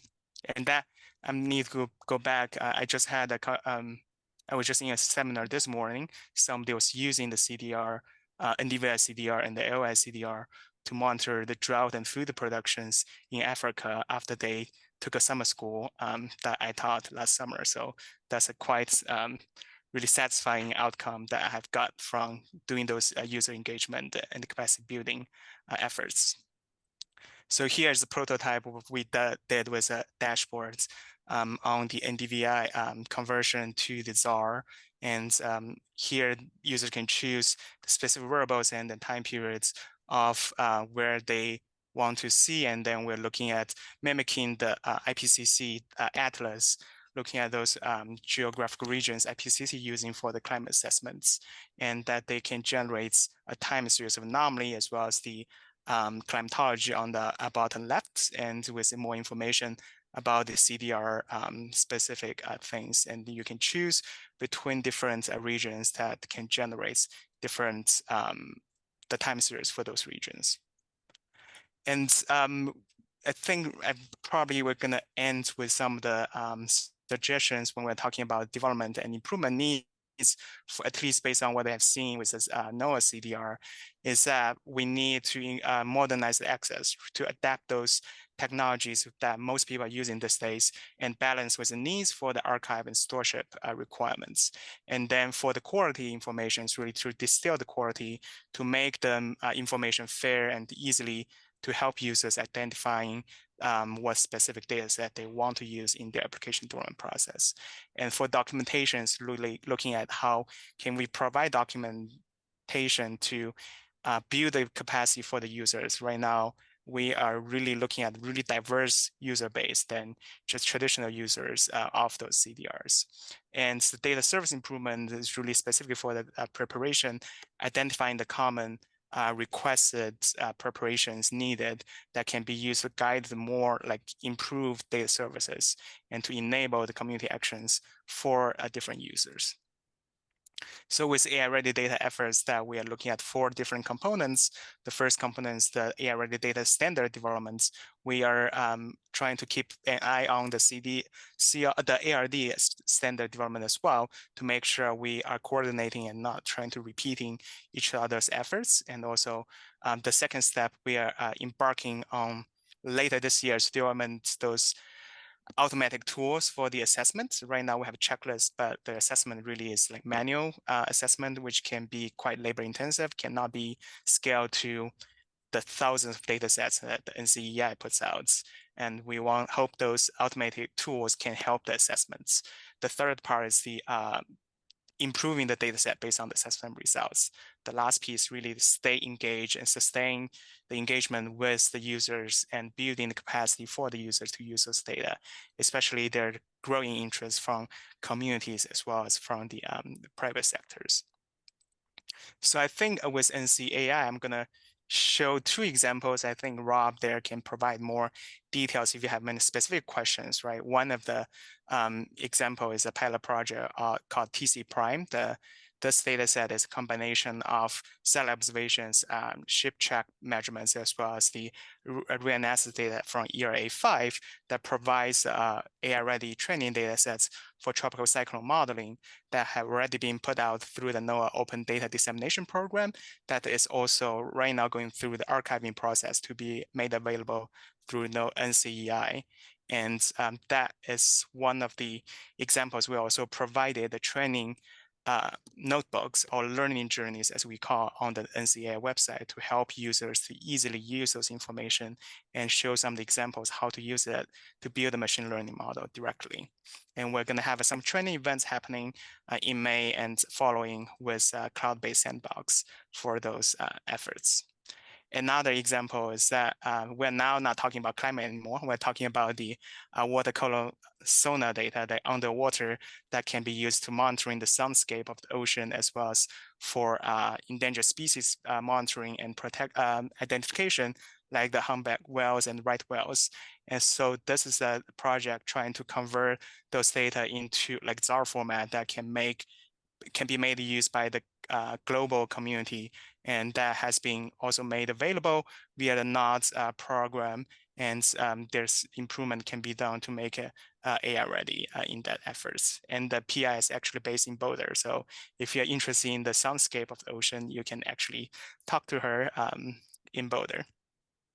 Right, I'm not going to show the backup slides. Jeff, yeah, I'm done. I'm open to any questions. As usual, my brain is spinning a little bit after hearing Douglas. He's got so much great information there and beautifully presented, Douglas. Thank you. So first, let me open up to questions either online or in the room, and then we'll sort of hone in maybe a little bit on the question that came up as part of the that Jorg was going through yesterday, integrate the coordinated action plan with regard to formats. I guess that was a GCOS 2018 request towards convergence or not, and how to do that. But first, any sort of questions, clarifications, or anything to Douglas?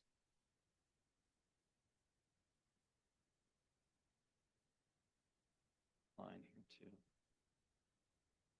Yeah, go ahead, Jorg. Hi, Douglas. Here's Jorg. Nice to see you again. Hi, Jorg. It's 3 months later.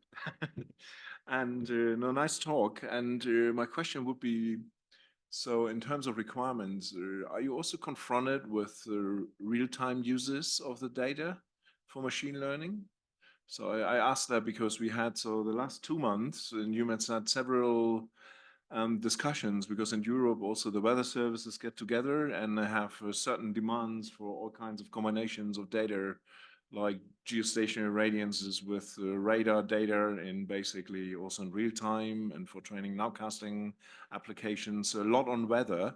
And I very much liked your slide that was not even on scale, but where the ML code was a tiny box and the rest surrounded. No? So that's actually exactly describing the landscape. The ML code is not the real problem. The problem is to really find the right pipelines for the data. Are you also confronted with such cases, or because the guidelines, I think we could perfectly make use of, and then see how that works in a so kind of pipeline with weather services in an operational setting. So that would be my idea, how to utilize what you presented. Yeah, I think we had just yesterday, we are talking with the NASA group there on what they are working on, the weather foundation model. And one thing specifically is really the downstream task we are trying to do, right? For training, you don't really need those real-time data, right? You would train a model before the real-time data comes in, but it's really for the downstream applications, especially in the operational use, that the real-time data becomes critical on fine-tuning those models and then doing the real-time, like the nowcasting, like you mentioned.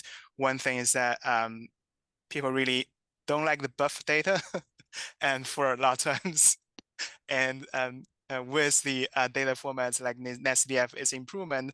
However, when you're trying to do the real-time model use, oftentimes they need much more than things like with ZAR that really helps them to access the data in a much more efficient way. But like I mentioned, Kerchunk can be used as a way to remove the step converting NetCDF to ZAR. That really goes back to how you chunk your data to begin with, right? You don't want to have just the entire disk of a GOES ABI or the MTI data, and because nobody can really like use it directly. You need to have a chunk of those data that they can use Kerchunk to only access part of it when you're doing the batching for those applications and pipelines. So yes, that is something we are talking right now. And one of the use case, I know every agency is looking at the AFO and WP. So that is the hot topic at this moment.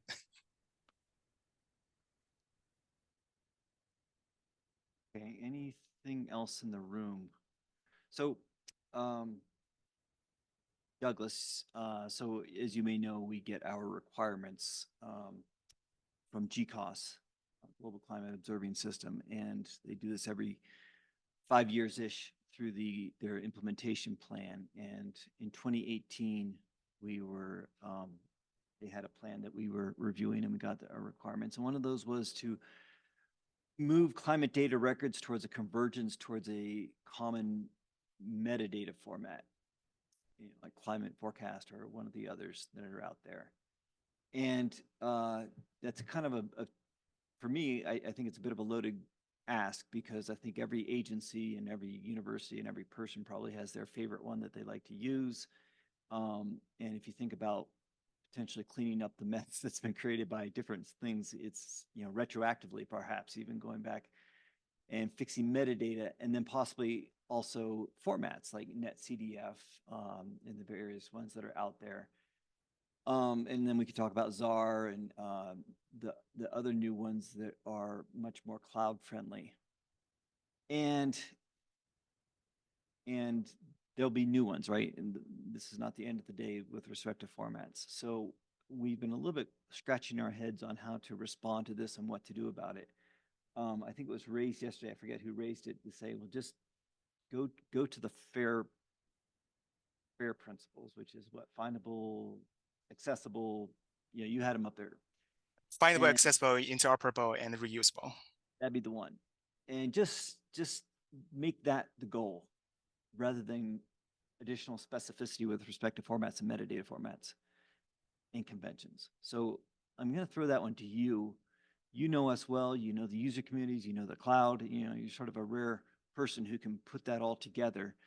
Would you have a recommendation on, if you were in our shoes, what to do about convergence or non-convergence towards singular or common formats and metadata standards?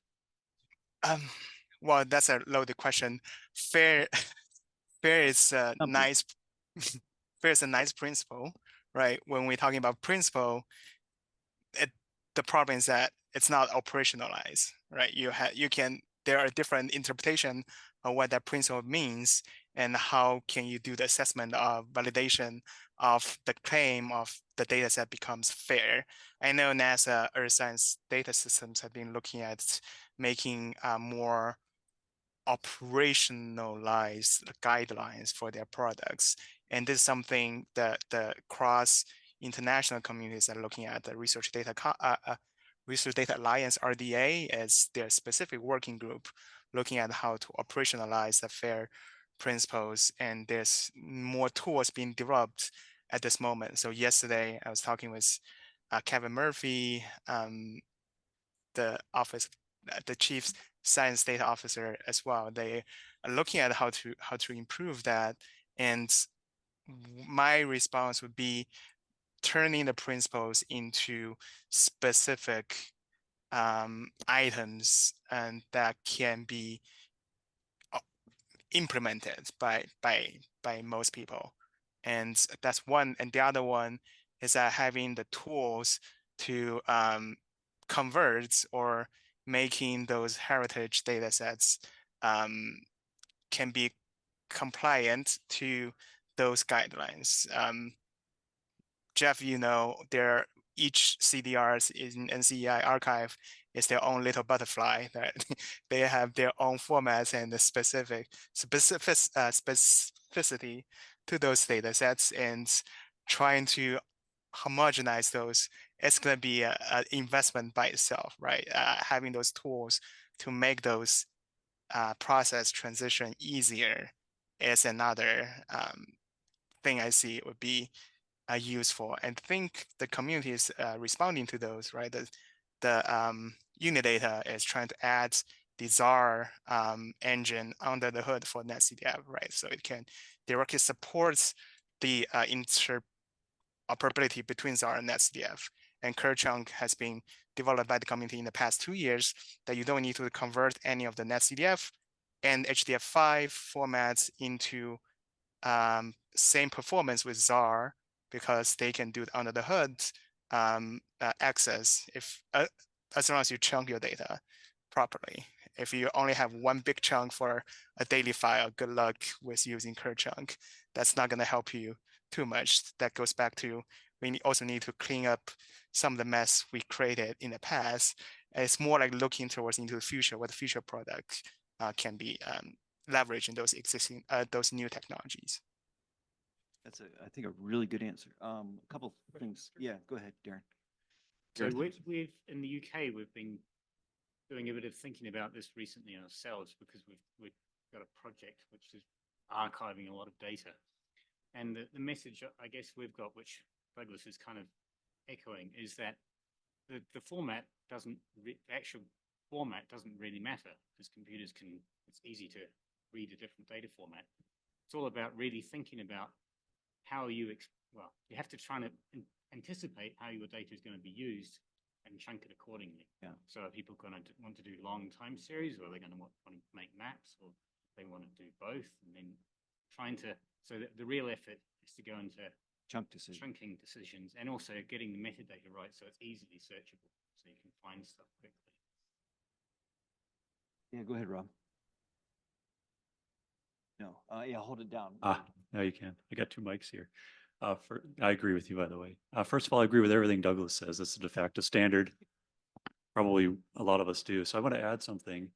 When I was a grad student, I got a piece of data, and the chunk size wasn't chunked. It was a year of data. It was an entire year of like satellite data. Of course, that was like a nightmare to use, and I had to, print it out and reformat it and turn it back into a bunch. And I was a student, so I didn't really know how to do that. So that's just a good example of being thoughtful about how the data can be accessed in an efficient way. Then I want to give totally separately an outside of climate corollary, because it was mentioned, AI for numerical weather prediction. If you look at most of the publications that have come out in the last year or two from, actually a few years at this point, from like NVIDIA, ForecastNet, Google's GraphCast, Pangu Weather, Rami Lam's paper, and several others, most of those are all trained on 40 years or 39 years of ERA 5. So I would suggest, think about, in the sea of, or should I say, in the atmosphere of butterflies, and if you think about all the different things you can do, as Douglas said, there's a lot of investment potential here.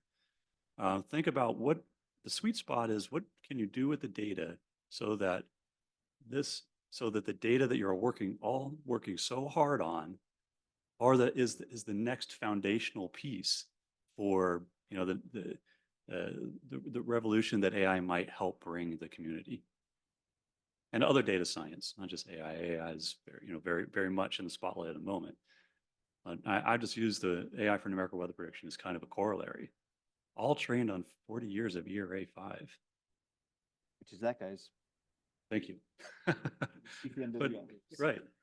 But that's not the only, say, representative long-term record of information. NSEP is another, right? And the other point that Douglas made on the real-time question, I fundamentally believe that it's so hard to fix things later. The more you can kind of be thoughtful about chunking and actionable machine actionable metadata that will lead towards error bars and other forms of uncertainty quantification at the very beginning, even if you don't need some of the extra information for, say, that initial real-time processing use, that thoughtfulness in the beginning is going to lead to an exponentially greater use of the data later. I think to add on another trend of like rapid developments is that like digital twin technologies that European has been investing a lot of the resources into it. And one of the, like Yuma said, it's part of that process, right?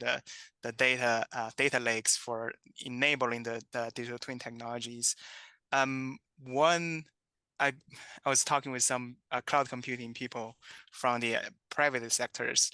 They got the psychology right. They know that users can tolerate longer delays in terms of looking at time series, but they don't want to have really long delay when you're loading a map. So when you're trying to design the chunking and how people are using it, really thinking about what people are used to in that way, right? You are thinking about if for the map, you want to make sure that people can have access to this data much faster than comparing to a time series, because they know they're expecting you're going to go to different parts to get the data. So there's some interesting psychology and social science part as well. That's like the elevator button that says close the doors, but which doesn't do anything, but you're psychologically, when you press that button, you feel relieved, like, oh, I'm making a difference. It's a true story. Yeah, it's Henri. Yes. What about an intermediate layer? So the approach that we have in Europe with Copernicus and ECNWF with the climate data store is to have a kind of Amazon of data in between the user and the data providers, so that the complexities of the format of things is really hidden, because the user wants a certain thing and get a chunk of data that is prepared, because in our experience, different users will need different things. So the maps or the time series is a good example. But in our approach, we've opted for having this intermediate step, which is brokering data from where it is, and then preparing the data for a certain type of application. So it costs in terms of time, because we try to have a biggest possible caches, but not everything is in cache. But this facilitates this access, because then it's all done automatically, centrally, rather than each user having to process. And then the user has a fairly simple interface and harmonized to handle lots of things. So we really looked at Amazon as a way how they handle this zillions of options of shops, of things, of advice from other types of users to try to replicate that. So that's another way to see that. That is, there is a intermediate brokering house to serve different types of users. And then you can organize this also to group thematically what will be useful for people, I don't know, looking at I don't know, carbon cycle in general. So different types of things coming from different places. Yeah, I think that's a good point. I think what you're describing basically is a data services, right? That has an intermediate step for a data service to get the raw type of data to format or the version that's ready for the applications. And that's great. And I think one more thing we've noticed with especially the AI crowd is that they want a lot of things that's programmatically accessible, right? It's not just trying to go to a data store or order data and then try to download or grab it to their end. It's really having those APIs directly enable them to have those intermediate data processing, right? You allow them to use those programs, either Python or R, whatever code they're using to access, to have those data processing steps, and then can be feed into their pipelines for the process, for the either it's the model development or the implementation in the real time. Because if you add another step to ask them to order the data from a place and then try to move them into an ecosystem that they're using, that's another barriers for them to access and take advantage of those data. And it even goes further. It's not only about data, it's even about information. So I think what we just talked with ECMWF about is we had this idea to build things like climate anomalies. So this is completely including a visualization service. And there's now our joint question is how to make that interoperable with our data store, the climate data store, satellite products with reanalysis output so that you get the full beauty of all correlated parameters so that you can analyze that. And so we have now formed a team that will discuss that and put all in resources to build these things. No, that is a bit of Copernicus, a bit of what our SAF network is doing, and we just throw it together. But the paradigm in this is really that the user doesn't need to download data anymore. No? So you can either digest the information. For some, this is already enough. Or you can extract from these information tools just the data you need. You know, if you want to do your own computations, and that you can do online. No? So if you have an infrastructure like a cloud system or Destiny is a big thing, no? But smaller things sometimes do as well. Yeah, we're trying to do some of the same thing, but I'm glad. I really like that idea of unifying the portal into both the reanalysis data and satellite data. I think that's what you said, that it would. You know, a user does, many users couldn't care less and they don't know the difference, right? They just want different variables, and satellites will never do well at 2 meters. Reanalysis could, or, you know, in situ, things like that. But we have to increasingly make that almost transparent to the user. Don't worry about the data source. We're going to give you your best answer. And we'll choose what data sources and models and things to give you the very best answer possible.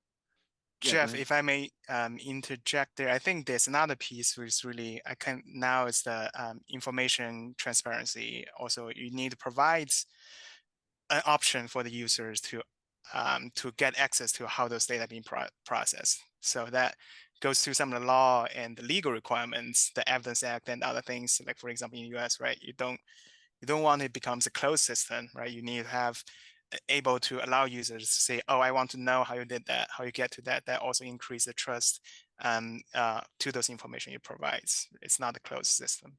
Absolutely. It's got to be visible, and the provenance needs to be maintained for sure. Right. Okay. Anything else? Oh, yeah. Go ahead, Rob. We do. Walt's going to be speaking next, and he's back.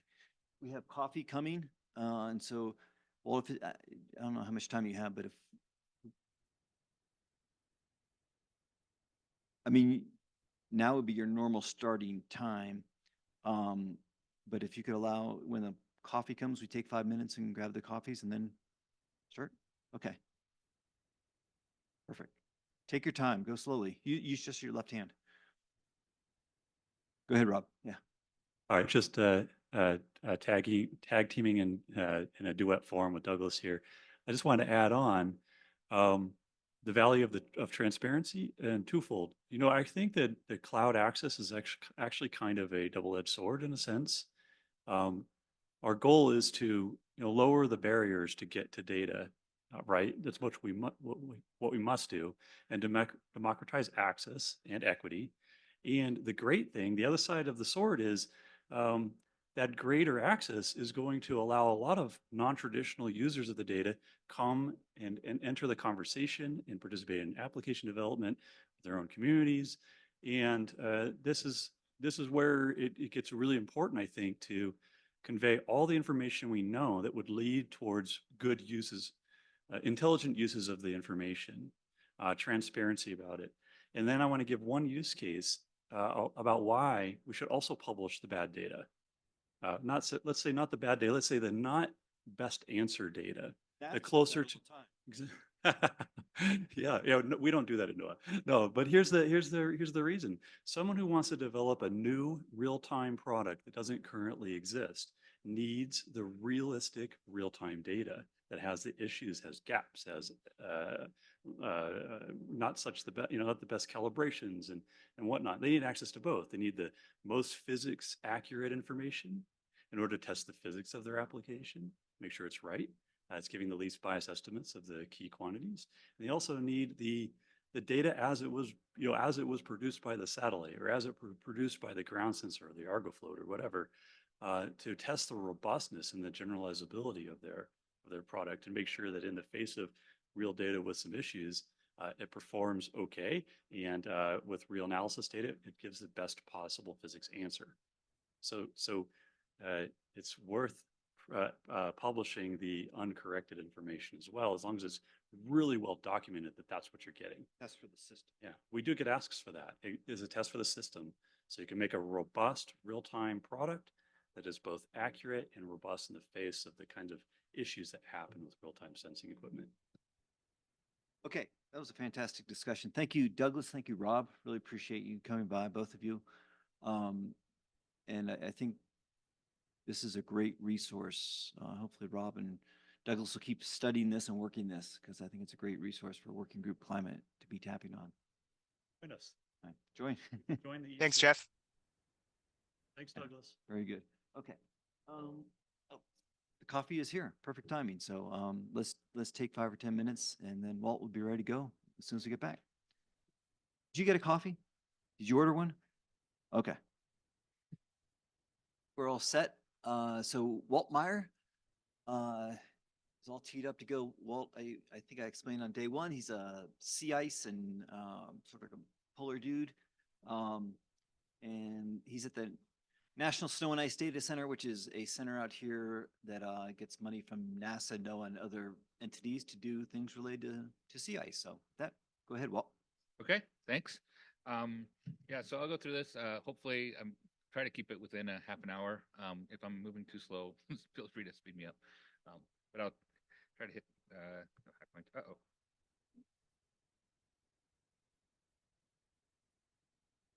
All right. Okay.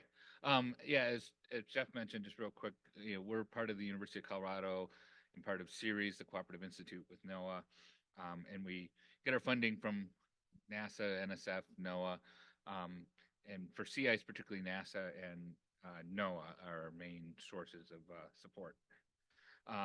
And two of the main programs that really fund our sea ice climate record work, first is the NASA Distributed Active Archive Center. There are several DACs, as they're called, for different parts of NASA products, and we do the snow and ice, and that includes passive microwave sea ice products, which I'll be talking about here, as well as several others.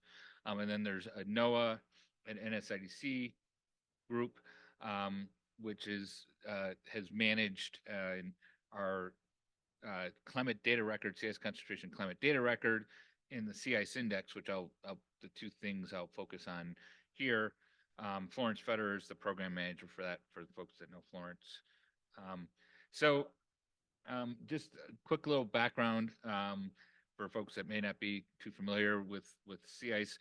We do use passive microwave primarily for, at least for the climate data records, because we have a long time series. Chris kind of went through the sensors. We go back to 1979. It provides complete daily coverage. They're polar orbiting, wide swath. They provide pretty much all sky capability, nighttime and through most clouds.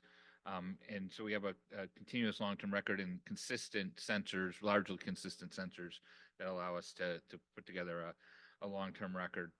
The main limitation is low spatial resolution. So the products are gridded at, depending on the products, but a lot of our legacy products are 25 kilometers, but the actual input sensor data is quite a bit lower than that at times, as low as like 50 by 70 kilometers. So we're not getting real precise detail on the sea ice. But for a long-term record, if you're looking at larger scale, regional, hemispheric, these work very well. There's also issues with surface ambiguities and heterogeneous characteristics of the ice that cannot be resolved with the channels that we have completely.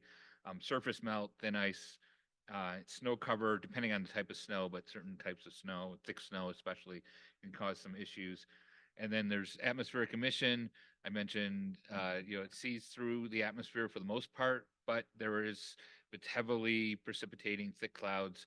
You do get emission that can show up as false ice, as well as wind drifting on the ocean surface, which is not atmospheric, but it's a weather effect that causes ice retrievals over open water. And you can kind of see this here. This is just an example of a polarization difference at 36 gigahertz.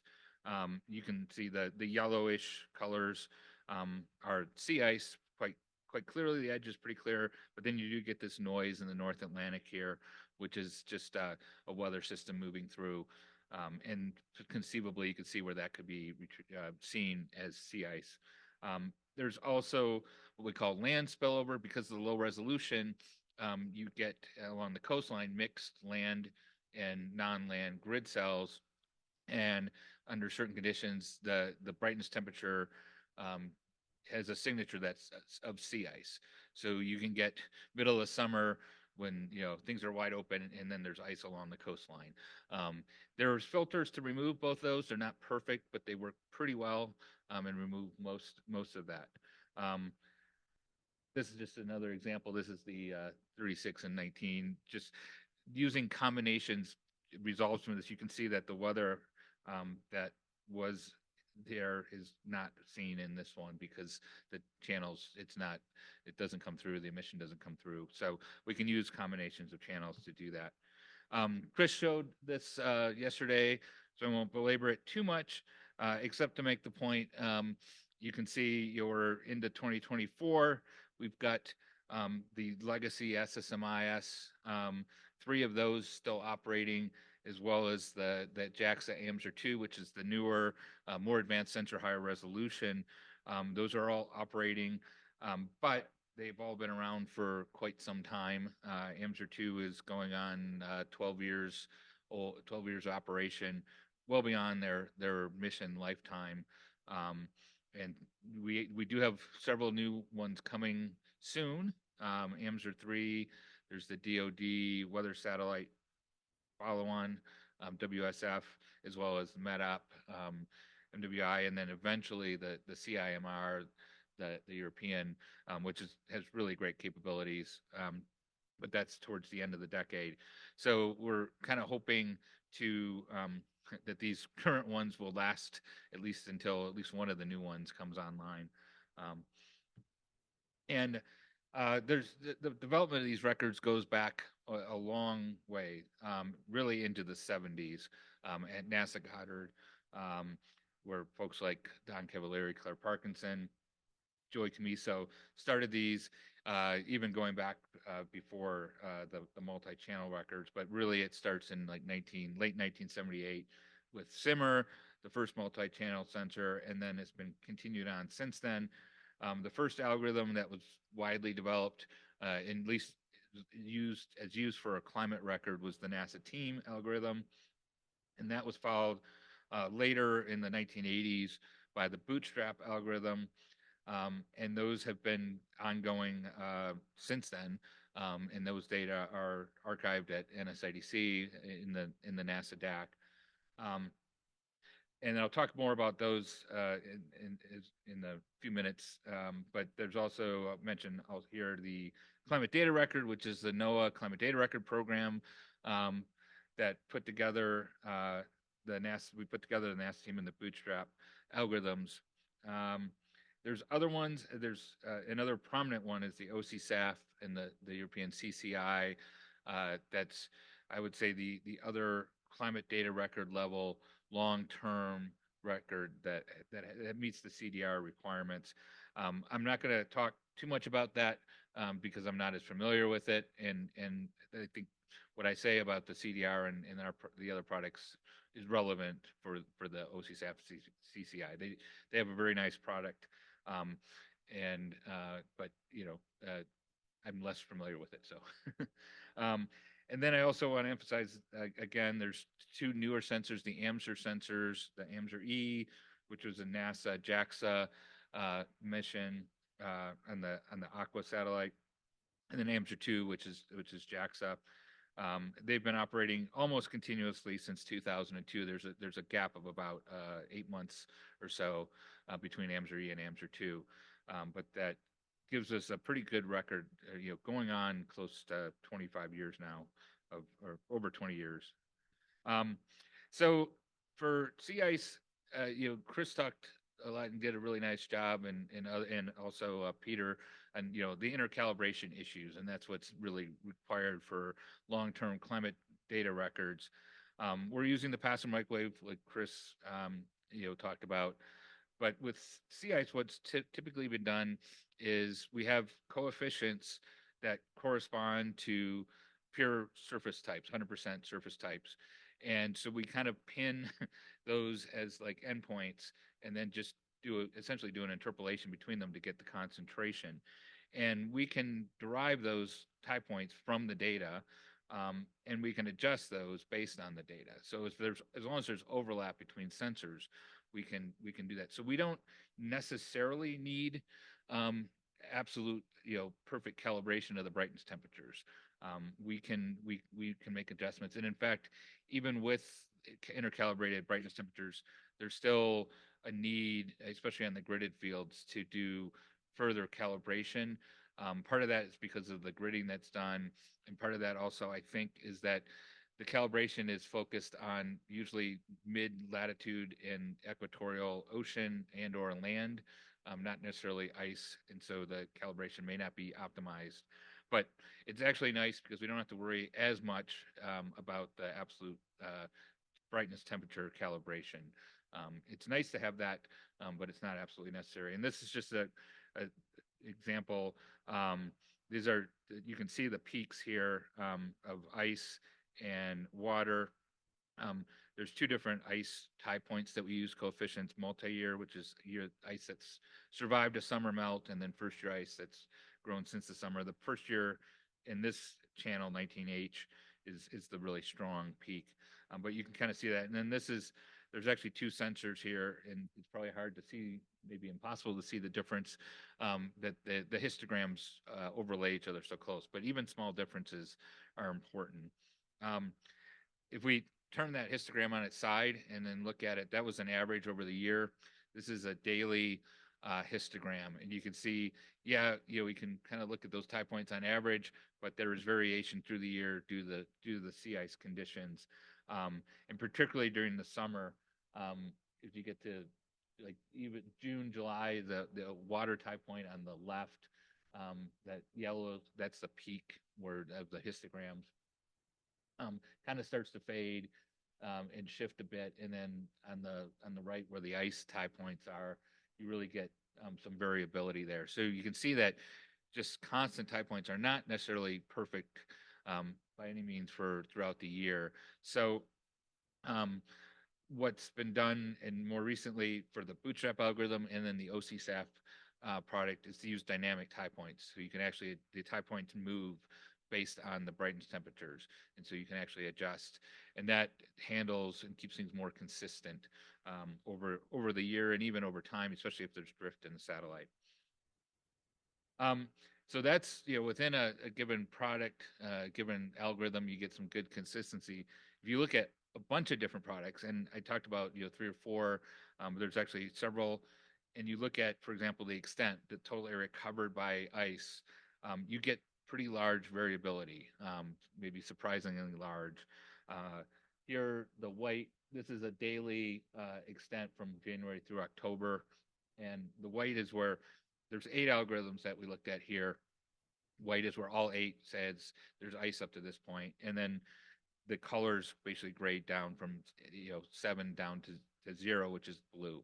And so that spread of the colors gives you the range of what the different sensors or different algorithms and different sensors. Part of this is due to the sensors, because some of these use AMSUR and some are using SSMIS.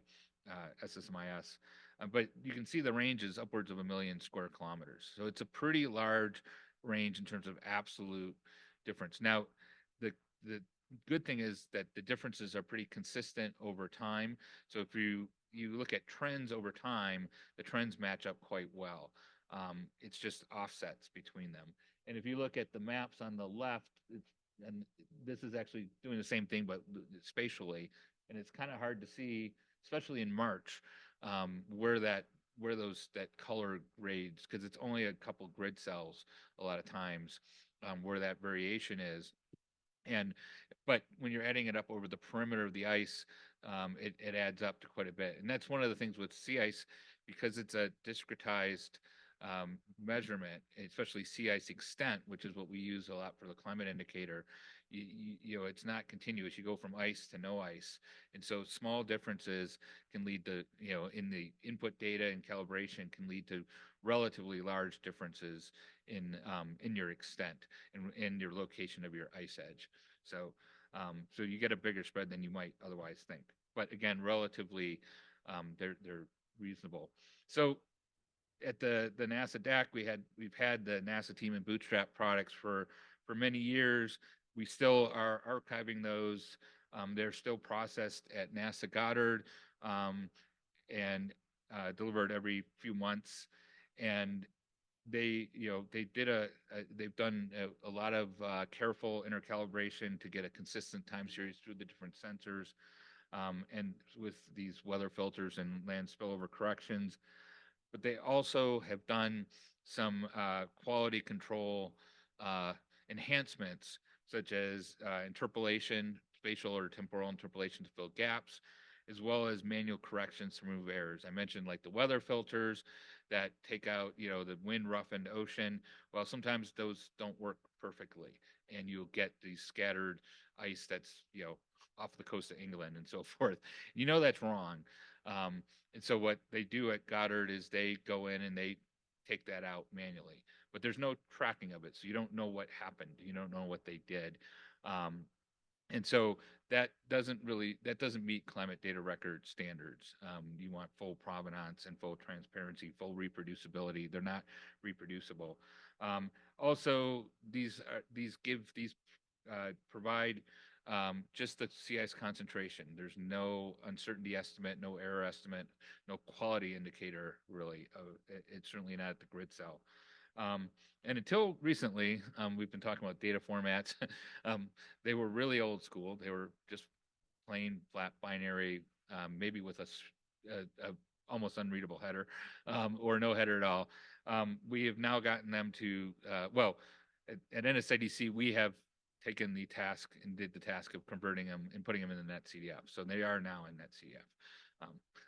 But we also produce a real-time version of the NASA Goddard product. So now this led us to get funding from the NOAA CDR program to take and create a real sea ice CDR that met CDR standards. So we didn't want to reinvent the wheel when we did this. I think we first published this in 2011. Jeff, you were around at that point. I don't know. I think it was 2011.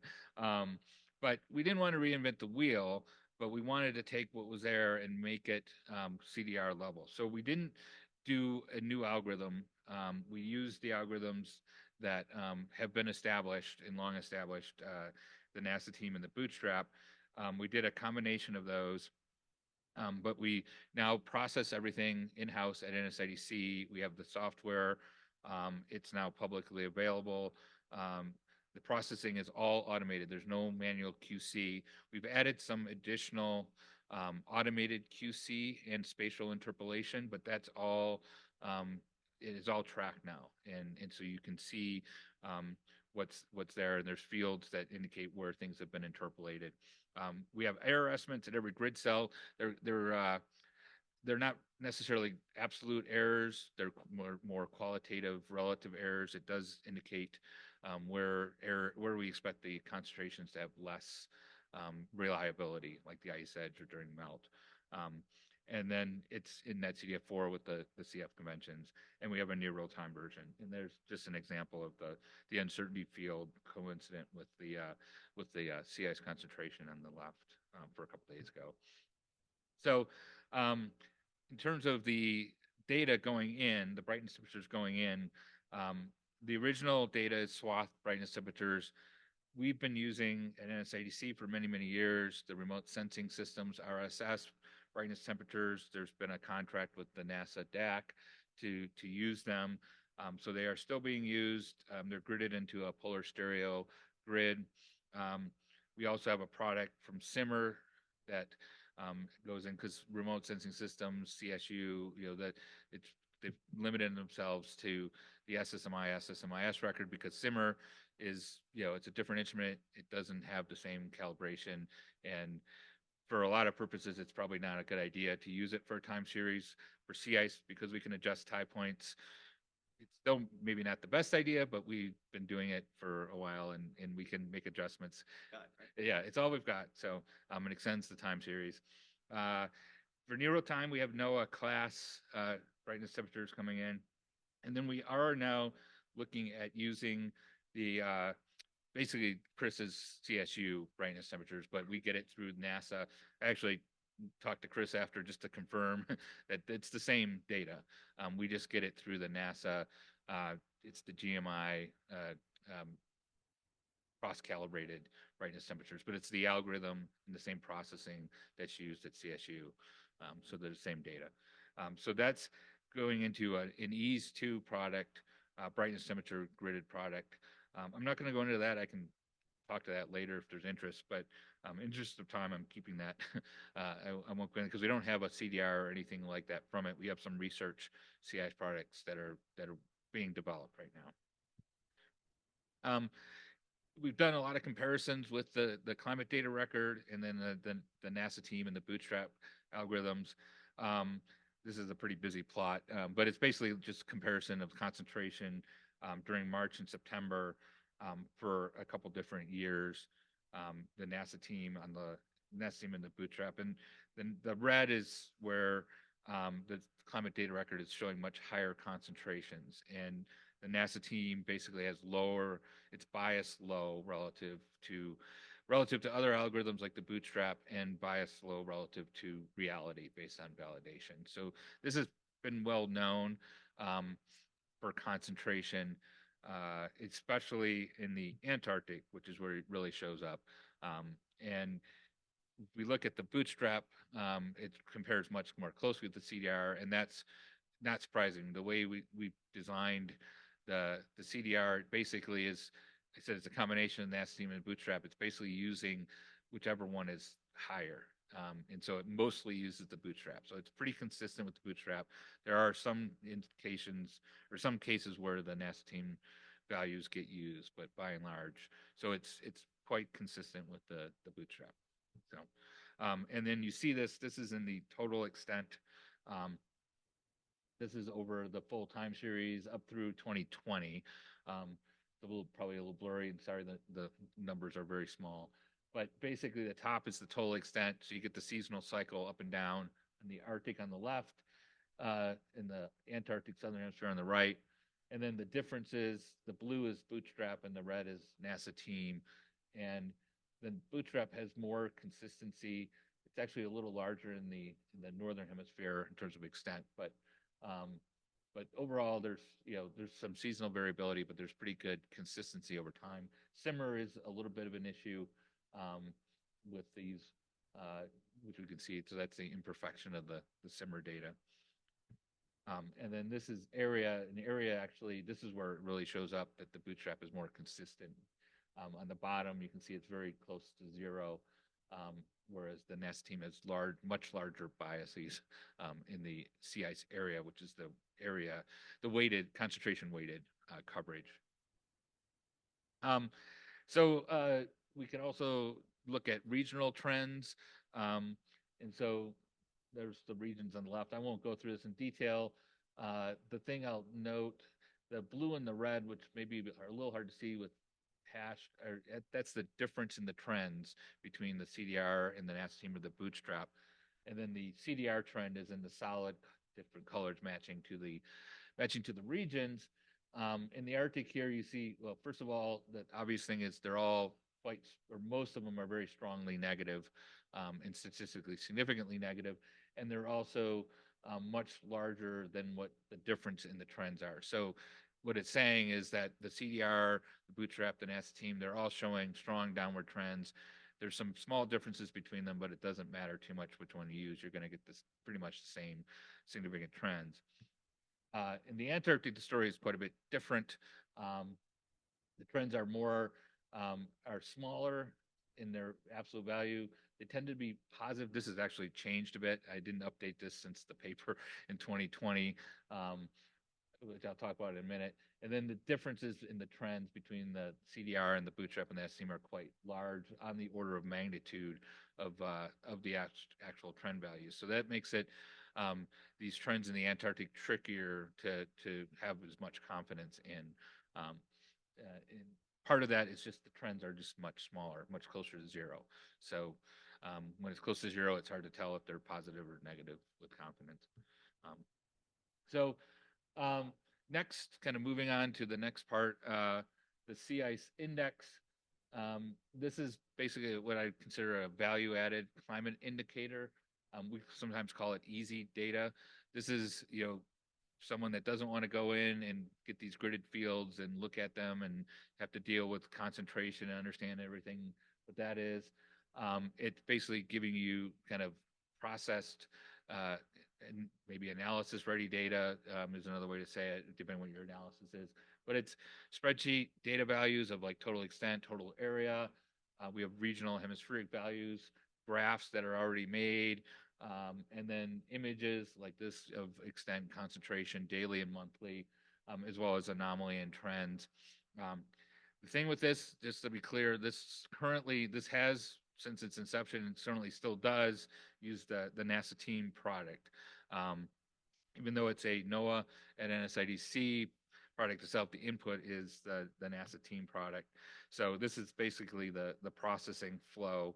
So right now the CDR, it has its processing flow, and then there's the DAC, which has its processing flow, including the product from NASA Goddard, and those currently go into the sea ice index. But the plan for the future, and I think this is already started work on to do this, to transition so the CDR is the input for the sea ice index. Florence is really hoping to have this done, soon. And I know the CDR program is anxious to see this as well. So we're working on that. One of the things is, the sea ice index, it's so visible, and the numbers are going to change quite a bit. So there's a little bit of concern for that. So initially we'll have it going, but we might have it internally and evaluate for a while. But this just shows some trends in the Arctic. This is February, which is around the time of the maximum in the Arctic and the minimum in the Antarctic. You can see the Arctic is mostly blue. That's a negative concentration trend. So losing ice. The Antarctic is more, it's smaller, more ambiguous. Some areas gaining, some areas losing. In the September, the Arctic minimum, you can see the decline even more starkly. And again, the Antarctic, it's still ambiguous with regional differences and where it's increasing versus decreasing. If we look at the total extent trends, this is the maximum extent which is in February or March. And so the Northern Hemisphere shows a significant downward trend. Southern Hemisphere, a upward trend, a small upward trend, but with high variability, and so not statistically significant. And actually, in recent years, you see there's been what appears to be a regime shift. There's been quite a bit of research already done on this that's looking at ocean variability and connections to the sea ice as well as atmospheric winds that look like we may be shifting to a at least for a time period, a lower Antarctic extent. And we had an extreme low last September, 1 million square miles lower than anything we had seen before in the satellite record. So that got a fair amount of attention. You're pretty close to having your next data. This actually was just last week. Actually, we just announced this Monday. This maximum. We won't have the Southern Hemisphere maximum until September. But we do have the Southern Hemisphere minimum, which is here. So this is the minimum extent. The Arctic minimum is well known probably by everyone. It's a very strong trend. And then the Southern Hemisphere is showing a negative trend now because we've had 3 years in a row that are 3 lowest years, the last 3 years. So we'll see what happens this year. But 2021, 2022, 2023 are the 3 lowest in the record. The Northern Hemisphere, the Arctic, is pretty interesting. It has this long downward trend, but the actual last 16 years, they're the 16 lowest in the satellite record. So it's very, very low, but there hasn't been much of a trend over the since 2007. So it's kind of an interesting, according to models, it's not surprising that you might have a period like this.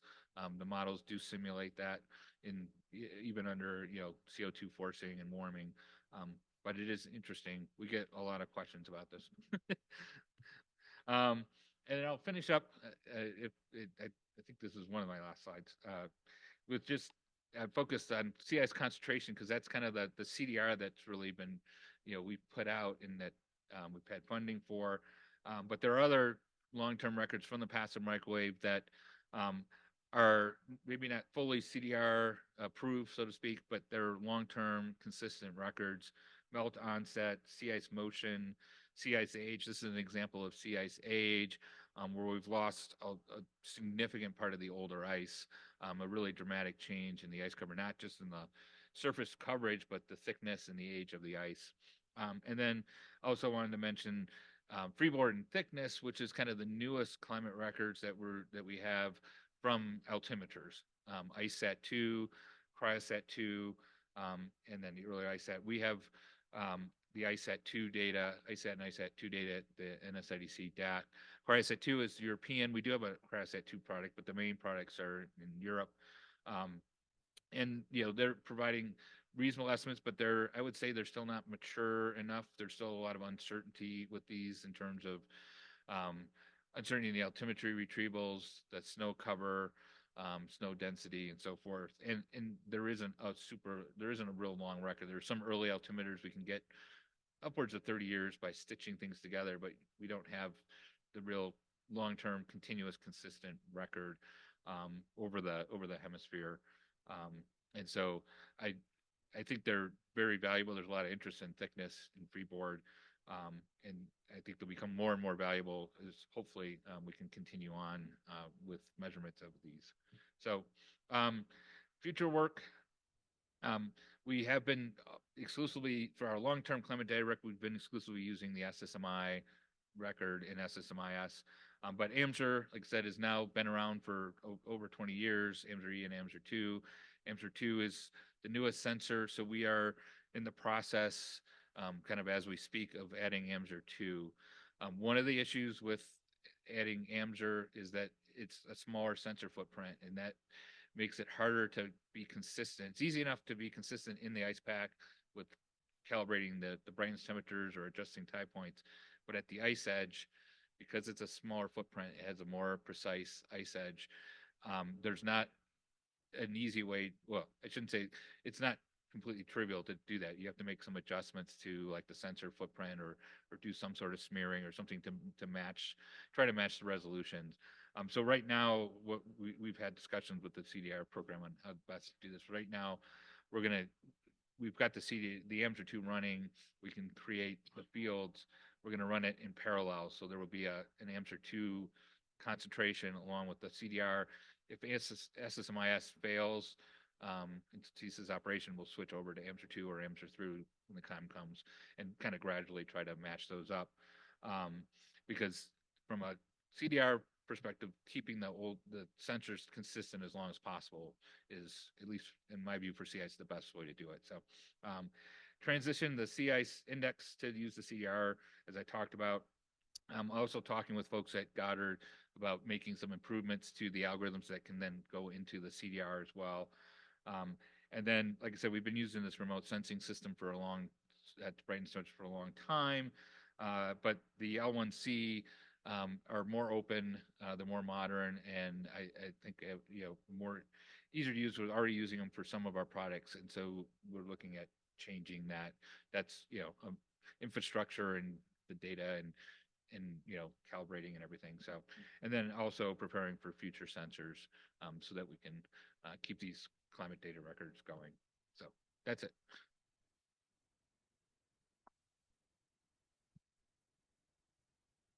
Not too long. Okay, questions, and I'm going to turn on online to see if any questions are online as well. But in the room, yeah, go ahead, Jörg.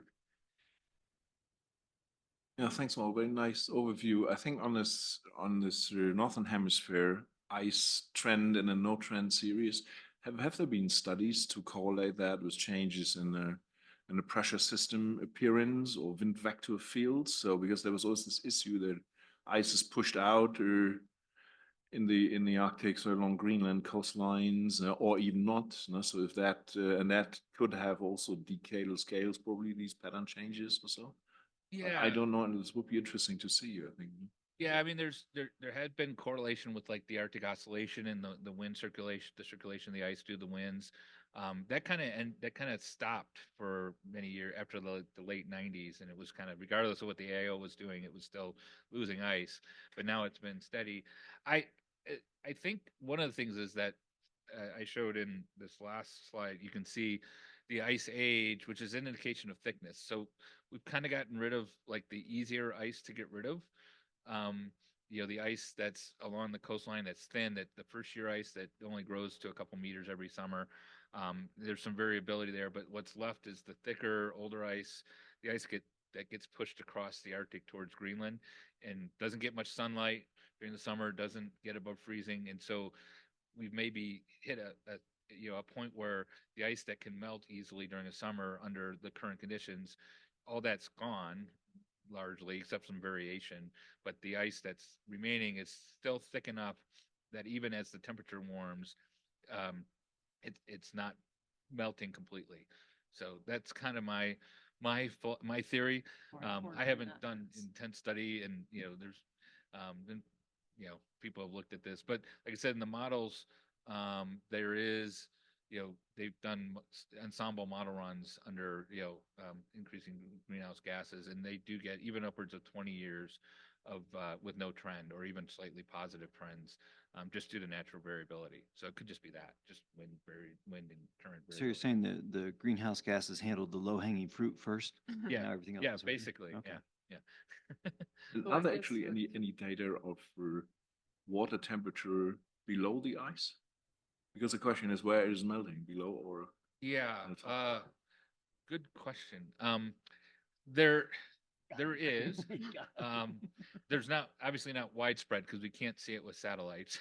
But there have been subsonar probes that have gone. There was Mosaic. If you're familiar with Mosaic, which is a big, they froze in the polar stern for a year and drifted across the Arctic and had intense continuous field work, and they were getting temperatures under that.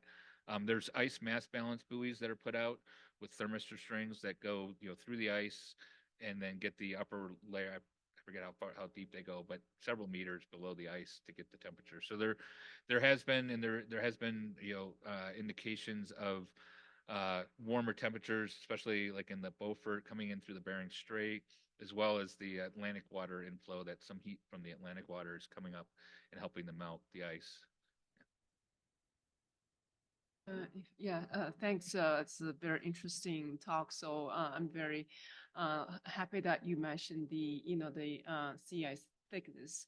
So, maybe first is like follow on to York's question right now, like you're saying that all those easier to melt ice just melt. So now it's like you have this kind of oscillating, but somehow it's kind of stable stage.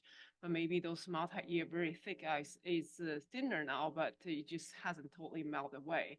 Is that something that can be, that's show up in the thickness measurements? And then the follow-on question is, you mentioned the, sea ice thickness, and that can be sort of remote sensing for using the altimetry instrumentation. And what's the status of that? And then, there are many data sets out there, or how that's the future of that sea ice thickness measurements? Yeah, so there are thickness data sets from the altimeters, and they're they're quite useful. Like I said, I still think they need more validation. There's still a lot of uncertainty, particularly due to the snow cover. Like ISAT-2 is a laser altimeter, so you're getting the top of the snow. And so in order to get what the sea ice is, you need to know what the snow is, which is very tricky.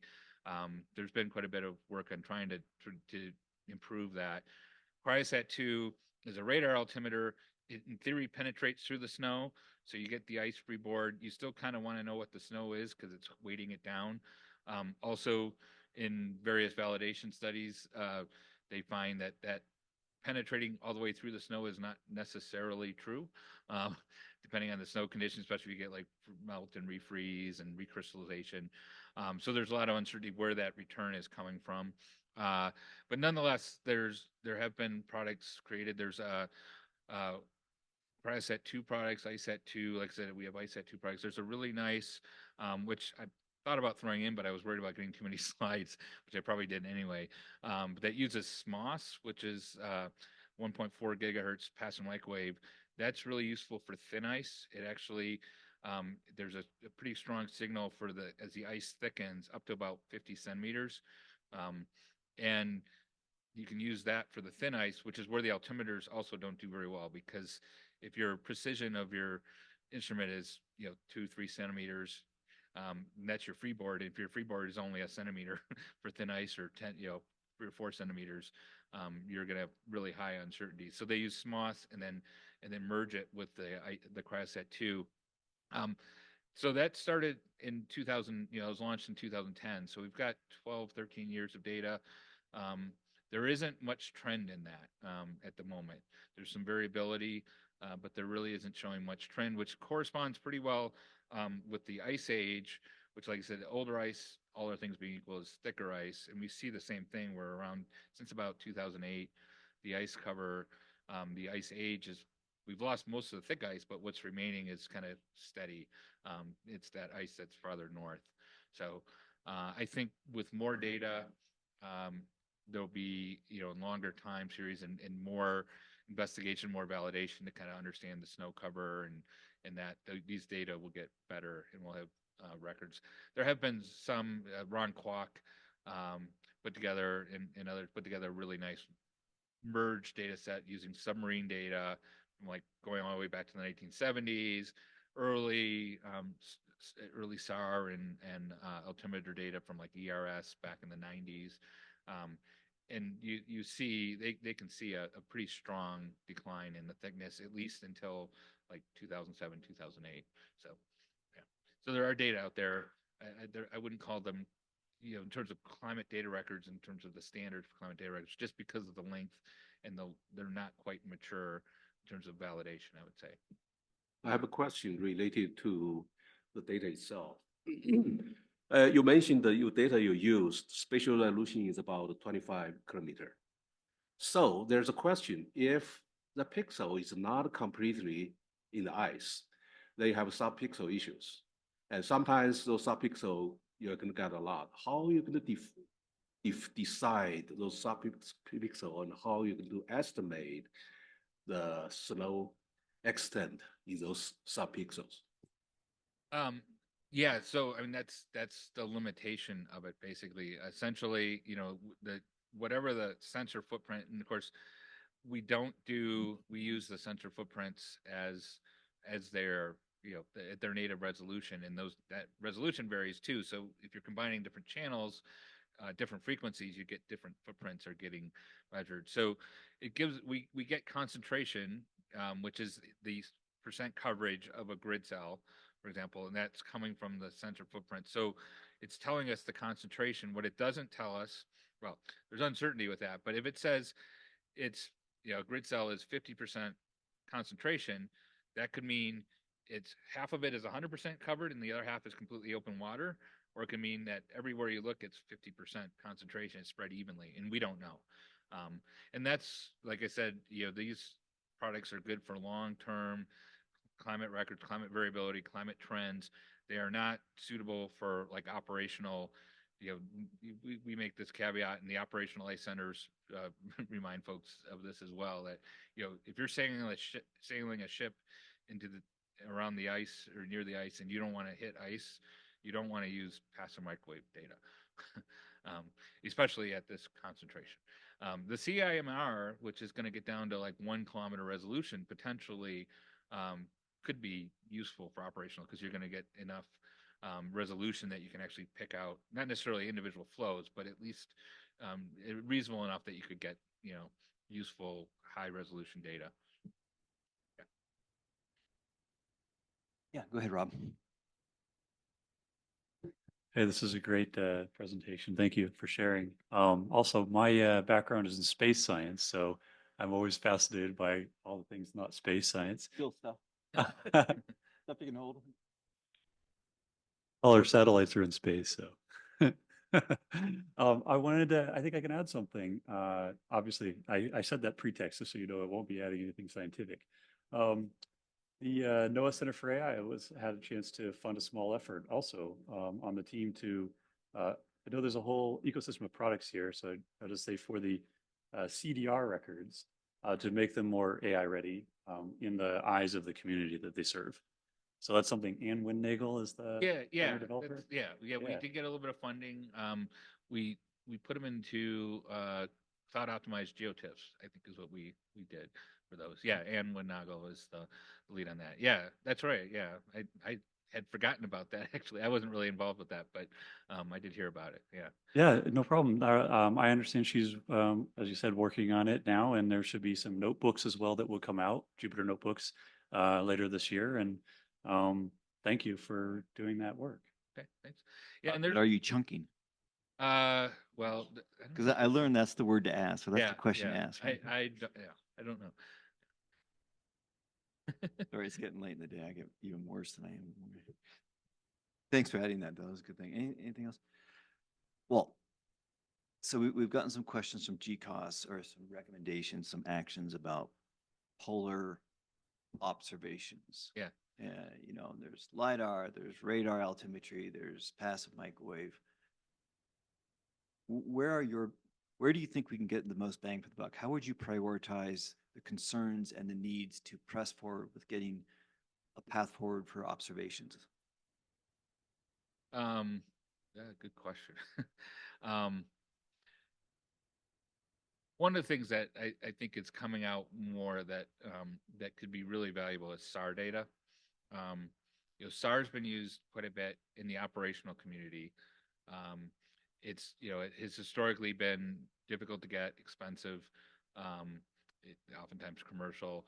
Like the operational ice centers have used it, but they have analysts looking at it, interpreting it. Now we're getting with like NISAR and the Sentinels and everything that, you know, we're getting close to reasonably good at potential to get complete coverage of you know, the polar regions on a daily or near daily scale. And the biggest problem is, you know, the data volume, the processing. There's been work on machine learning, AI to do that. So that's one area, I think. Yeah, I think the altimetry, like I said, it's still I think it's still lacking maturity and, some guidance on getting these standards. There's like several different snow models that have been developed to try to get snow cover. There's been some inter comparisons, but I think there's, there isn't one that's been chosen. It's better than it used to be, which was what was called the Warren climatology that Steve Warren derived from Russian data back in like 1999. And just drew contours, and so now we actually have like reanalysis snow that's going into things. But again, there's, I think, coordination among efforts could be really valuable for that. So NISAR and the radar going forward, and then sounds like ISAT type follow-ons, but acknowledging that it's not quite mature enough to get super confident in it. Yeah, and I'm not sure. There's been some talk about, like what's going to follow on in terms of the altimeters. Like NASA's not going to launch an ISAT-3. There's a potential altimetry, more vegetation focus that may be okay, may still give some sea ice data. There's the Crystal mission, which has some sea ice applications potentially. But again, it's different. So, I think it'd be great to have an ISAT-3, 4 going up, but there's only so much to go around. Yeah. So. Sure. There is, I mean, we had this from the GCOS IP, this activity on altimetry in the polar regions. And just in review, I went back to that last week. And so I was just concerned with this and talked with Remco Charroux at UMSS as this altimeter scientist. And okay, the real issue is there. So we know, so Cryosat is about 18 years in orbit. So Cryosat is 14 or so years old. Yeah, so no, but so Copernicus will have this polar ice and snow topography altimeter crystal. Yeah. So, but that's going to be only launched in the first one in 2028, and at that time, Cryosat would be 18. Then it's now 14. Okay. No? So the question is really, and there's no solution, I guess, to advance that satellite launch. No? So that's not realistic. I thought it was 2026, but.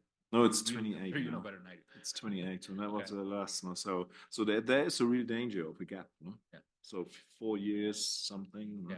But Crystal will then be able to distinguish. No? Snow layer will measure snow layer depth individually. No? In addition, no? So that will improve the products radically. No? Yeah, and one of the things they've done with they've got this cryo to ice, which is Cryosat 2. They changed the orbit of Cryosat 2 to overfly close to coincidentally ISAT 2, or follow behind closely in the same. So because that's radar and laser, you can take advantage of those and get better retrievals. So something like that. And then there was also when ISAT 2 was, or ISAT was aging back in 2008-9, NASA put together the Ice Bridge, and that doesn't have the coverage, so I don't count it necessarily in a climate data record because it was certain missions, aircraft flights, but it gave it overlapped ISAT and ISAT 2, so you have it gives you the intercalibration, and so I think that would be something to try to make sure happens, or really at least push for, to have you can do aircraft flights with these altimeters and put on lots of other instrumentation on the payload, and if Cryosat 2 doesn't make it till 2028, and you would at least have something that could intercalibrate between them, because that's important, especially like say you're measuring freeboard, which is on the order of 10 to 20 centimeters generally, or for first year ice like 20 centimeters for freeboard, and so it's not if you're off, your calibration's off by a centimeter or two, that's a pretty big error in terms of trying to put together a climate record trends. We're back to crossing our fingers that. Yeah, lots of crossing fingers. Yeah. Okay, thanks so much, Walt. Really appreciate you coming by and joining us, and I think you might be back for tomorrow morning a little bit. I'll come back tomorrow morning until coffee break at least, or so. If folks want to discuss more, happy to do that. So. Okay, Wenying, I think you've got the rest of the show. So. Oh yeah. Okay, so what we're going to do then, mix it up. a little bit. We're going to go back to trying to nail down the final parts of this space agency response. Got a great team in place. I really appreciate everybody coming, but really we need people to volunteer to take on these actions. You don't have to be an expert. Just if your agency has any expertise or you have grants going out to people that you can ask them to help us out, raise your hand and volunteer, because it's not fun necessarily to be at the front of the table, like pushing and pushing and pushing. Please volunteer, please volunteer. So I'm doing that at the beginning of this on behalf of my esteemed colleague. Let's please all try to reach deep and see if we can find somebody in our organizations who could help answer these questions. We have a short timeline. It's very important. This is one of the most fundamental things that we do as working group climate, is to be able to respond to GCOS. So that's my plea to please, if you think you can take on one of these and get an answer, whether you provide it or whether somebody in your organization provides it, doesn't matter. Please go ahead and volunteer. Thank you, Jeff. So this is third try on going through this list. So I'm not sure even today we'll have time to finish all this. So this is we'll probably have dedicate some time even tomorrow.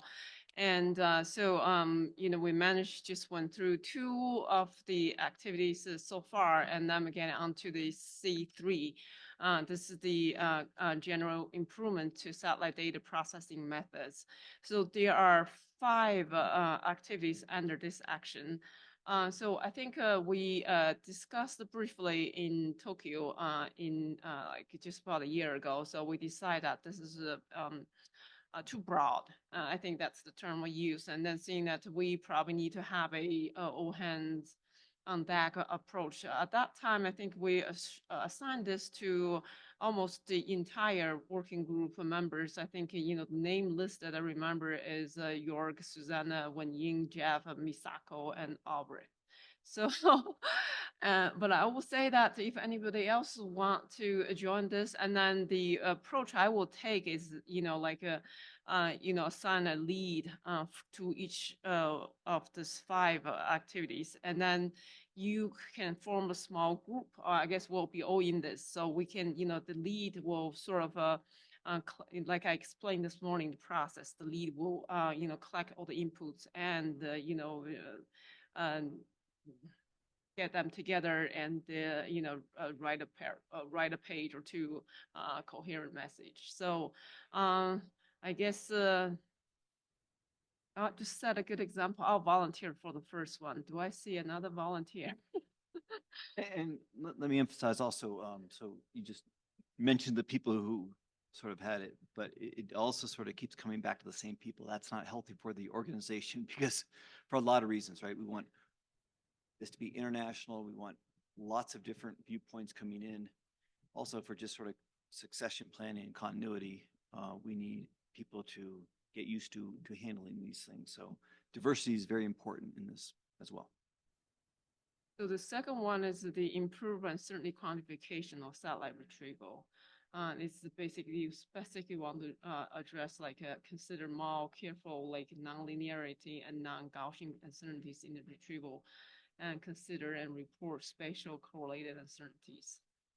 So this is, something on how to address the satellite retrieval uncertainty quantification. Maybe Darren, you know that. What I always wonder is if somebody says that, if this is, so it sounds very general, but is it really very general, or is this meant for, because I hear spatial error correlations, for some it's important, for others not? And what's the history of how this came into life? Or would be interesting to know. Give us the birth story. More about consistency with the uncertainty approaches. I think different agencies, different CDRs have different approaches to their uncertainty quantification, and they're not necessarily consistent with each other. That's helpful, because that's completely different than how I. What's this? Yeah. Because most CDRs have got an uncertainty with them. nobody's really producing CDRs without uncertainties. Good. But it's not consistent. But it's not necessarily consistent. The way you treat correlation length scales, for example. What if we turn this over to working group Cal-Bal? Yeah. Transfer risk. Project But management. that's in a way that it's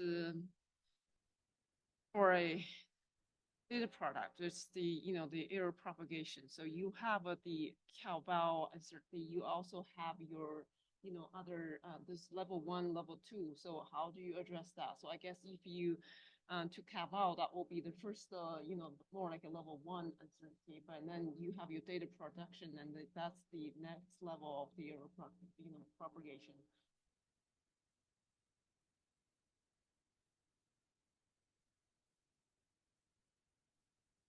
This is such a general. Yeah. So, okay, this is another way. So, for example, if we are, let's look. Who is? Do you remember who is the? I can look at the map. The Google Doc. See who is the repertoire for this. The GCOS repertoire. Do you know? There isn't. Okay. So that's maybe this is one thing that we probably need to discuss further with the GCOS panel. I think that will be something that will be. I think though we need to avoid trying to give a specific solution to a very general thing. I think they're saying do better, and we should say, all right, we're going to be doing better. We're trying to do Philip our Boyle is best. going to explain how we're going to be doing better in the future. We check the box and be done with this. We are always going to be funding work on Cal-Bal. We're always going to be trying to build in sensors. We're always doing that. So we don't have a specific solution we're going to be able to provide. It's just in our DNA to always be trying to do better.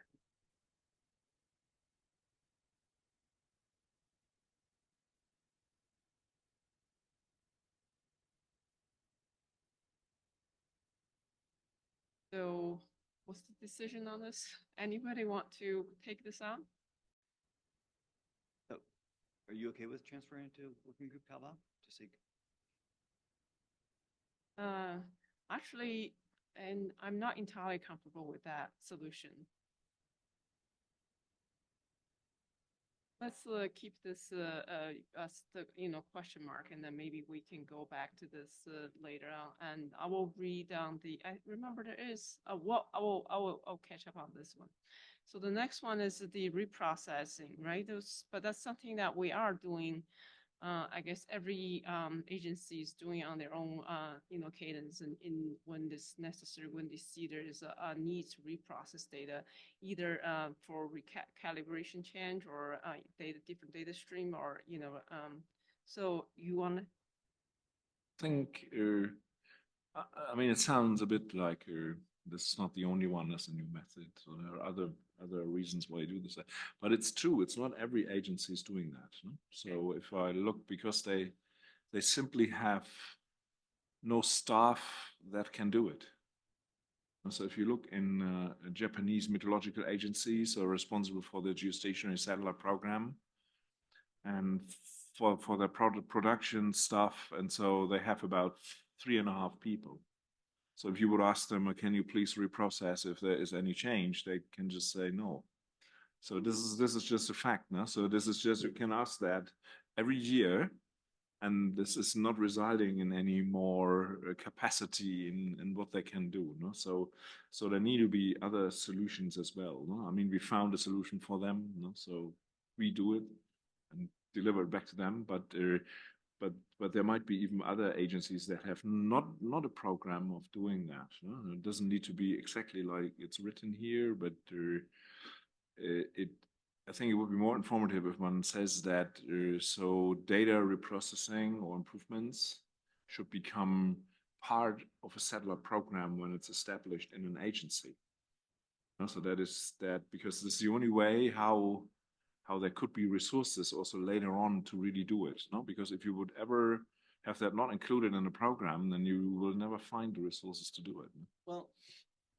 Well, let's not be prescriptive of how agencies fund their programs. For some, that's true. For others, it's not.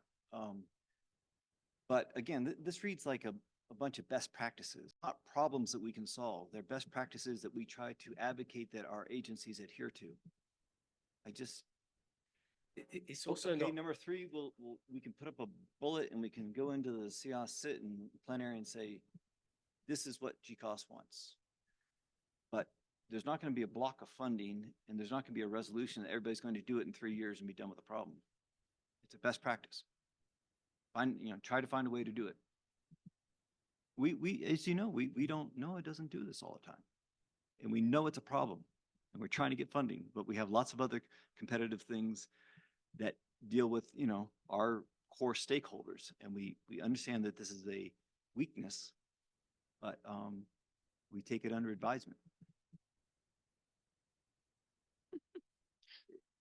Well, what we do, we jump to the climate data record. We do the operational one, it's messy, and then we go to the climate data record. But the in-between, which is the individual satellite reprocessing of the operational, we typically do not do. We're trying to build that into our practice. What do we do with it? I can explain that. Yeah. I got an idea. Why don't I take this one? All right. That's all I need. I've got some ideas like, okay. yeah, so York's like, I better moderate Jeff.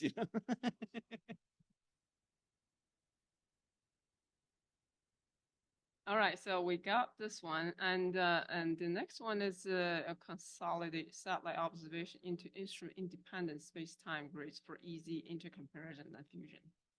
This what is it? Isn't that level 3? Yeah. I really hope they're not suggesting that we do that at level 1.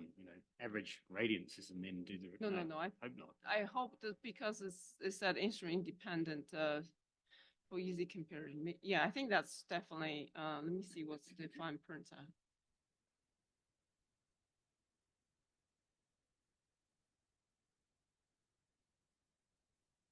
So it's want to be consolidated across multiple instruments and satellite into high quality estimates with long-term continuity in order to maximize their value for climate community. Must done in an optimal and standardized way. I kind of feel that this, if I understand what it's saying, kind of misses what's important when you're comparing different data sets. Just putting them on the same grid isn't going to make them comparable because you've still got the sampling differences, the geometry differences, exactly. Maybe native resolution differences. That was maybe it's more like on a level 4 type of like requirement. So for example, some people put in a 0.05 degree, some put in 5 kilometer, 2 kilometer. Maybe that's what, but I guess something that's it's not entirely clear, but that's on this fourth bullet. So, I mean, this is a little bit what we try with the geostationary ring data, no? So it's not about averaging radiances or brightness temperatures. No, I think this is no, but there is the wish. So you have these 5 or 6 orbit positions to accumulate that in a certain grid. So, and some people also ask, can you also provide limb corrections for that? Spectral coefficients or shift coefficients to make them looking equal. So kind of additional metadata to make that more easily, uniformly usable. People are asking for that do retrievals. No? And of course, you need to be very careful in doing this, no? So not destroying the measurement. No? So, but this for geo, it's something that is thought, and you can think that further in combining that with the polar orbiting north and south of this. And so the aim of that is it results maybe into a pretty high resolution grid with 30-minute resolution globally.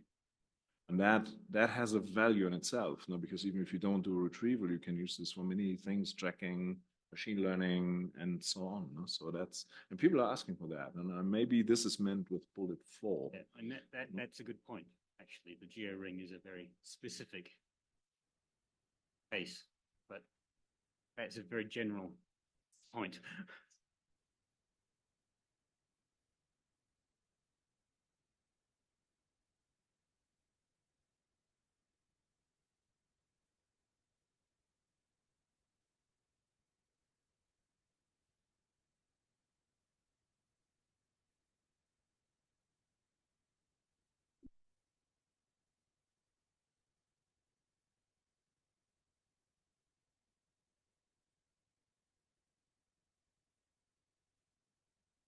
Yeah. Common grid.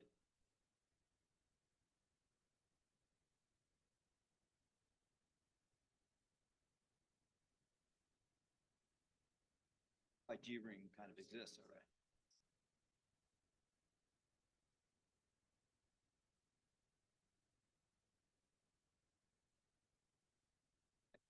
Isn't that what this is saying? Like pick up to it.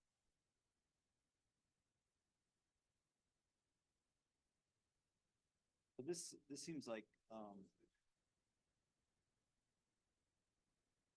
think this is a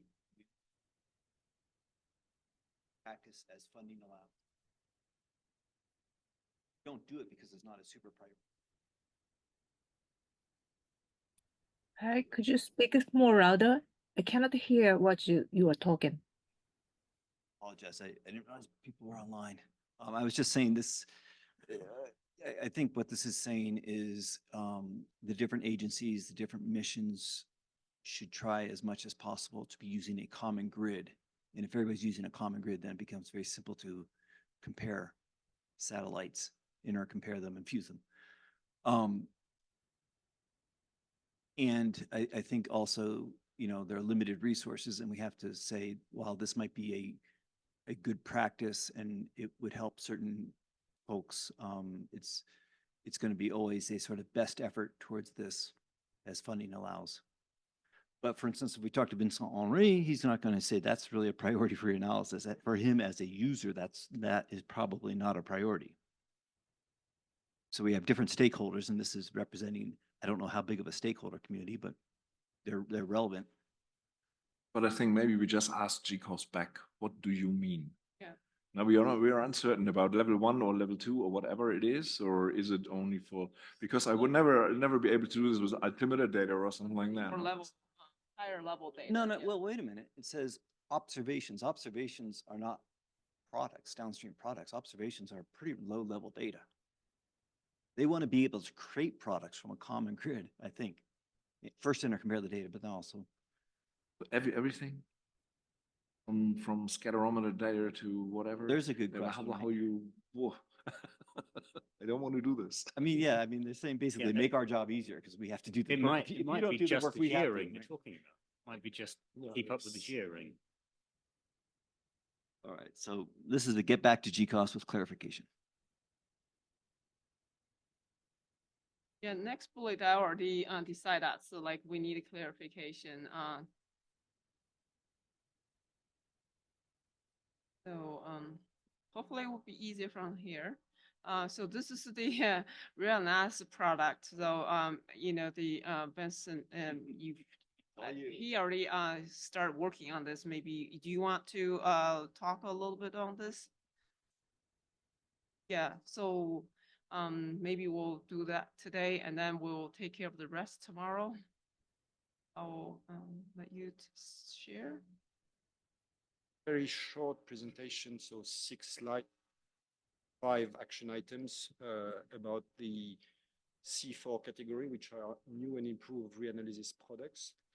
So acknowledgement, many of my colleagues working on reanalysis have contributed, but a disclaimer that it's mostly a European perspective. So CMWF, UMETSAT and friends behind the European reanalysis, we need to reach out to GMA, GMAO and NCEP as well. I will send that to the GMAO folks for review. Perfect, because here it's just the European part.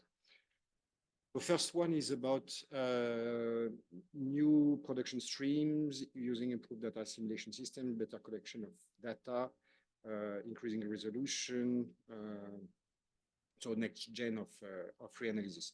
So there are a few things to mention. There was a conference that we organized as our annual seminar, but with many scientists involved in reanalysis, that was organized in last September. So there's quite a large number of topics which are covered. All the presentations and recordings are there, so it's a good resource to see where the reanalysis community is. So there is also the upcoming International Reanalysis Conference, which is coming in Tokyo, October. But this is a good resource. Second, publications. So actually the publications are the mean of assessing progress there. Recently, we have submitted a publication, Sochi et al., which looks at ERA 5 for the full period, 1940 to 2022, against different data sets and other global reanalysis. So it's a nice one. So I hope it will come quickly.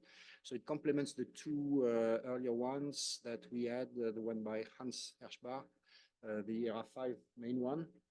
It's quite extraordinary, the citation of this one. It's going to 10,000, so it's the biggest cited in all geoscience. It made, I think, move CGMS impact factor from 7.2 to 8.9, just one paper.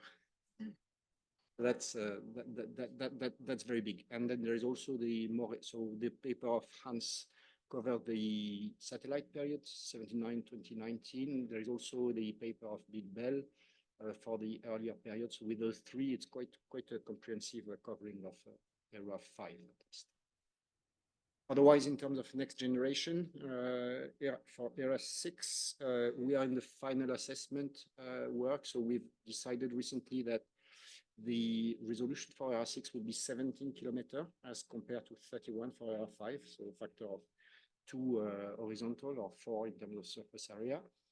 We are working on the configuration of the ensemble to provide the synoptic uncertainties. We are working on coupling options, and this is another part. And there is lots of reprocessing ongoing, conventional satellite that have been produced.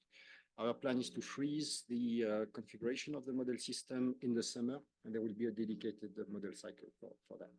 So that's the next generation for the meteorological reanalysis. For the chemical reanalysis, which is covering reactive gases, aerosol, and CO2 and methane, covering a smaller period of time, 2003, because the satellite record is shorter, except for stratospheric ozone.